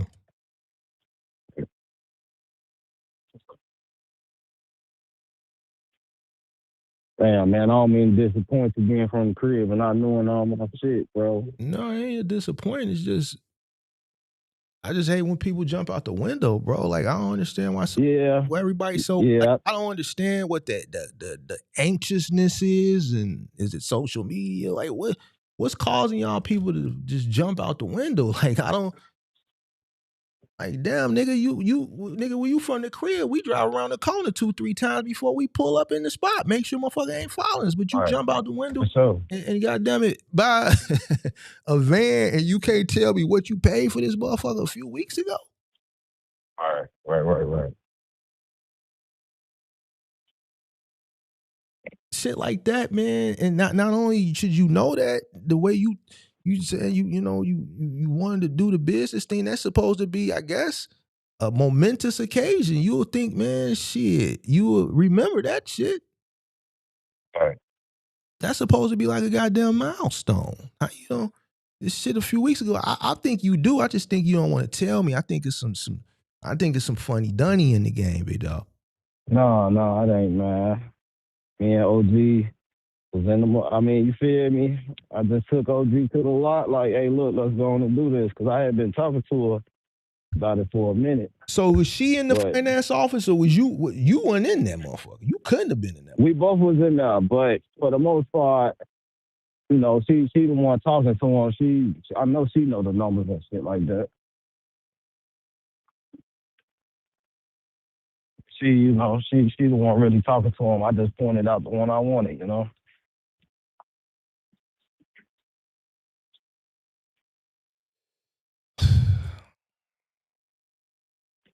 It's just, I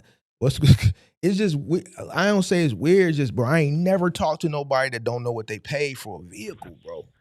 That's crazy, right. Bro. You smoking a za too? No, you at the post office. Wait, you smoked a za at the post office? Nah, I'm gonna just tell you, no. I'm gonna tell you, Mark, since we live. Oh, Lord have mercy. Y'all gotta get up, man. They spraying it, bro. They spraying it with the Fenty. Hey, man, they hitting it with the Fenty. It ain't the same no more. For sure. You're right, shorty. For real. You're right. Man, bro. Oh Lord have mercy, bro. That's what I'm saying, man. You gotta be on your square. That's why I don't do that shit. I gotta be on my square. Got I to. mean, shit, I barely be, you feel me, getting up and coming into this. Like, I thought you probably hear me working and shit now. But, like, man, coming in this motherfucker, shit, you gotta cope on something, cope with something. Shit, some of these motherfuckers doing Man, coke. you married. You said poke on something or told on. What'd you say? Poke on something? So you gotta cope with something. Like, Man, some of these motherfuckers doing coke, shit. man, Joe, you better. Man, shit. This our life, though. This a whole the whole life for us. Nigga, no, it ain't. Eh, Nigga, you ain't got to do it. Shit, nigga, you better find you something else to get high for, man. Get high for Well, making this money. I ain't talking about just the smoking. I'm talking about just coming in this gig, and you feel me? Got to deal with more stuff. Got to deal with. That's what any gig though. And that's anything, bro. You gotta have mind control and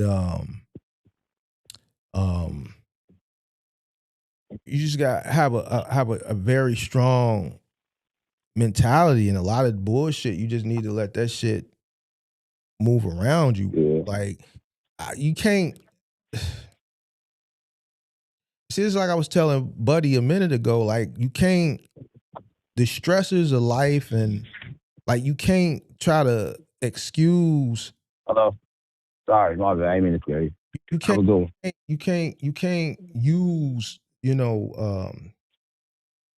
vices and say, All right. man, like bro, no, fuck all of that, bro. You gotta like, nigga, nah, bro. I'm telling you, if you can deal with the world without no vices, bro, you a bad motherfucker. All right. And I get it. A lot of motherfuckers gotta hit the motherfucker, hit the J, you hit the Zaza, you dig? Some motherfuckers gotta come on. They gotta stop and get them a 6-pack every day. Nah, Yeah, but but man, that shit tough when you've been so addicted to that shit for so long. You know, smoking shit since 14. man, cut that shit. You feel me? Man, you better cut that shit off. You ain't addicted to that shit, boy. You better cut that. Nigga, you want to be a businessman. You can't even tell me what you paid for the motherfucking car a few weeks ago. This is why you need to cut that Right. shit off. Yeah, You for let sure. you let a nigga who you say you 32? Yep. You let a nigga who 14 years older than you. My memory way better than yours, big dog. Man. Nigga, I'm telling you every car, I'm walking that shit down, nigga.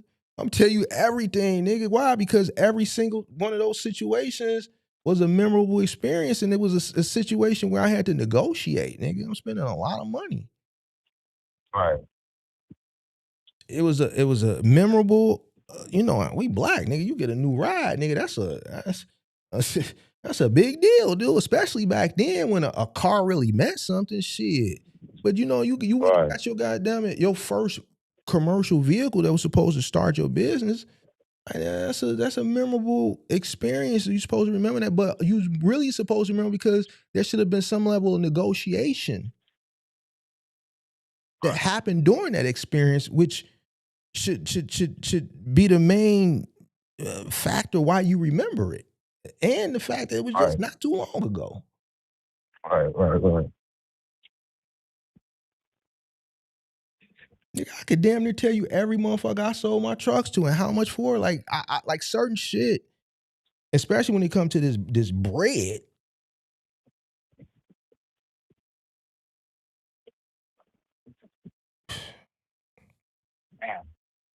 Yeah, man, you need to stop. You need to get y'all niggas. Yeah, dog. But that's what I would do, big dog. I would yeah, you need to aggressively pay that van off. Get up out of it.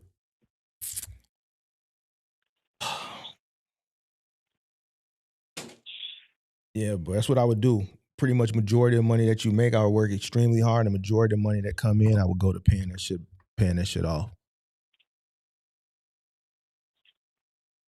That's definitely the plan. It's definitely the plan anyway to get it paid off from up under my OG. Mm-hmm. You ain't got commercial insurance, so you limited to what you do. You limited to gigs, so you need to just work really, really hard and get up out of that motherfucker, or get up out of the note, pay it off so that you can sell it to the business, so that you can Actually get some profit off the truck. get the correct insurance, have it registered under the business, so you can take all the liability off the individual in case something were to happen, and Right. get that commercial insurance, and be able to, do things with it that are a little bit more profitable than what you're doing right now. All right, okay. Yep. So Appreciate you, bro. So I would be able to I'm sure I would be able to, but the load boards I'll be able to, once I get it switched up, all that shit, I mean, commercial I don't insurance. even know why you would want to be on a load board anyway. Where you gonna go? You work at the post office. Where you gonna go?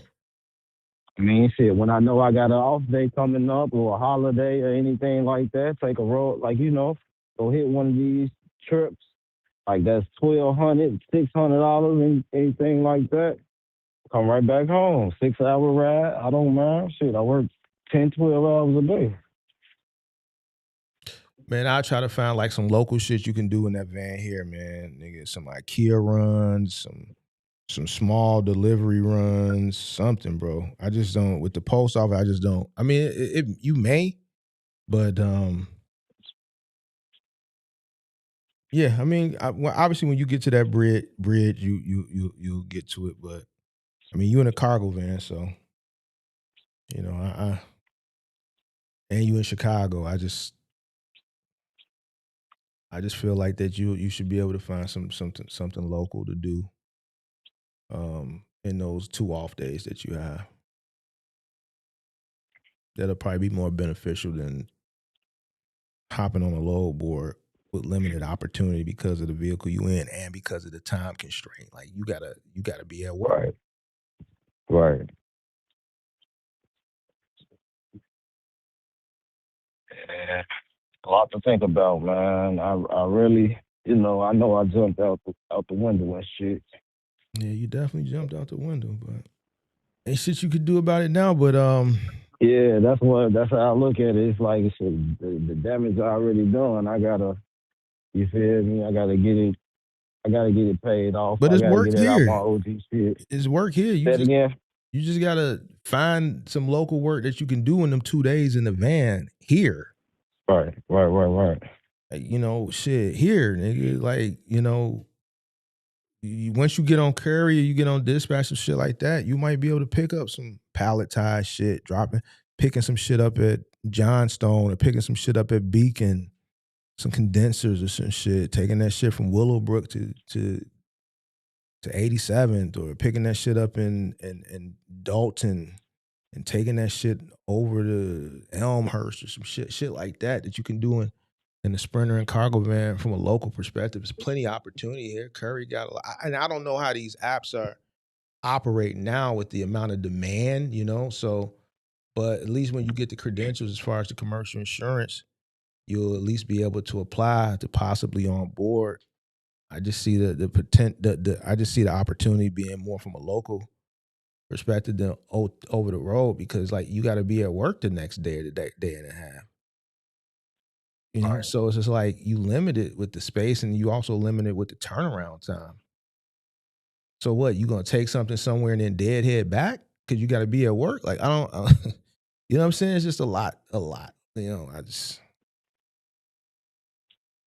Man, I didn't think that was a bad idea. Say I'll take a load from shit, Elk Grove, take that shit to St. Louis. That's 6 hours. If I get 12 to 1600, shit, that ain't really bad. You gonna get 12 to 1600 from here to St. Louis in the cargo van? What the fuck you taking from here to St. Louis in the cargo? I'm just throwing shit out there. I don't really know how to load, but I ain't never really been on the load board, 12 to 1600 from here to St. Louis.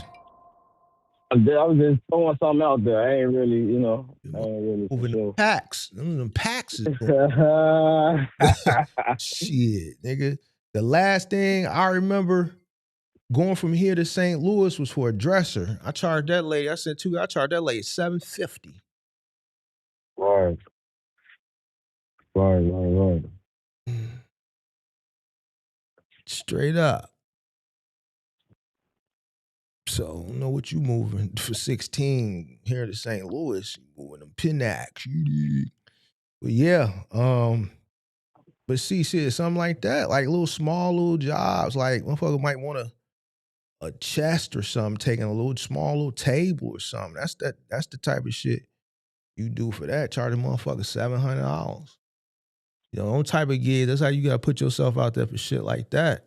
That's how you make your money in a cargo van, big dog.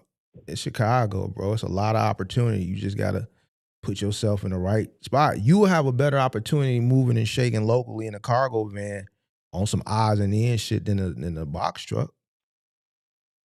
Right. But you got to start It's marketing. easier. So I would get all them apps, but then I would still start marketing myself as well. It's a lot of IKEA runs, Dolly, TaskRabbit. I mean, like, how do I necessarily? Because I made some business cards and everything. I be passing them bitches out. Man, You feel me? get online with And it, bro. You got to get online with it. It's 2026, bro. Create you a website. Create you a Facebook, Instagram, TikTok. God damn it. I would get on Thumbtack. I know a lot of guys they don't want to pay for them leads, but shit, that's they gonna put you in front of a lot of people. This guy in my Discord yesterday, he come complaining to me. He got 46 leads and he turned over 8 of them. He complaining. I had to break it down. Look, you turned over 8 out of 46, nigga. You done made your money back off of 2 of the jobs. Right. What are you talking about? Like, you know what I'm saying? So, you're gonna have to purchase leads. Yeah. Yeah, big dog. Somebody say cut some grass. Nigga, you gotta do what you gotta do. Shit, if you gotta hook a trailer to that motherfucker and start cutting grass, I listen, but I don't even think you gotta do that. There's plenty of opportunity here from a local level. There's plenty of people that's looking to have shit picked up and dropped off locally.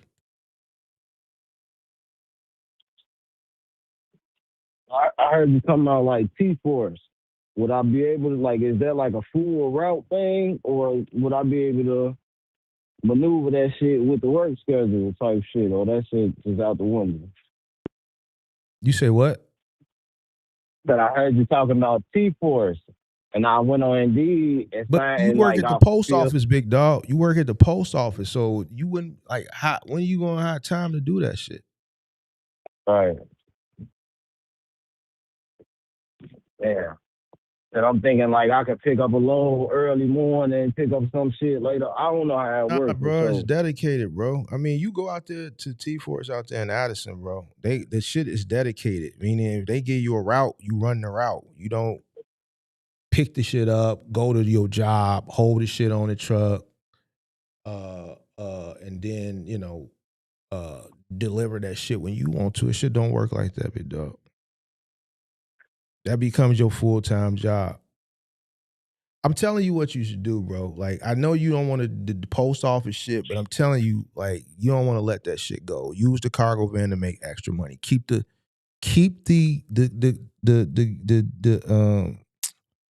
goddamn it post office job. Take the van, do the side work, bro. There's plenty of work. You in Chicago, bro. There's plenty of opportunity here, bro. A lot of opportunity. I told you what to do. Right. I told you what to do. Yeah. Plenty of money. I told you where to go. I told you what to do. I told you everything to do, bro. Only thing you got to do is do it. That's it. So I told you where the money at. All you got to do is go get it. Now it's not gonna be easy. Shit a lot harder now than when it was, doing my come up. But but I've given you all the places that you need to go to find the opportunities at.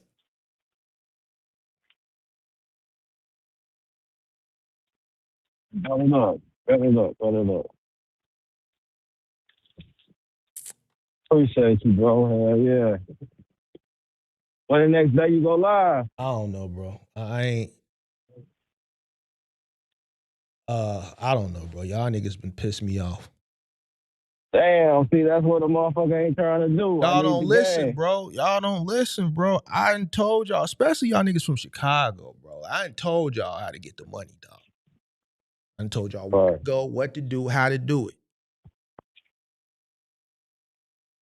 I don't know what it Right. is y'all niggas want, man. Y'all niggas want to be rich overnight. Y'all niggas think the money gonna come overnight, bro. Like, shit don't work like that, bro. Nah, Listen, let you me explain. Let confusing me me with explain to you. everybody else. I hear what you're saying, but here's another thing, bro. I'm gonna keep it a buck with you. You from the crib, so I gotta keep it a buck. Y'all niggas want to follow trends. Nigga, when I started this shit, nigga, wasn't nobody doing it. Wasn't nobody thinking about this shit, bro. I mean, when I you hear, I hear started, what I you thought saying. it was I hear what like you saying, 12 and I though. know You where you're gotta gonna go. But let me tell you something. It's plenty of shit to do out here. I don't understand why so many motherfuckers is flocking to do the same shit that everybody else is doing. And there's plenty of shit out here that I don't know what everybody else doing. It's just I'm trying to build off of what I'm already doing. Just trying to build off of it. You feel me? Capitalize off the post office, bro. I know I got a 401k, but shit, we in Chicago, motherfuckers ain't living to go see to even make it to see they 401ks. Shit.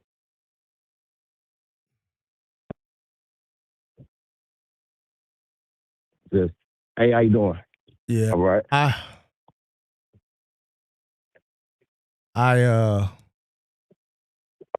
Have a good one, man. All right.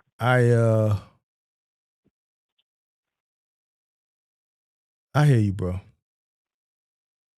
I hear you. But man, just listen to what I told you, bro. Like, I listen every day, bro, and I don't take nothing, you feel me, personal, none of shit like that. Shit. yeah, You know, motherfuckers need this type of shit. just find something local, bro. I mean, I know it sounds, and he just saying just find something local, but I done told you kind of how to go about it. I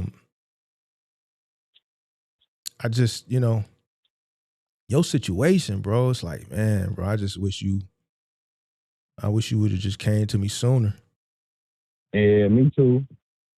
Me too, but it's gonna work itself out. I know it is. It's like, bro, I ain't got nothing but time until big dog upstairs say you ain't got no more time. You feel me? So Mm-hmm. it's all work. No days off, especially this is. I got this truck. I'm working. Like no days off, bro. I don't give a fuck about no holidays, no birthdays, none of that shit. Definitely gonna work out. Yeah. Yeah. Well, Yeah. just keep me updated, big dog. I got you. You probably gonna get tired of me. I'll be trying to catch you every time you go live and shit like that. Well, I don't call every time you go live, but I definitely try to view every time you go live. But Mm-hmm. I'm gonna definitely, stay in tune through my journey and shit. So just let you know what shit staying and shit like that. Keep getting knowledge. Keep getting criticism, positive and negative. All right, bro. Uh, Be safe. yes, sir. Be smooth, brother. Yes, sir. All right. Right. And Yo, Mark, I used to work for you. You was definitely ahead of your curve when I worked for you. Tap me in. I got to give you flowers. I don't know how to tap you in. This is my first time streaming on TikTok. I don't know how to do that. Oh, you said you work for me? You want to give me my flowers? I don't know how to tag nobody in. How do you do it?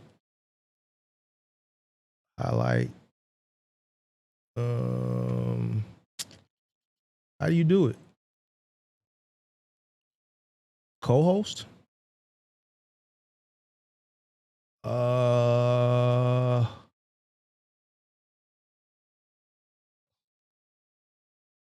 I don't know how to use this. It's my first time. I'm new to this. I'm old, so I don't know how to use TikTok like that.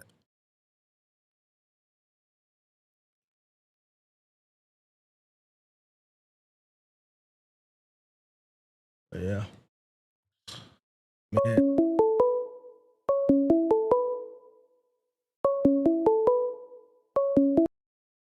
Yo, Yeah, hello? what up? Yeah, can you hear me? Yeah, what up? What up? Who that? Okay, Mark, look, like I say, bro, I read what my name Tay. I read what you said, but don't do no doxing. So you No, who? doxing. Don't like put out personal information. You said you worked for me when? Oh, no, okay. You had to join on Jeffrey. Uh-huh. You had to join on Jeffrey. I want to say this was like 2013, 14. My man, Dub, you remember Dub, right? White Doug? White boy, yeah. He put me on. Was after 2013. Doug didn't start working to me till about Okay, so 20, yeah. so I want to say that was like 14 then. That Doug. was like 4. You talking about white boy Doug, right? Edwin, yeah. You said Edwin or Doug? Edwin was Hispanic. But he had the little short white boy he had. See, he was short, white, kind of stocky. Man, dude, I had a bunch of Mexicans working for me when Golan shut down, but Doug was a white boy. But if you remember Doug, then you definitely worked for me, and Edwin worked for me too. But yeah. Okay, we're gonna say Dub. He put me on. He put me on to you. I'm from. Well, I ain't from over east, but I stayed over there. But anyway, I used to work at Golan's with him. He put me on with you. Now I lost my job because I crashed. I had wind up messing a car up. I had pulled a door off or something like that with a basically not being patient, basically, right? Who, I fired you? So Golan's fired you. You fired me. You fired me because I messed up them people's car, and I ain't gonna hold you. I was like 23, 24 at the Wait, walk me back down, because I'm old now, bro. You fucked up some people's car and I fired you. Remind me of the situation, because I'm trying to. Okay, this is the situation. It was wintertime. You had one of your trucks you had bought, one of the small joint stores. I think I was doing Office Depot run. I want to say, did you have Office Depot? You had an account where we deliver office stuff. People have to assemble. Yeah. Huh? Yeah, it was Office Depot. Okay. So there was Office Depot you draw. So it was wintertime, real bad snow winter, and I'm parked outside, and there was a car next to me. It was like I think the car was next to me trying to get past. So don't you know how the back of the little smaller trucks, the DOT bars are sticking out on the side a little bit. I wind up driving, but I wind up messing dude's doors up on the side of his doors. I like the DOT bar dug in the shit and literally dragged it. And it's not dragged the car, but you know. That was you who, wait, hold on. No, that wasn't. I'm okay. Of the situation. Where did this happen at? Up north. So you hit somebody's car. Okay, he was trying to get past me going one way, and but I was going the other way, and the street was narrow. But he wound up coming past, trying to get past. But me, I was impatient, and I wound up just kind of zoomed a little bit, and the DOT bumper got caught in his door, and it drug it. It was a black car. I'd never forget this, bro. I could never forget this. I'd never forget it. Yeah. And you wound. Go tell the story. See, the argument. Okay, so that happened then, right? Yeah. I get back to your joint. You know, I tell you, I called you before it happened. But you get back, you like, man, I'm have to, dock you. And I'm 23, 24 at the time. I get hot-headed. I'm like, fuck it. You like, well, just go ahead. So 2 years later, this is why I got to give you flowers, bro. You was ahead of the curve with the delivery shit, right? Because I wound up working for Amazon in 2015. This was one of the first. I was working out of Morton Grove, and this was like mass delivery, big shit, right? And when I started working there, I thought about you. I'm like, this man Mark was ahead of his curve with his delivery shit. Like you say, when nobody doing it, you know, you was your own small entity, but of course this was Amazon, so they would hire private contractors, and they would get 20, 50 vans, and they, you know, that's how they was delivering shit back then. This is 2015, 16 when I was working for Amazon, and I said to myself, hey, this man Mark. At the time when I was working, I thought about you like, this man was ahead of his curve. This man had a few trucks, some employees and contracts, and out here doing delivery. You feel me? Doing delivery shit. And I'm like, damn, this man was ahead of his curve with this delivery shit, with the Sprinter vans, because that's what Amazon had at the time.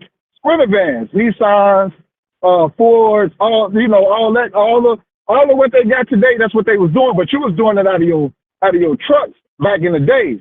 And when I was working for you those few months. So right now I drive semi trucks. I've been doing it almost 8 years now. So I'm to the point where I had to bump my head in this shit a few times, because when I first got into it, I'm making new money. A lot of money in my book, a lot of money at the time, a lot of money. So I'm, jagging money off, trip here, trip there, not maximizing what I do. You feel me? I wasn't maximizing at all. Just take the check, this and that and the third. And I'm like, damn, after 6.5, 7 years, I'm like, all right, let me get my finances together. Build my credit. I start to learn about credit more, how to use credit, how to understand credit, finances, saving money. You ain't got to take 3-4 trips in a year, especially when you working from check to check. You know, I'm looking at it at now. At the time, I'm looking at it as you got to build. You got to build yourself out of this. I'm a semi truck driver. This is $1 billion industry. You mean to tell me I can't make a quarter ticket doing your thing? Now this is where the studies come in at with this shit, right? The studying come in there, right? You'll have people tell us, oh, ain't no money in this, ain't no money in this. How come it ain't? It's $1 billion industry. You telling me I can't get some money off that billion? You shitting me if I can't get something off that billion, even with the rates being low for a little while, which it was. The rates was low as hell. But what I learned and what the old head was telling me is, hey man, you got to go value a truck. Don't go to no truck lot and talk about some 180,000, 200,000. Don't go on that big house, get in the car, $100,000 car, all that shit. Go cash out on everything as much as you can. And with what I do now, like I say, me being a truck driver, granted I do work for somebody. Right now I'm finna go buy me a truck in the next month. So but I ain't finna spend too much on it. About 10 to 15K. Bam. Go get a mechanic, take a look at it.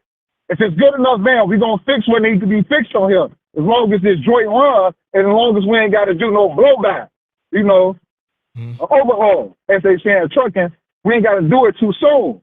We're gonna test the oil, see if the oil and the freeze ain't mixing up all that shit. Bam, cash me out on a truck. Already got a cashed out car. Got some money saved about a truck.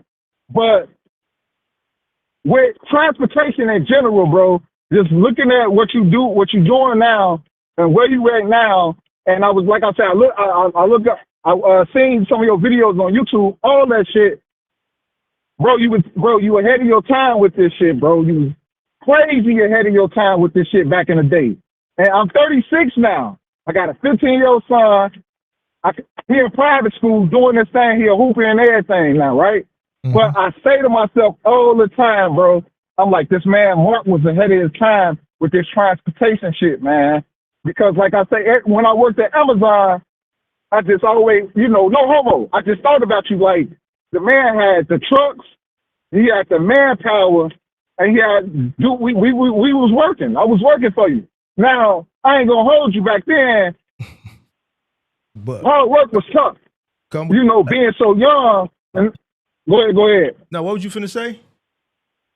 No, I was just saying, back then, being so young, not listening, not paying attention, back in those days, I'm like, damn, I could have been ahead of the game if I would have just stayed listening and had a better understanding about money, understanding the economy we're in, too. We out in Chicago. Like you say, it's always work available in Chicago. Even being a semi-truck, even driving trucks, a semi-truck, it's always work available in Chicago, especially when you're an owner-operator. It's Freight City. That's what they call it. It's Freight City. Like Oldhead told me, if you can't make minimum $750 in your city, where you from, being from Chicago, you shouldn't even be a truck driver. $750 a day. He say, man, you can make $750 a day, man. He say that's on the low side. He say because you can go from. He's making about that. They're making about $2,500, $3,000 a week local.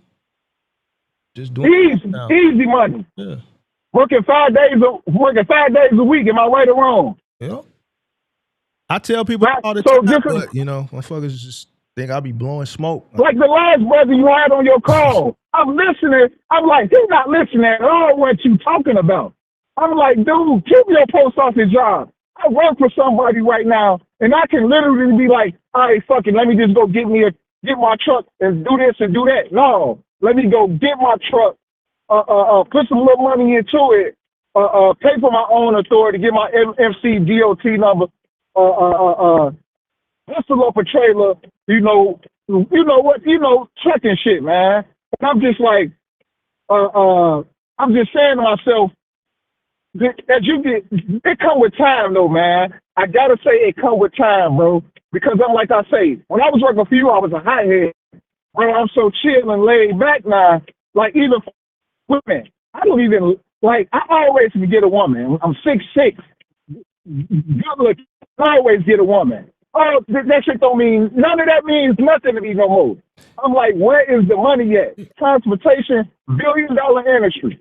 And I'm like, these niggas ain't listening to you. I think I remember you now. Was you the dude who was working with Doug and y'all went to he was like an Arab crib or some shit like that, and y'all was doing Bad Bath and Beyond, and he called the company and he said y'all threatened him, some crazy shit. He lied or some shit.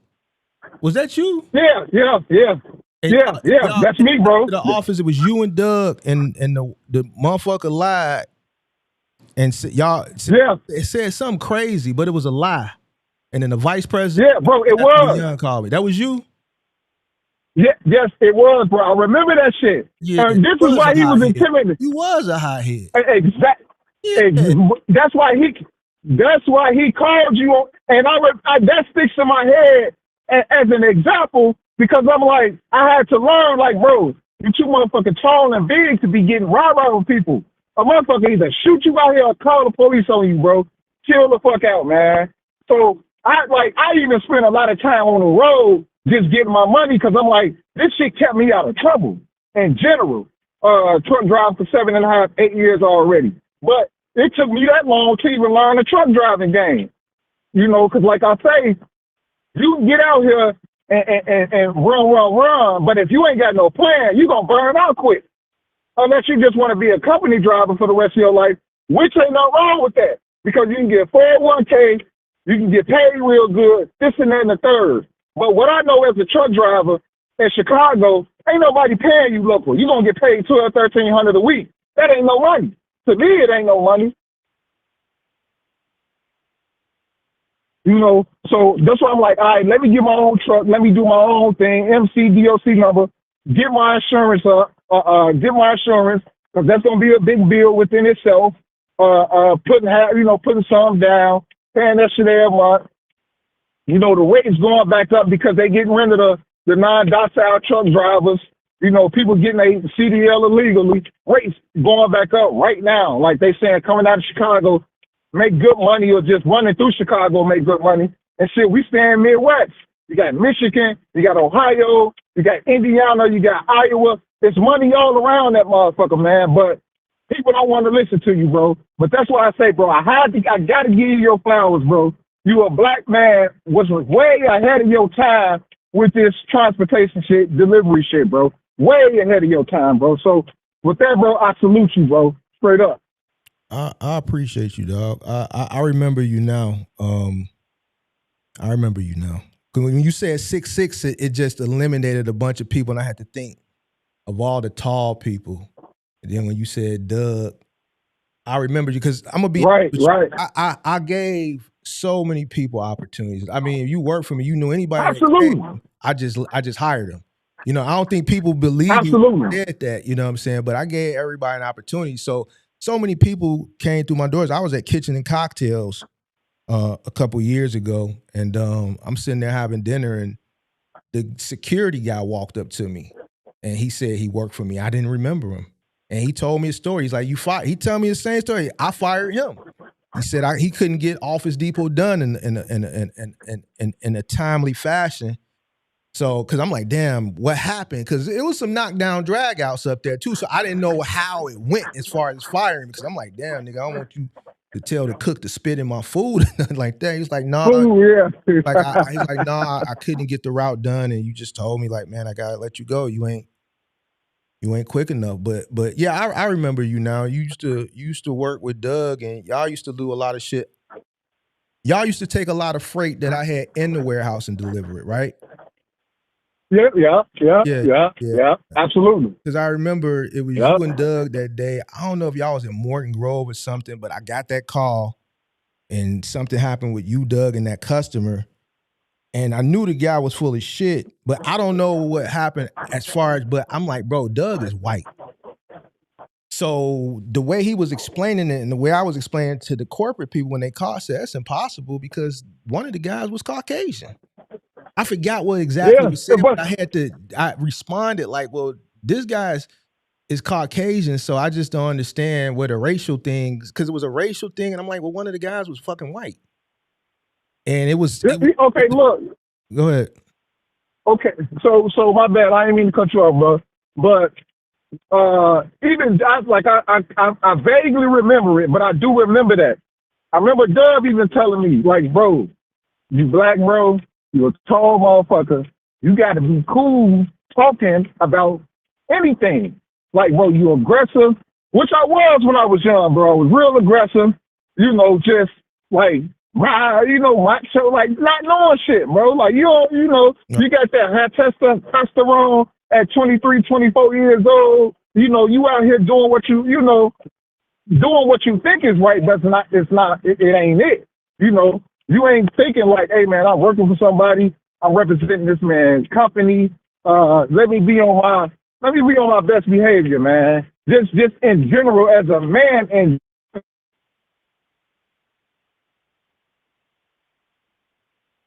we lost you. You know, like I go to, So what happened that day? Because I mean, you can tell me now. What happened? Okay. So me and Doug, we pull up.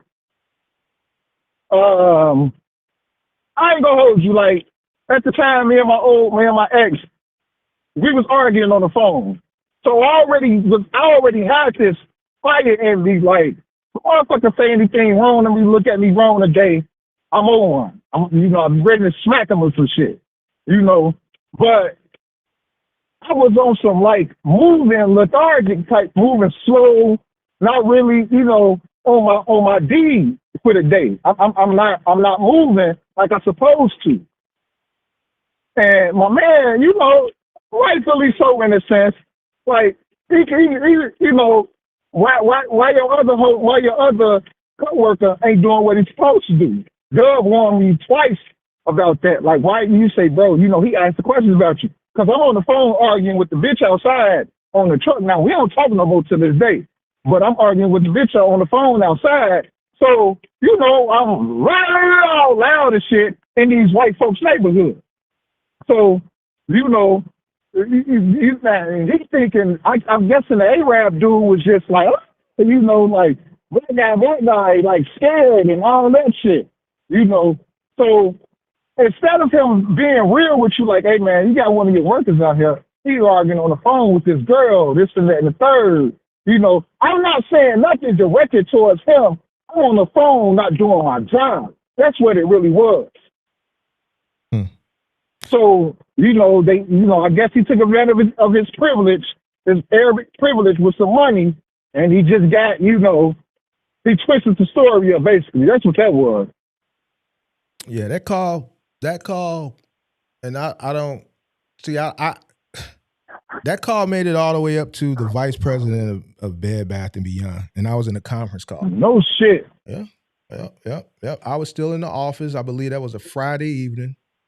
And absolutely, I forgot about this. And this, I've been in business so many years. A lot of shit don't come to me until somebody bring it up, or I'm talking about something and it'll jog my memory. I forgot about this, but it was a Friday evening. I got a call from Nonstop. They questioned me about some shit. I believe that's when I started calling y'all. Y'all told me one story, but then that guy made it some way to, he got the vice president of Bed Bath & Beyond on the phone. And then I got tapped into a conference call. But because I was able to, this is where the street part of me and the education part was able to work, because I already knew what y'all was telling me was some bullshit. I knew it wasn't 100% the story, so I had to use I had to use the smart shit to kind of, because he told them that y'all were aggressive, something to that. I can't remember exactly, but y'all but some shit like that. And it was some more to it that got racial, and I was able to talk it down for the simple fact that Doug was white, and then I took it somewhere where it was very, very, very, very, very, it was just a touchy situation to the point where they had to just leave the shit alone because race got involved. So from a Bed Bath & Beyond perspective, from the Nonstop perspective, it was just best that if the customer, whatever they had to do to appease the customer, and just not remove us, which they couldn't anyway because the freight was coming directly to us. So to take us out of that network of all this inbound freight, it just wasn't in their best interest. But I was able to talk out of that, and I already knew it was more to the story, because I'm just like, but I knew y'all weren't gonna tell me. So yeah, like I say, bro, we weren't aggressive towards him. It was me being aggressive on the phone with my chick at the time, loud and shit. That's what you know. Of course he twisted the story around, but we wasn't talking shit to that man. Like, I wasn't even talking shit to that man. But Doug was like, bro, house or something. Yeah. Like, he wasn't gonna let us in the house. Oh, this guy is doing this and doing that, you know, this and that and the third. But he let us start doing little shit until I was on some, like, you'll just see Dub coming in and out, and not me. So that's when he was like, oh, hell no. In the back of his mind, you know, just thinking for him, oh, hell no, what the fuck this nigga doing? He ain't doing what he got to do. He out here arguing on the phone. I don't know who you on the phone with. It ain't his business, but, you know, I don't know who you on the phone arguing with, but this nigga's supposed to be working because I paid for this man, paid for these services. At 36, I totally understand it now. I get it. I can't even argue with that type of shit right now. Yeah, I remember you. I remember when you said 6'6", I just started thinking of all the tall people that I could remember, and then I remember. But then after you left, or you said I fired you, didn't you go work for Q or something, or Rob or some shit like that for a short period of time? No, I didn't. I went right back to moving. Oh, okay. No, I went to moving, and I went to Amazon, and I got my CDL in 2017. Okay. Yeah. I've been driving trucks ever since then. So, yeah, bro. Like I said, bro. If anybody listening on this call, man, listen to Mark, man. He really got the time, the knowledge, and he got that history in this shit, man. You see the man, I don't even think he working no more. Am I right or wrong? No, I retired in 2022. See, See, the man done retired, man. Been put in work years ago. And I ain't even jock holding, bro. I'm just giving you your flowers, bro. To let motherfuckers know you was way ahead of the game. Way ahead of the game. Even before I worked, like I said, I worked for Amazon. Granted, I used to work for the company. They contractor was Impact Delivery out of Georgia. Yeah. You heard it? You heard the Impact? They got so many lawsuits. Is they even still in business? They done killed so many people. I have no idea. I have no idea, brother. They was on lock here back in the day as far as the contracts in Chicago. Back when the vans was white before they did the DSP shit. Yeah, I know Impacts. IMPAX, right? MPAX, yeah. It was the brother that worked at the Amazon warehouse. His name was it was a black dude that owned it. Yeah, his name is Burnell, some shit like that, man. I know who he is. He was a older black guy, you know. Mm-hmm. Yeah, man. He used to keep, like even at Amazon. I got smoke from Amazon, but see, they was on some. I hate to even throw this race card out there, but they was on that up there, man. They was on that up there, like the staff was white. They had some snobby attitudes. They were from the Northeast, Boston, New York, all that shit. So they was real snobby. They talked to motherfuckers any kind of way.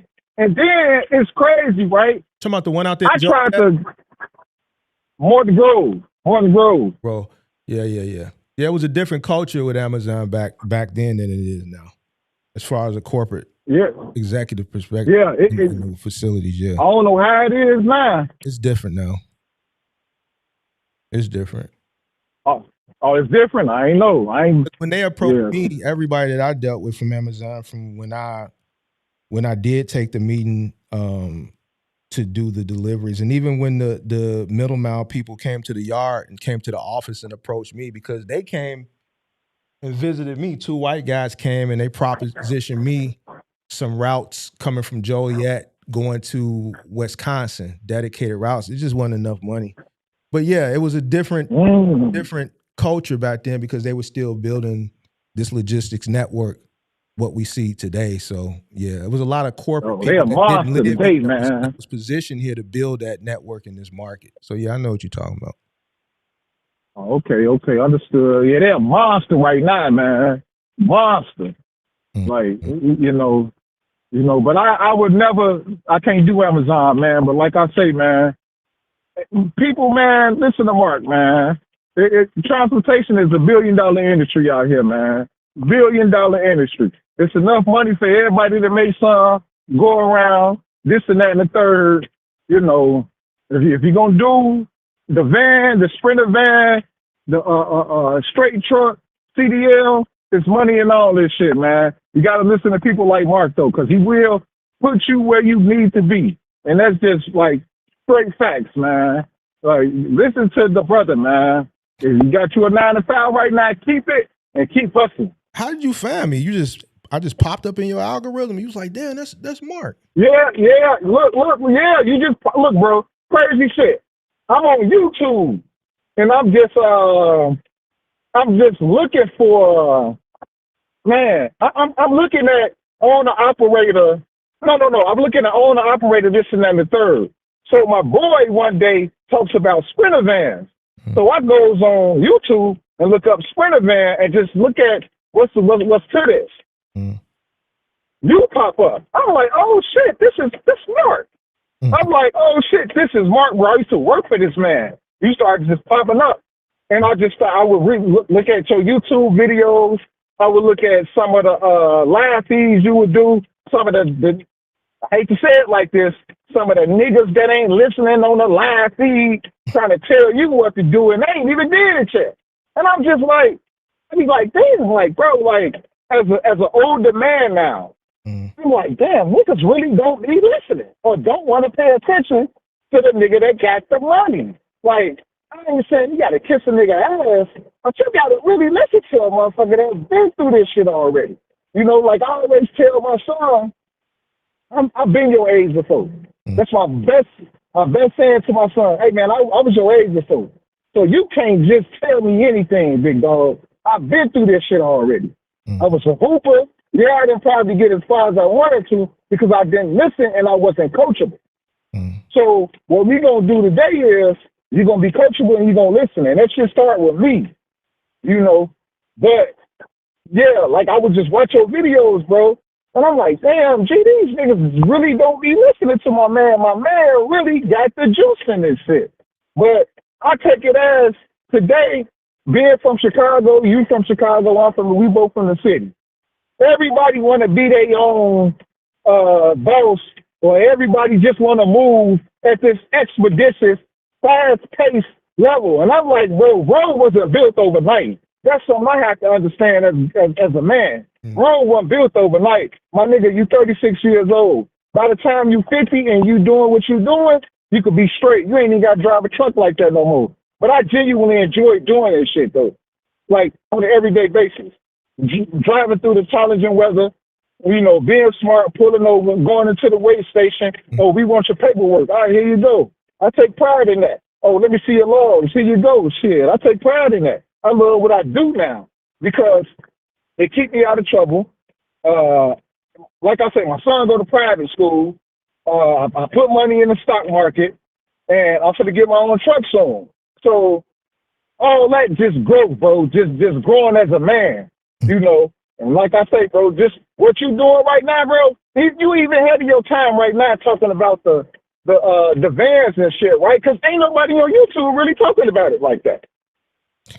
It's people talking about it, but just to add on, I think the reason why a lot of people, the thing with society and culture now is people want to be sold a dream. They want to be sold hope, and they buy into the lifestyle. I'm old, bro.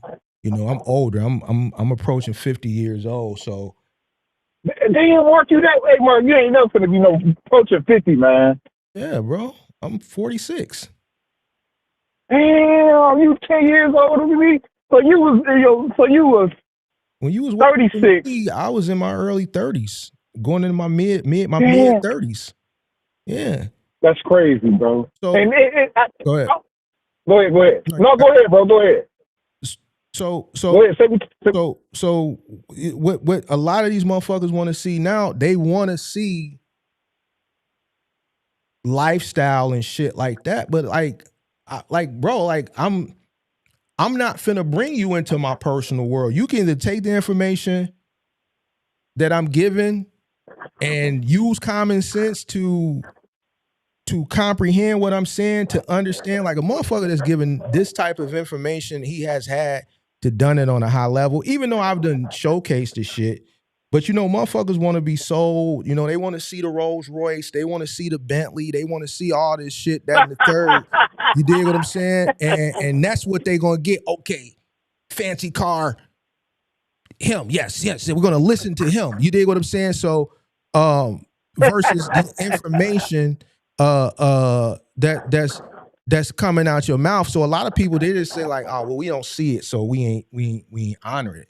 Cool. Yeah. With 3 million people, bro. Like motherfuckers eventually motherfuckers that work for me gonna run into, you ain't the first person that just came across my content that has worked for me, that has come and given me my flowers that I fired. You dig what I'm saying? It's like everybody that I run into, I've been fired. So it's like even people that I've been fired, like, yo, I just let the people talk for me. I don't have to, you know, prove and shit like that. But the unfortunate thing is a person will listen to a motherfucker, you know, who's selling them an idea, selling them hope based off of selling them a lifestyle, than a motherfucker who's sitting in a studio from the comfort of their own crib and just giving the information that they really need and not asking them for shit. You dig what I'm saying? So, you know, but you know, I mean, you know it, you were there. You worked for me, you seen it, you know what it is. I know what it is. Absolutely. Probably 1,000 motherfuckers. There's so many motherfuckers that don't work for me that I don't even remember motherfucker be coming up to me. But and it's crazy, bro, right? How disciplined you was. I didn't understand that at that when I was young, bro. But I look at it today and I'm like, this nigga was super disciplined, like strict, you know. And I used to say to myself back then, why this nigga so tight in a sense? Like, why he so tight? I get it now. I understand it. I'm like, bro, to be where you at today, you gotta be like that. You gotta like, cause if you're not like that, if you ain't got no structure, you ain't got no real discipline, man, you're gonna fold quick. Quick. You know, like you say, motherfucker be on the Rolls Royces, the Bentley, the 15-foot ceiling houses. Like, bro, that shit ain't nothing but a dream. Somebody selling you in a course today, or they going to rent the lifestyle on Amazon. I mean, not Amazon, on YouTube or some shit. You know, you got those people nowadays on YouTube selling a dream. Hey, man, you know, buy them a course and you'll be a millionaire tomorrow and all that old crazy shit. I just be like, man, like, that shit don't make no sense to me, man. It don't make sense, man. And people are way more easily manipulated today versus back then. Like, today, like, there was this one sister, right? Mm-hmm. She was, I forgot what, she was selling courses on how to, like, she talking about she had 100 semi-trucks and this and that and the third. I know what you're talking about. Man, I'm like, as a truck driver, I'm like, this bitch is lying. When I first seen her content, I'm like, she's lying. This is a lie. It don't go like this, you know. And then you can pay for people to be on your YouTubes, interview them, and just tell a straight lie about shit. And I'm like, damn, bro, this shit is really fool's gold nowadays. Like, people can get really played out their money, you know. And I always been the one like, you gotta show me before you can tell me anything, man. Show me, you know. And today it's so easy to, you know. I think it's kind of calming down now. People, I don't think they really falling for the banana and the tailpipe like they used to. Not like they used to. I agree. But you know, it ain't like it used to be. But that COVID era, you know, a little bit before COVID, man, they was falling, man. Falling. Yep. But yeah. Man, I'm glad, man. I'm glad you're doing good, man. I'm glad you're doing good, man. Yeah, I know exactly who you are now, man. I'm glad you man, I'm glad you matured, bro. Yeah, you was something else. I'm just thinking back, you know, you was something else. I know we had a few little. Oh, absolutely. Absolutely. And you used to always tell me, if you don't like it, you can quit. You used to always tell me that little shit like that. Yeah. You ain't got to work here. You can go woo. Yeah. And I was like, damn, man. The shit used to, it's true. It was fact. But it used to bug the hell out of me back then. Yeah. But this ain't my business. It's this man's business. I can't come in here acting like that. Like I work for the people today. Like, you know, being late for an appointment. Motherfucker, get on my top like, hey, man, they said you was late, this and that and the third. Man, I try to be 2-3 hours before delivery nowadays, today, doing this shit. 2-3 hours before, just to get shit done, get it out the way. You know, like I say with females, man, I miss you. Can you come off the road for a week? Hell no. You gonna pay me for a week? Like, I'm like that. Even with that, like, around my sisters. But I tell them, baby, I can't give you that time like that no more. I got to get some money. Shit, like, you want me to come lay up and spend my money on you and chill and all that? I'm spending money, but I'm sitting here at the crib with no money coming in. Yeah, I got cushion, right, but that's taking out my pot. You know, so I don't even indulge with the money. You still talk to Doug? Man, I ain't heard from him. I ain't heard from him in a minute, man. I heard from him in a minute. We was politicking for a little while. I think he got his CDL too. If I'm not mistaken, because last time I was politicking with him, he was at FedEx. He was working for FedEx. And after that, we just kind of went. You know, it kind of went dull after that. I don't know what my man doing. I had him on my old Snapchat. We'd go back and forth through the Snap. politicking back then. But I ain't even got my old Snapchat no more, so I don't even know what my man doing. But even shout out to Doug, man, because he used to look out for me a lot too, man. Even just put me on game, like, bro, you gotta chill, bro. Like, you got opportunity right here. Do your thing, this and that and the third, blah, blah, blah, blah. He was a loyal, dedicated motherfucker, man. Yeah, he was, but he was a good. He was dependable, definitely. But Doug, There you go. I got some stories that now that you mentioned that motherfucker, I got some stories about that motherfucker. I know my boy. Yeah, he did some crazy shit. Maybe one day I tell this one story. It's one memorable story about Doug, and I don't even want to talk about it. But yeah, Doug was something else, but he was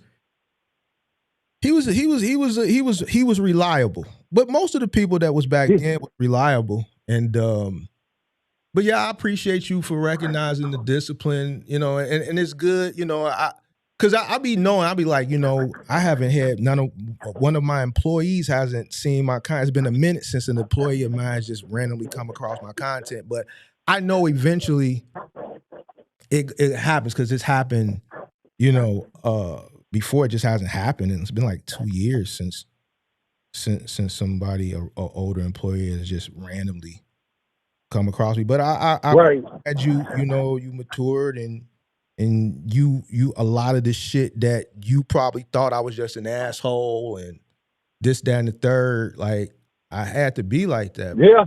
Like, you gotta understand. I tell people all the time. One, you were there, so I got this massive infrastructure, right? Which, and my homies tell me this shit all the time. Like, Mark, you got to chill out. A lot of the people that watch you, they'll never get to the where you got to in this business. They'll never get that many trucks. They'll never have a warehouse. They'll never have a mobile office trailer.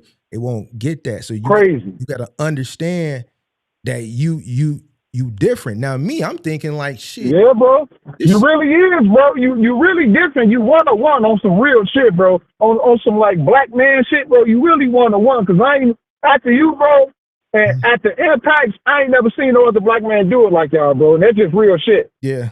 And niggas come down on me now. I be talking about the sacrifice, and they be like, nigga, you ain't married, you ain't got no kids, and like, nigga, I didn't like, dude, this is what it took. Like, nigga, yeah, I'm disciplined. Nigga, I'm trying to chase a bag. I mean, you there, I'm about the bag, bro. I think when people that don't really realize like the infrastructure and then having to deal, listen to what you said. You was something else. So I'm dealing with 25, 30 niggas like you.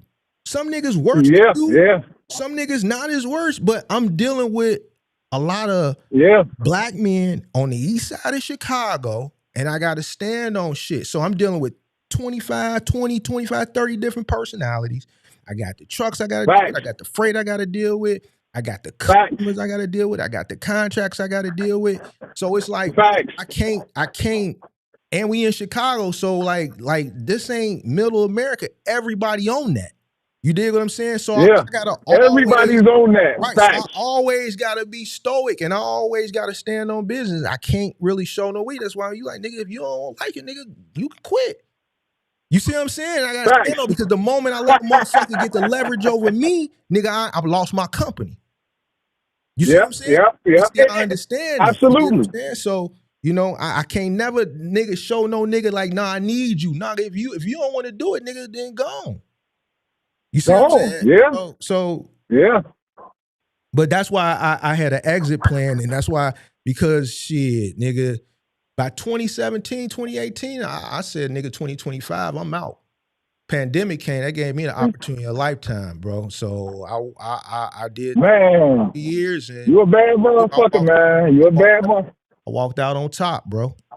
I walked out you on top. You a bad motherfucker, Mark, man. If nobody gonna tell you, I'm gonna tell you. I appreciate you 1,000, my man. 1,000, bro. See, 1,000. Like I say, bro, you woke me up to shit later on in life that I was learning early, but caught on later on. Like, damn, I should have did this. Damn, I should have did that. Why I didn't listen? Why I didn't have like one of my boys today, right? Me and him grew up together. He owns the AAU team. My son plays for him. And my boy always say this, because I always say, like, damn, in the neighborhood we grew up, Why a lot of these kids ain't playing for you? He say, it's me, bro. It's me. That's why they kids ain't playing for me. So I look at it as like me having that hater mentality back then, like on another black man, it's him. It's him. That's why I'm hating on him, because he's a brother, which was wrong at the end of the day.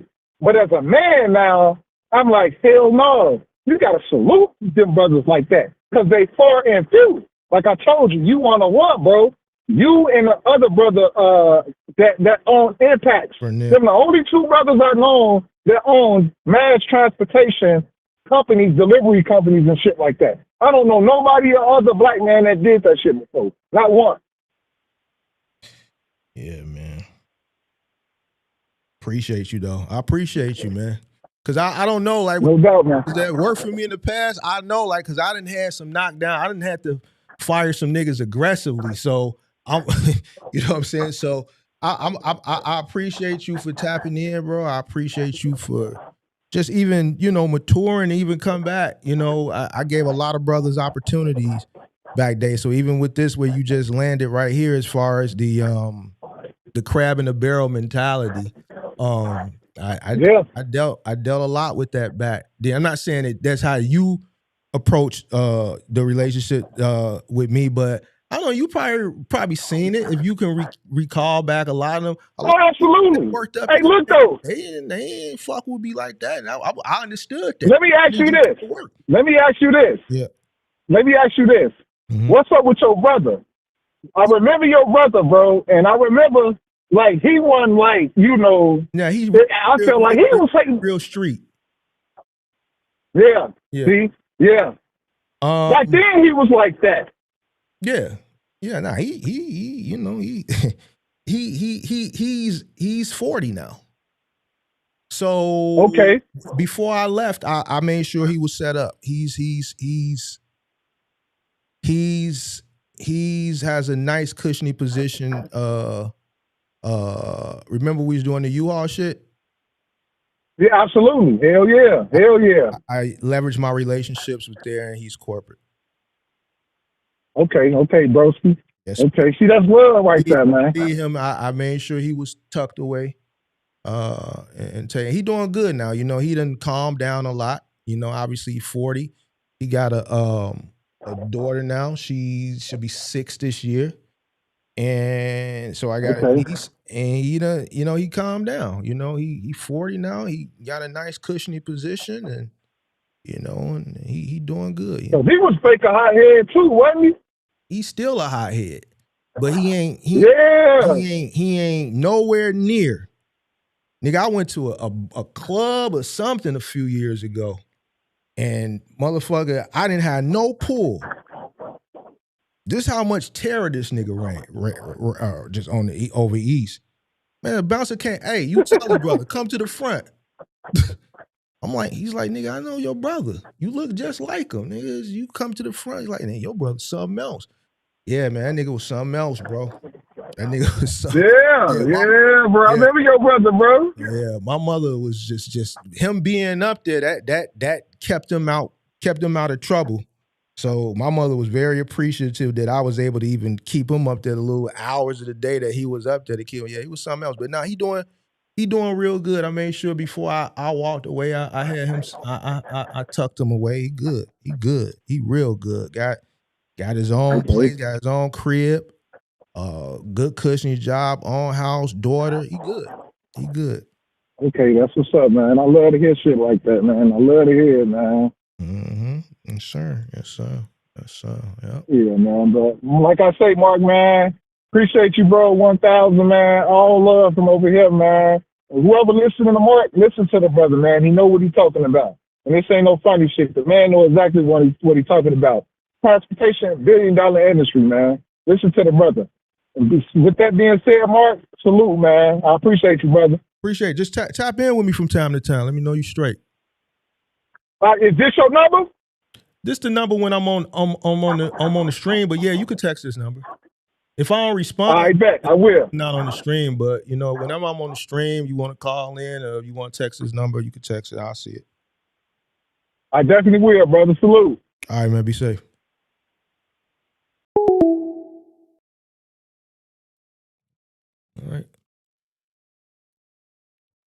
turn that on. There it is, guys. Like, who's this on? I see the TikTok thing. People like, yo, I used to work for this one. I didn't know how to bring him up on TikTok, but he called in. So, but yeah, there you go. Had some very good calls today, I guess. First one, second one, third one. I don't know, bro. The first one was just kind of, I don't know. Hopefully, if you still watching, hopefully you in the month when you call back, you get that shit together. And you got a better update for me, but you got to get that shit together, bro. The second brother from out west, Chicago, you gotta work really, really hard to get that van up out your mama name and pay that shit off. You know what I'm saying? Hopefully the next time you call me, you got more information for me as far as what you paid for the van. And to the last brother that called in that used to work for me, salute. Salute, salute, salute, salute, salute, salute, salute, salute, salute. Where was the dough from? What dough? Listen, all the money I've ever made all came from legal shit. I ain't never did nothing illegal. Everything that I've gotten came from the legalizations, the legalities. You said Mark missed the hustle? Man, sometimes, but not really. Listen, I ain't gonna lie. The first maybe year and a half, I did. I kind of missed it last year. That's why I did that little TV shit last year. And then I said, fuck that shit, nigga. Eventually that shit died off. I don't even go to the yard like that though, boy, man, to check on my trophies, man. Like that shit died off, pimp. I don't miss it no more. Shit over with. Y'all be thinking I be woofing when I be telling y'all these stories until like old employees find me. Like, bro, like he said he was something else. Everybody was something else, bro. I wouldn't want to deal with that shit today.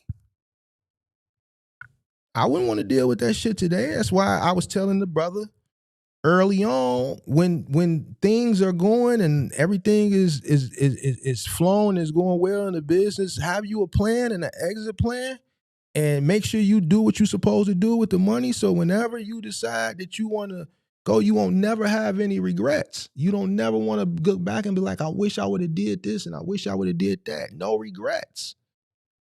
You got to make good choices and decisions. You got to be disciplined. You got to block out the noise. If you set a plan, when you set a plan, you follow the plan. You don't let nobody distract you. You stay the course. Discipline. You hit the finish line. Shit, nigga. This is what it is. So he was talking about Doug. What about Doug? No, he was talking about me and Doug. I don't know what you talking about. Is this a troll? Can't be a troll if you're part of the MGM game. Don't tell me you paid. You a member trolling? Hold on.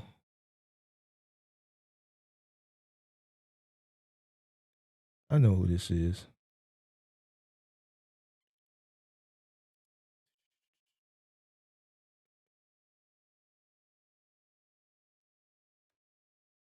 Is this a troll? Like, are you a troll or like where was Doug from? He from Chicago. He was the white dude from Chicago that acted black. It's always that one white dude that grew up around a bunch of black people. For whatever reason, Doug was that one white dude that grew up around the brothers. And he acted black. You wouldn't even know he was white. If you talked to him on the phone, you would think he was black. And then when you saw him, you'll be like, man, you was the motherfucker I was talking to on the phone. He one of them type of white boys. He was a white boy who he didn't carry himself like a white. He was a black white. He was a black white dude, a white black dude, however you want to say it. That nigga had a black woman. He acted black. He talked black. He was from here. think he lived in Harvey. He was from Harvey, somewhere out there. I think he was from Harvey. So he wasn't like no white dude that you like a middle American white. Like he was a different type of white dude. So yeah, that was Doug. So all right. Guess I'm gonna get a late workout today. I gotta go to Home Depot too after I leave the gym. Let me see.